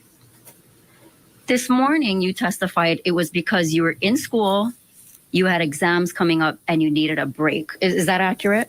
Yes. On February 21st, 2019, you told Denise it's because you have an exam at 1 p.m. on February 23rd, 2019. Yes? Yes. In another text, you told Denise it was because you have 3 finals and because James has guard. Correct? Yes. You also told her that you have a class in the morning at 10:30, but you can push it, correct? Yes. You didn't tell her that that was a kickboxing class, right? Can you not hear me? I'm pretty hot. I don't recall exactly what I told her. That's smelling good. During your February 24th, 2019 statement to Detective Kyle, you said it was because you had homework and you needed to get stuff done. Is that correct? Yes. Yet on February 18th, 2019, you had a direct message conversation with Denise, and you told her it's because you and James had just had a fight and you need someone to watch the kids for the weekend, correct? I don't recall that text message. You said, can I bring the kids Friday? James found the pregnancy test. It is. And beat me up again. I need someone to keep them for the weekend. Are we having a mic issue? Because my numbers are high. We got new people. I'm deaf. I have hearing aids. I can't gauge what you're hearing because my hearing aids totally distort it. But I'm looking at my monitors and my numbers, and I am in the green to green yellow range. Can you hear me now? Yes. When I talk and I'm looking down, I'm answering the phone. Sometimes I need to. Yeah. Denise actually says, I can't take them. I have plans for the weekend. Correct?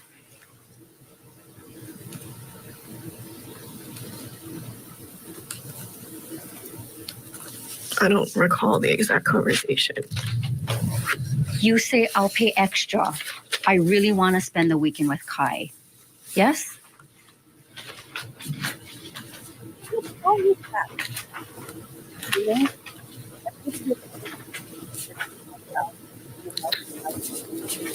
Yes. Now, did you ever consider telling Detective Kyle that you have this huge supply of breast milk that can be tested? It is normal. Okay, guys, we gotta stop. No. It is normal for a nursing mom if most of us have an excess supply, okay?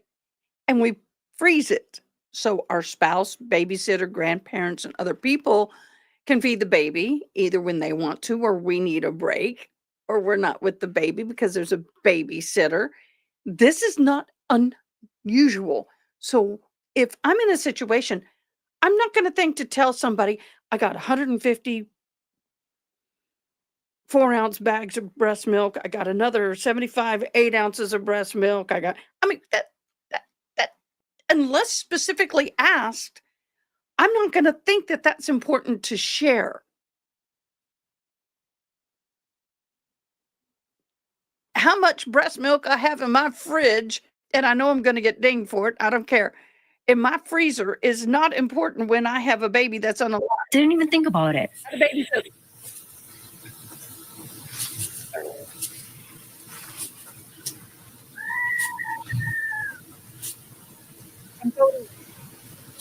You're shaking your head no. Is that a no? No, I didn't think about it. Thank you. Nothing further. Redirect.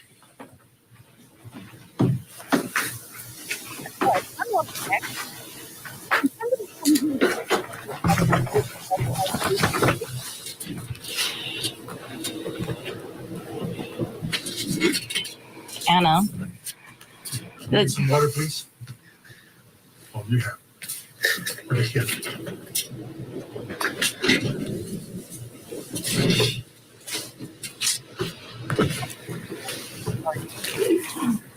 When did you leave Queens?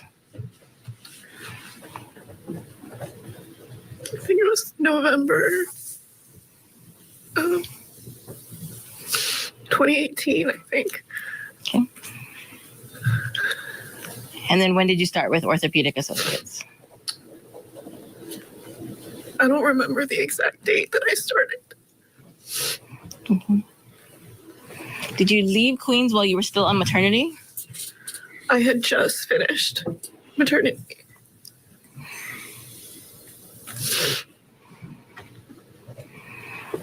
So it's safe to say you finished maternity, went back to Queens, and then left there. Yeah. And then you got a new job. Yeah. Okay. Now, did the new job pay the same as what you got at Queens? I think it was like $1 or $2 less per hour. How are you funding college? I had a GI Bill at the time. How would you describe your financial situation? I don't recall exactly what it was. We were transitioning. I was transitioning between a job. So I'm pretty sure at that time I got the GI Bill benefits, and then they would pay me monthly to be in school. So that helped supplement.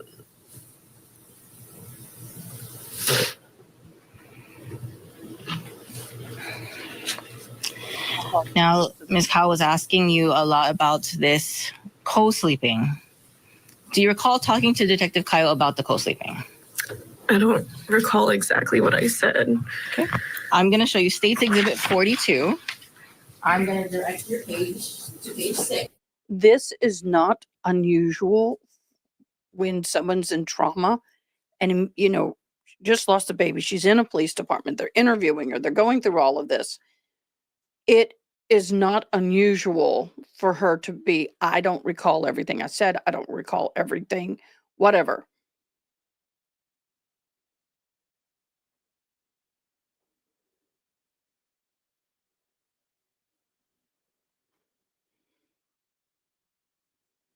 I'm reading that. Okay. So anyway, her not remembering and the way she's responding is very natural. And it's been, what, a year or two? Which also has 3 of. I'm sorry, pretend judge. What link are you wanting me to put up? Very hot. Be careful. My Discord link? Oh, thank you. It looks fabulous. Ooh, it is hot. I'll put mine up. I'm sorry. Or Dr. Bullbutter can do it. Thank you. 3 at the bottom. Could you please take a look at lines 1 through 6?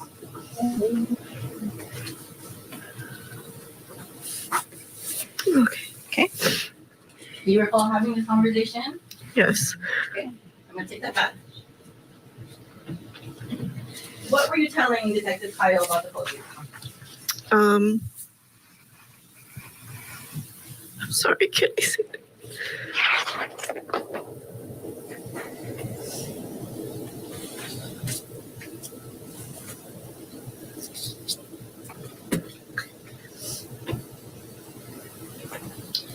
I was explaining that I co-sleep with her and she's always next to me.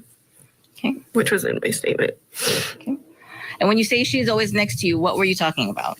She's in the crib next to me. So now when I'm talking about this crib, is there space between the bed and the crib? No, it's attached to the bed. It's called a sidecar. You sidecar the crib and then you remove like the front of the crib and you sidecar it to the bed. It's attached to it. Okay. Now, when you talked about co-sleeping, is that what you meant? Yes. Co-sleeping is a broad term. But I'll be listening. So when other people talk about co-sleeping, sometimes they're referring to someone like your child sleeping right next to you on a physical, say, queen size mattress. Objection, speculation. Rephrase. How have you heard the term co-sleeping used before? From other parents and the way that I was raised. Okay. What are some examples of co-sleeping that you're aware of? Co-sleeping is the child is in the room with you, co-sleeping. That would be what it falls under. Okay. Can it also be sharing a bed? That would be bed sharing. So it's two different terms. Okay.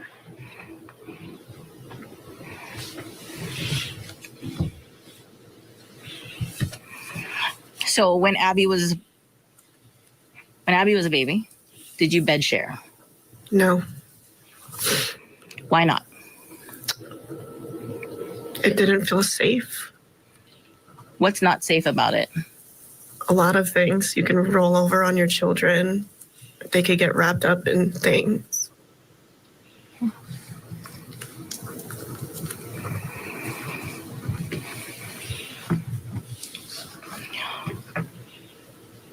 Why is it important for you to use the sidecar to take care of Abby at night?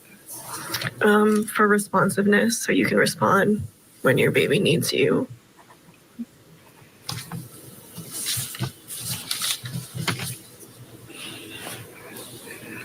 Now let's go to the week that you were asking for I childcare. remember when that came out, and I had one. From the 21st, you started asking if the defendant can watch the kids. My preemie nursed every 15 minutes for the first 2 to 3 weeks. I kid you not. It was all I could do. And having that set up saved me. And I had a C-section. And so this mother has done nothing wrong. And this pisses me off. Now, Ms. Kyle said there were different versions of why you needed to watch the kids. Are they all truth or lie? They're all the truth. What do you mean? All of the reasons that I had given were the truth as to why I needed childcare or a babysitter. Okay. So why did you need a babysitter? I had exams coming up.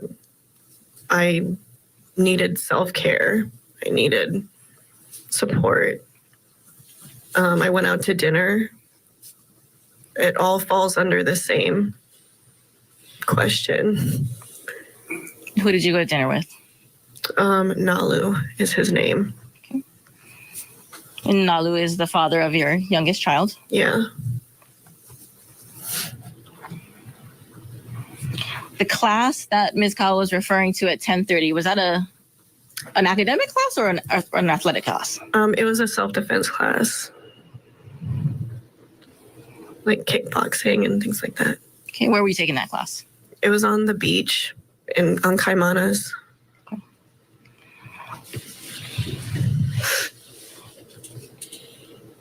And as it came up, there was a an incident between you and James. Is that right? Yes. A physical one? Yes. That was another reason you needed care for the kids? Yes.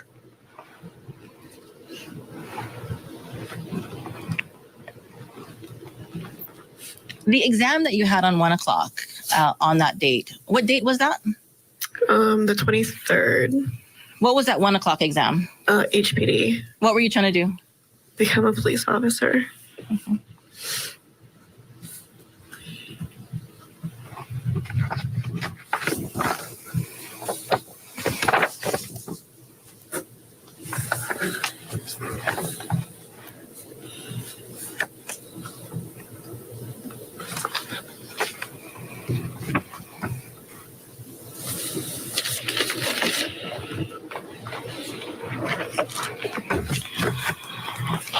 Your breast milk. Did you have a lot of breast milk? I did. Where would you store your breast milk? In a freezer. At the time, we had a house that had like a basement kind of, and we would store it in the deep freezer down there. After Abby passed, how is it that you had so much breast milk left? I was an oversupplier, and I stopped giving her the breast milk, so I had excess. And what did you do with it? I donated it. There's pages, and there's also organizations that will take breast milk for mothers that want to continue giving breast milk to their babies, but they can't produce it. So I donated it.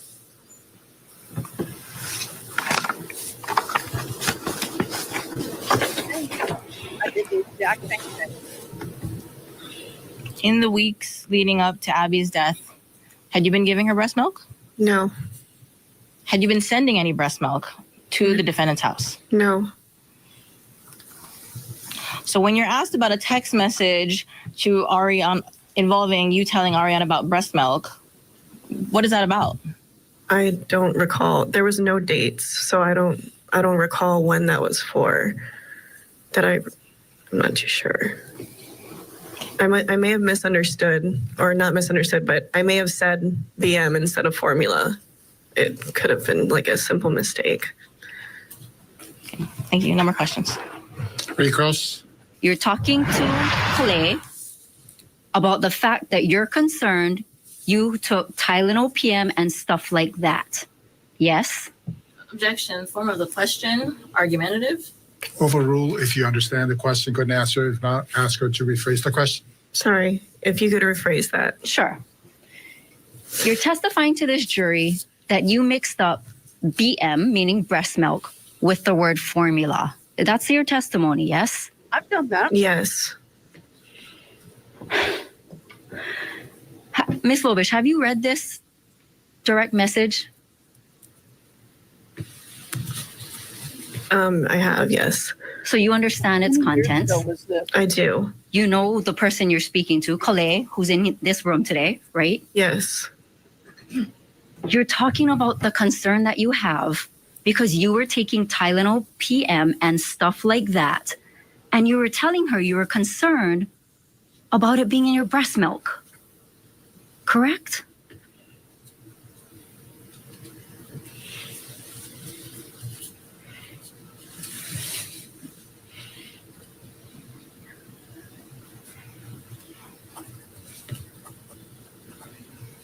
Yeah. How can you remember? She even tells you, go and delete the breastfeeding picture that you posted. Go delete it. Right? A lot of people were. No. Is that what she said? Objection. Hearsay. Overrule. Yes. You respond to her. You guys are talking about keeping the story straight about formula versus breast milk, correct? I did that when we switched. It took a while. You're so used to saying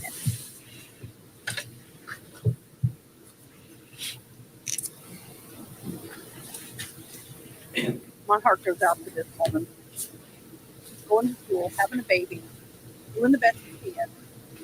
somebody unalived her child, and now they're. I'm sorry, can I take a break?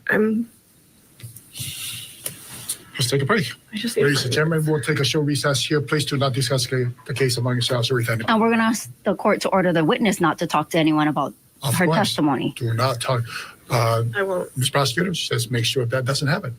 All right, It just doesn't look recess. like she's doing well. Mr. Caroline? Not that she would anyway, but they were pointing at someone in the gallery, which she tried to have this witness identify earlier during her testimony. not a And good now look. we know why. All respect to this mother, of course, for losing Yes. her child, but that's not a good look when you are being crossed about trying to cover things up after the What fact. it appears as a cover-up. And then she says, I need to take a break instead of facing the question and answering them. It doesn't look good in front of a jury. Let's bring in our guest joining us this hour, criminal defense attorney and former prosecutor, attorney Matthew Mangino. Matthew, let's talk about these text messages, keeping the story straight as she's mentioned on Recross, and then deleting pictures. And she was concerned about Tylenol PM in the breast milk. What's your take on this? Well, I think, as Julia said, this is not a good look for this witness on cross-examination.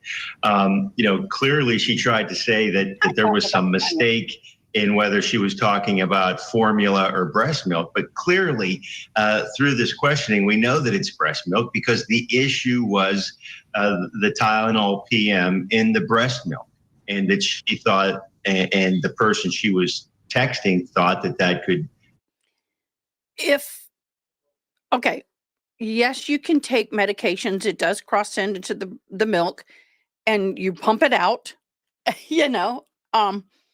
Some levels don't affect the child, but for the child to have 2.5 times the amount of meds in the body,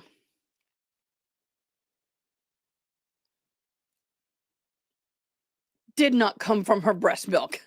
It is not going to be that potent. Long exposure over a period of time of certain meds can cause problems. And I know some people are going to say, what's your experience? Being a mom, multiple babies. Also had a husband who was a physician, first responder. Now, I'm not a pediatrician. I'm not a doctor, but my husband was, and we had children. And I asked these same questions. Is it going to harm the baby if I take a Tylenol PM because I can't shut off. I can't go to sleep and I'm hurting. It's not going to have, you would have to take 2 or 3 bottles of that stuff at once. Your body's going to break down. Some of it will get through to the breast milk, but to the levels in which this baby had deceased, hell no. That's something that has to be put in the milk after it has left the body. I'm no doctor, but this just logically does not make sense. Anybody who's had a baby knows. If mama's out there, validate me or tell me I'm wrong. If I'm wrong, I want to know how. Come back to harm her, and there's talk of deleting pictures and things like that. So between her testimony about the breast milk and the formula and the testimony with regard to why she actually needed a babysitter that weekend, clearly indicate that she's not being as forthcoming as she should in terms of a witness. Yeah, it doesn't mean that she's necessarily involved, but it can attack her credibility. To your point, Matthew, that sidebar is broken up. Let's go back in and listen to the continued testimony once Anna Lobish has now come back to the stand. Okay, Ms. Lobish. I don't remember all this. Your friend Colette is telling you to stick to the story of formula, correct? That's what it says here.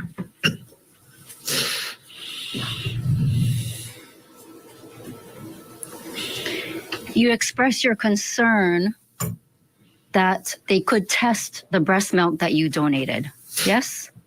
Yes. And that they'll try to use it against you, correct? Yes.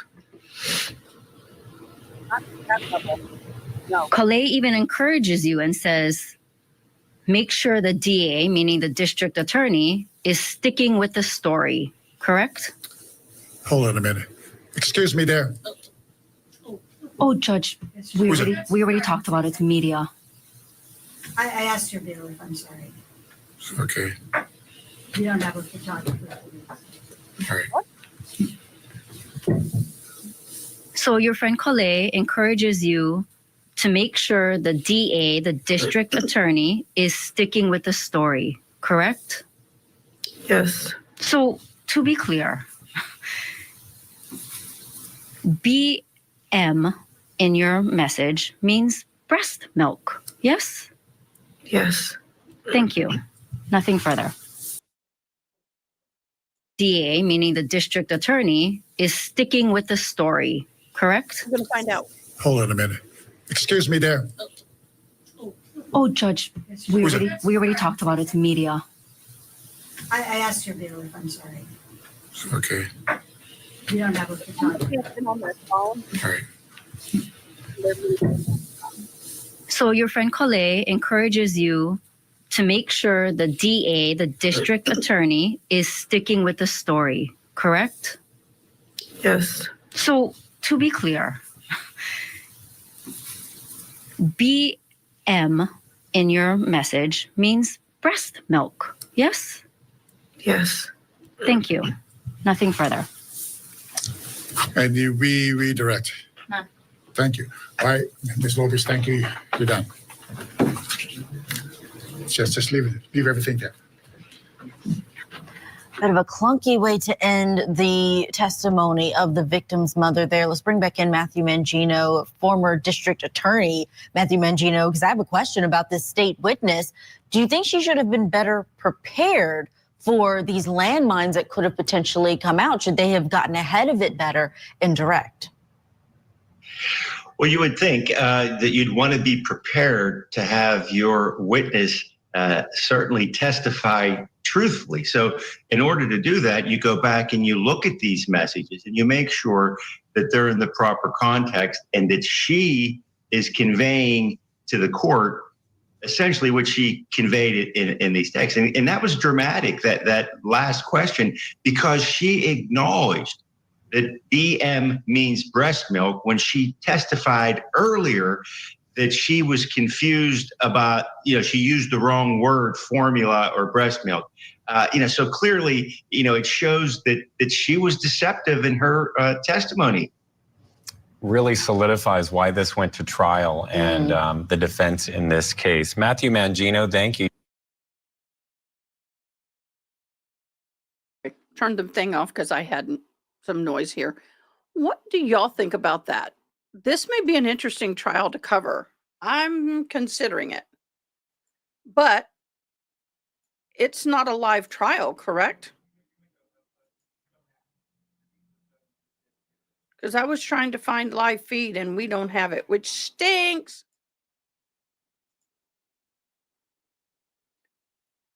Ada, watch the news? What? Give me a little more context there, sir. I am trying to set up a little media side thing so I can gotta fix this technology thing here.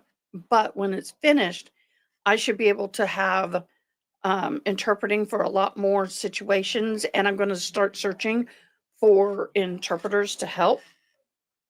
And I am trying to I was set up the ADA media so I can access and be able to take notes in court and then come back and interpret what's happening. But I need to figure out how to do that. I know RA does, but I'm not going to. I got to keep it separate.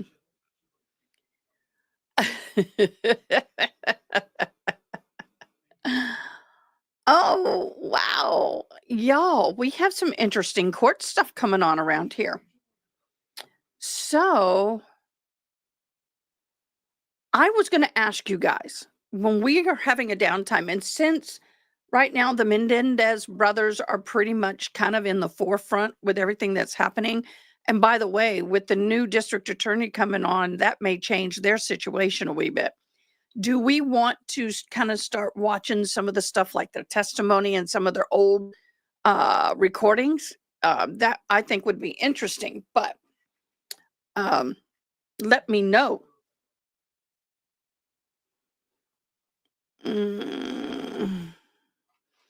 Because I'm trying to find stuff for us to do that not everybody else is doing. I'm trying to go separate a little bit.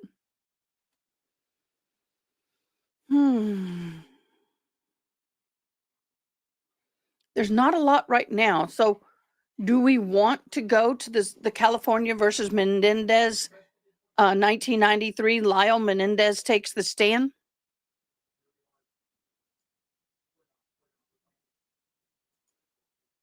I need to go to channel and go to the other videos and get part 1, 2, 3.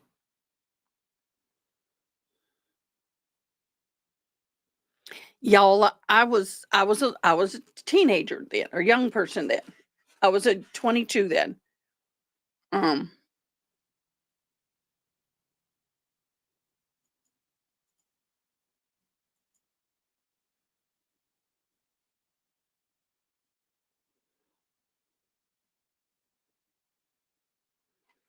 So I'm kind of interesting. What do you think?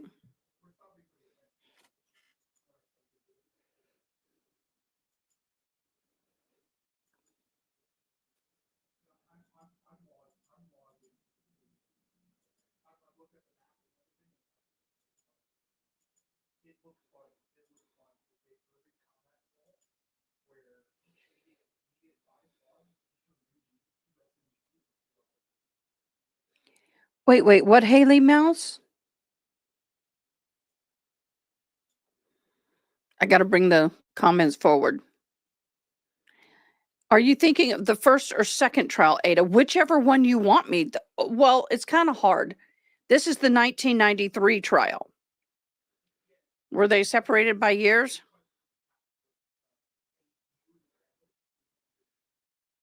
Maybe we can find the videos of the first and the second trial and compare them. What a thought.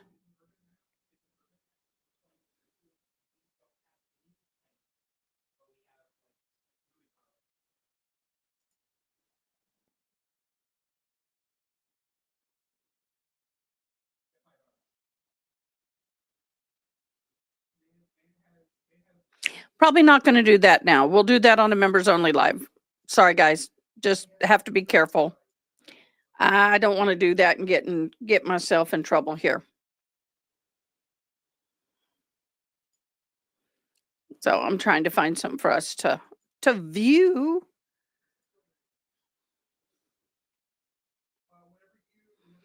My son is kind of loud over there. I'm so sorry. Thank you for telling me that. We do have a motion day part 2 for the YSL trial, which am I echoing or is it just my ears? Maybe my ears.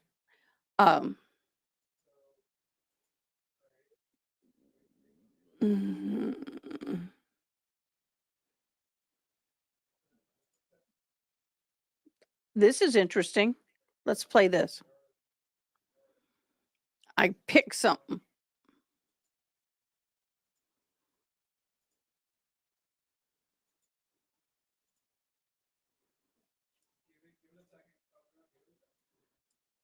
Back in June of 2023, the victim, 47-year-old Joshua Gilliland, was on his way to work at a local bar when he was hit in the crosswalk.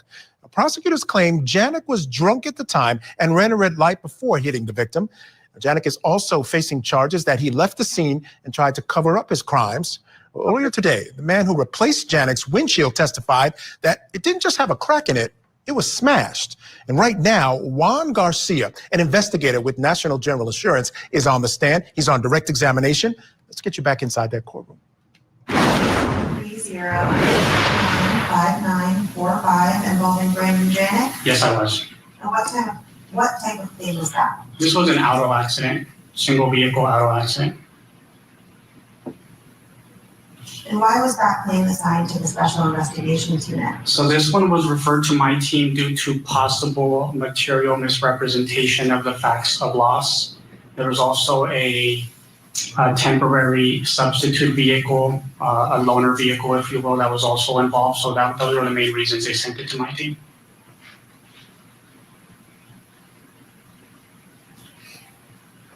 Generally, what do you do when you're assigned to a claim? The first thing I do is review the entire claim file.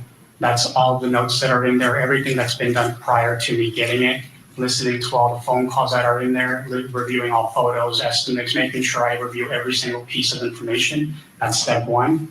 Step two is formulating that plan of action that meets the standards of our claims department. That's typically where I start. Can you briefly describe your plan of action? So my plan of action usually entails one, running backgrounds on the parties involved. That's reviewing their prior claims history, how many accidents they've been involved in, their policy, is it enforced, is it not enforced, how many vehicles are on there. It involves completing a scene canvas, getting a recorded statement, basically getting as much information as possible and concluding it with getting a recorded statement, and sometimes we utilize an expert to render an opinion. So in this case, you listened to that first notice of loss call, right? Yes, I did.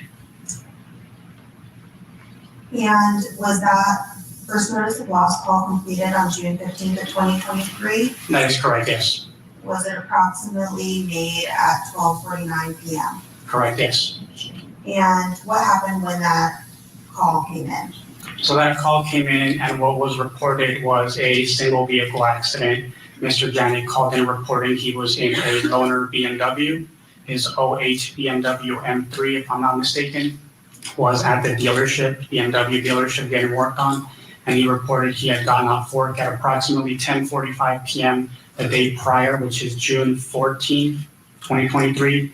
And as he was reversing into his parking deck, his parking stall, if you will, the vehicle parked immediately on his left-hand side was a truck, was parked too close to the line. So as he's reversing, he accidentally dinged the door. The door made contact with the fence, the gate, if you will. Was that first notice of loss call made with Brian Ship? Correct, yes. At this time, I'm going to play People's Exhibit 70. I'd also ask it to be admitted with that stipulation number 10 for its foundation. Any objection to the court's receiving People's Exhibit 70? No objection, Your Honor. Okay, People's 70 is received, so you may publish. It is associated with People's Exhibit 70A, the transcript. So we'd ask that that be passed along to the jury right now. Are you seeking to admit People's 78? Yes, Your Honor. Any objection? Without objection, Your Honor. 78 is received, so that may also be published. I'm going to play that recording for you. I just ask you to listen to it with us together.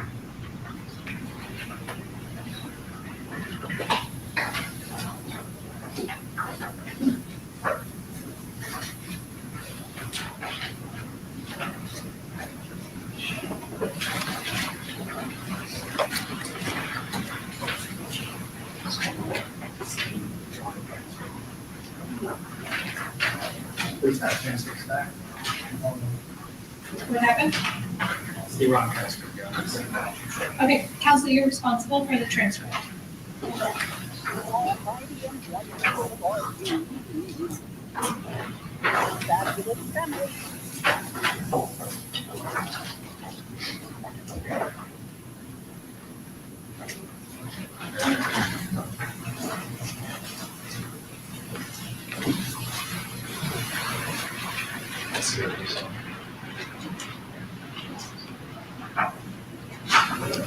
Do you need to be heard? Excuse me, Your Honor? Do you need to be heard? No, I don't.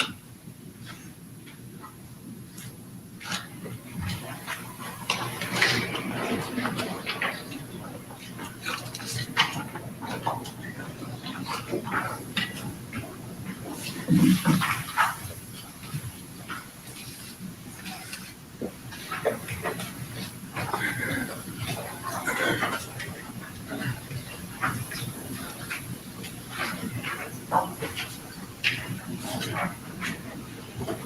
Were the other transcripts collected?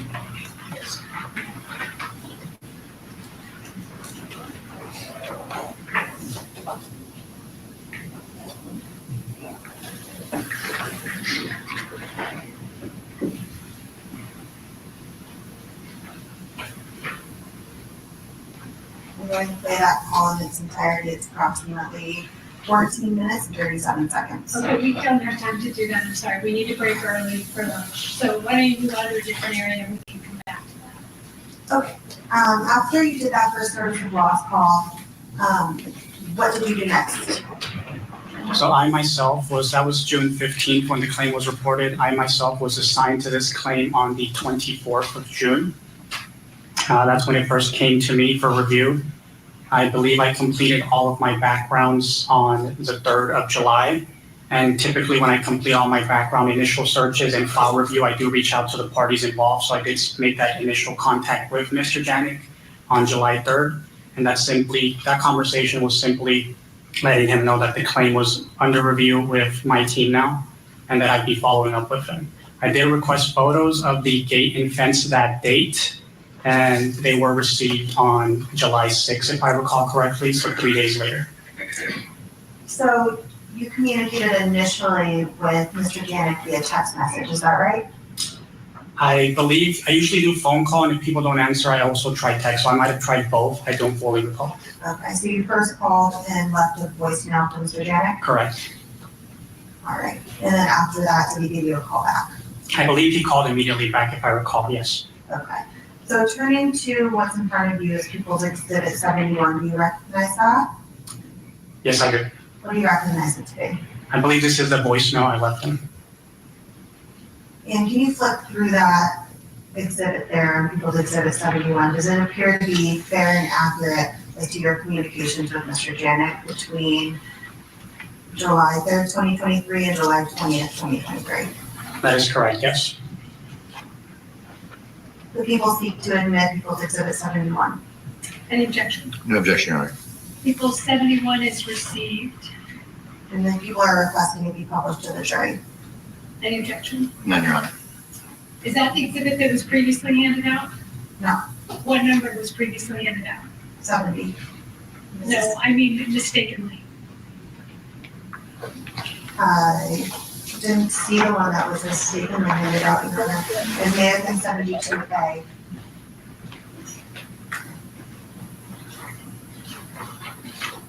Yes, that's 72A. You may hand out 71A. Sorry.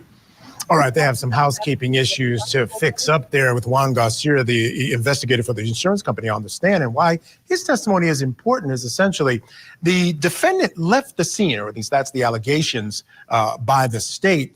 And as he was trying to get the car fixed up, and after the accident happened, or the killing of the victim per the state, he started telling stories to various investigators and folks who were fixing the car. And those things, at least the state wants to show, were lies. So that's part of what this testimony is about. All right, looks like they've gotten things fixed up. So let's get back inside that courtroom. 19. Can you explain generally just what you're saying in that voicemail? So I'm basically letting him know that this claim was referred over to the Special Investigations Unit. There is an unlisted vehicle, meaning a vehicle not on his policy, that was involved. And per the file notes, it was regarding him backing into his parking deck. I let him know it was referred over to the SIU team, my team, and that I would be touching base with him, but I did want to see if he had any photos of any of the property damage involved, the fence, the vehicle, etc. I did let him know, obviously it was around 4th of July holiday, that I would be out on the 4th and I would return on the 5th. I requested a call back. And after you left that voicemail, did you receive an immediate call back from Mr. Janik? To my recollection, yes, I did. And what, if anything, did he tell you? From my recollection, he said he acknowledged that it was with my team. I did request photos. He said of the fence. He said he would provide those to me, and those were received a few days later. I did let him know I'd be following up for a recorded statement to schedule it, and he acknowledged that and understood. So on July 5th, 2023, did you receive a text from Mr. Janik? It was either the 5th or the 6th that I received photos of the fence, yes. So turning to the following page of that text message.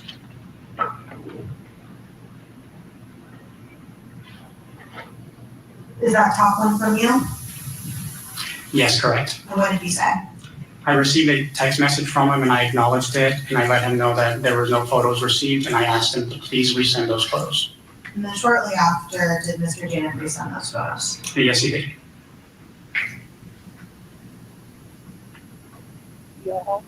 And then what did you say next? I just acknowledged that I received the photos and I thanked him. All right, turning to People's Exhibit 82. I just saw, and yes, you saw me go. I just saw the unedited photos of the Delphi victims unalived. Y'all.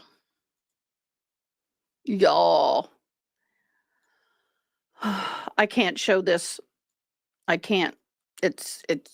I can't.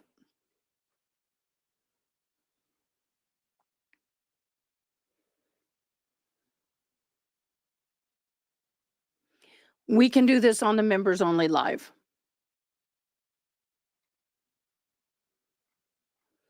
But there's a lot of odd claims that I can't talk about on this live, but I saved it.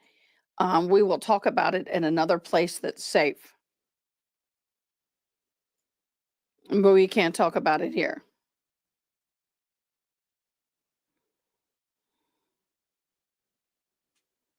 Sorry, guys. I just had to explain my reaction. 83, which I believe are in front of you. Okay, hold on one moment. I may have misspoken. So those are all People's Exhibit 71. There is no 71A, correct? Correct. Okay, so I misspoke. So those are all People's 71, which has been received. There is no 71A. We are going to need to break early for lunch. So before you move on to the next exhibit, we're going to break. We will come back at 1:30. Please make sure you leave your notebooks and your transcripts in your seat. All right, as they take a break, we'll do the same. Now, when we come back, well, before we do that, I want to get a quick programming note in. Melody Ferris's defense team, they're going to join Vinnie Politan live tonight on Closing Arguments. John Weaver and Michael Ray will discuss today's guilty verdict and what is next for Melody Ferris. It's an interview you do not want to miss. I know I'll be watching. Tune into Closing Arguments with Vinnie Politan Tuesday night at 8 Eastern right here on Court TV. All right, we'll take that break now. When we come back, we'll have more testimony in the Killed in the Crosswalk murder trial. So keep it here on Court TV, your front row seat to justice. I want to get you back into court now when an insurance investigator is testifying about the claim that was made for that accident. So, Mr. Garcia, when we left off, we were talking about those text messages between you and Mr. Janet. And you testified that you received 2 photos. Breaking news in the Delphi murder trials. Really? It moved. It moved. Okay.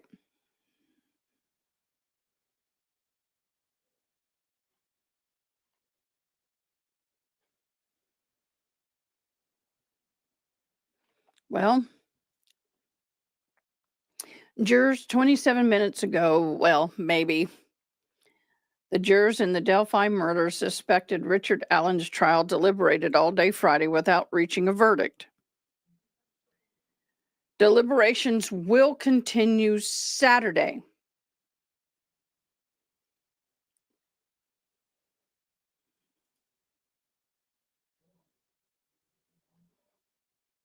Okay, there we go. So the Delphis did not reach a verdict today. It is 4:30 something over there, I think. I don't know what time zone they're in. So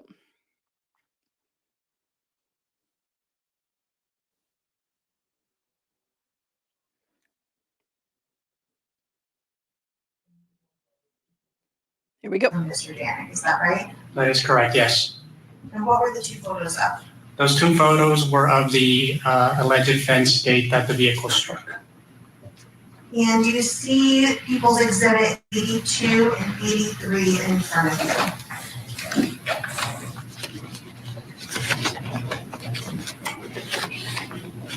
Yes, I did. Do you recognize those? Yes, I did. What do you recognize them to be? These were the photos that I received via text message of the fence/gate that the vehicle struck. And do those appear? Okay, guys, do y'all want to keep going? Honestly, my head is still hurting. It's not giving up. I'm eating so I can take my meds. I've been on almost 5 hours. So I'm thinking if it's okay with you, we hang up our shoes today. I will be live on Sunday Night Live at 7 o'clock. We've got a lot of stuff to discuss. Dan, I thank you for being here. You are a new person here, I believe. Everybody who's joined me, Adair, Dan, Bull Butter, Haley Mouse, Pretend Justice out and about with Dianne, Eddie, Andrielle, all of you. I can't even go back and list everybody. But thank you guys for being on, Gabby. I really appreciate everybody being on today. If you are not subscribed, hit the subscribe button. It doesn't cost you anything. We'd love to have you a part of our family. Thank you, thank you, thank you once again to Carmen. She gifted 5 memberships today. And Zach, thank you so much for the love. Appreciate you. Zach, thank you for hopping in today too. Oh, Zach, you're too kind. Yeah, he's buttering me up. So I think that we'll be there. Hopefully we'll see everybody on Sunday. We will be having the alternate juror, maybe her daughter. I don't know. I may open up the phone lines. God only knows, but we'll see you later. Everybody be safe. Have a fabulous Friday night and an amazing Saturday. And we will see you again on Sunday for the Saturday Night Live. Thank you for joining me. Comment, like, subscribe, memberships. You know what to do. Have a great day. Bye. Thanks for watching. Please comment, like, share, and most importantly, subscribe. I hope you have an awesome day. Till next time, take care.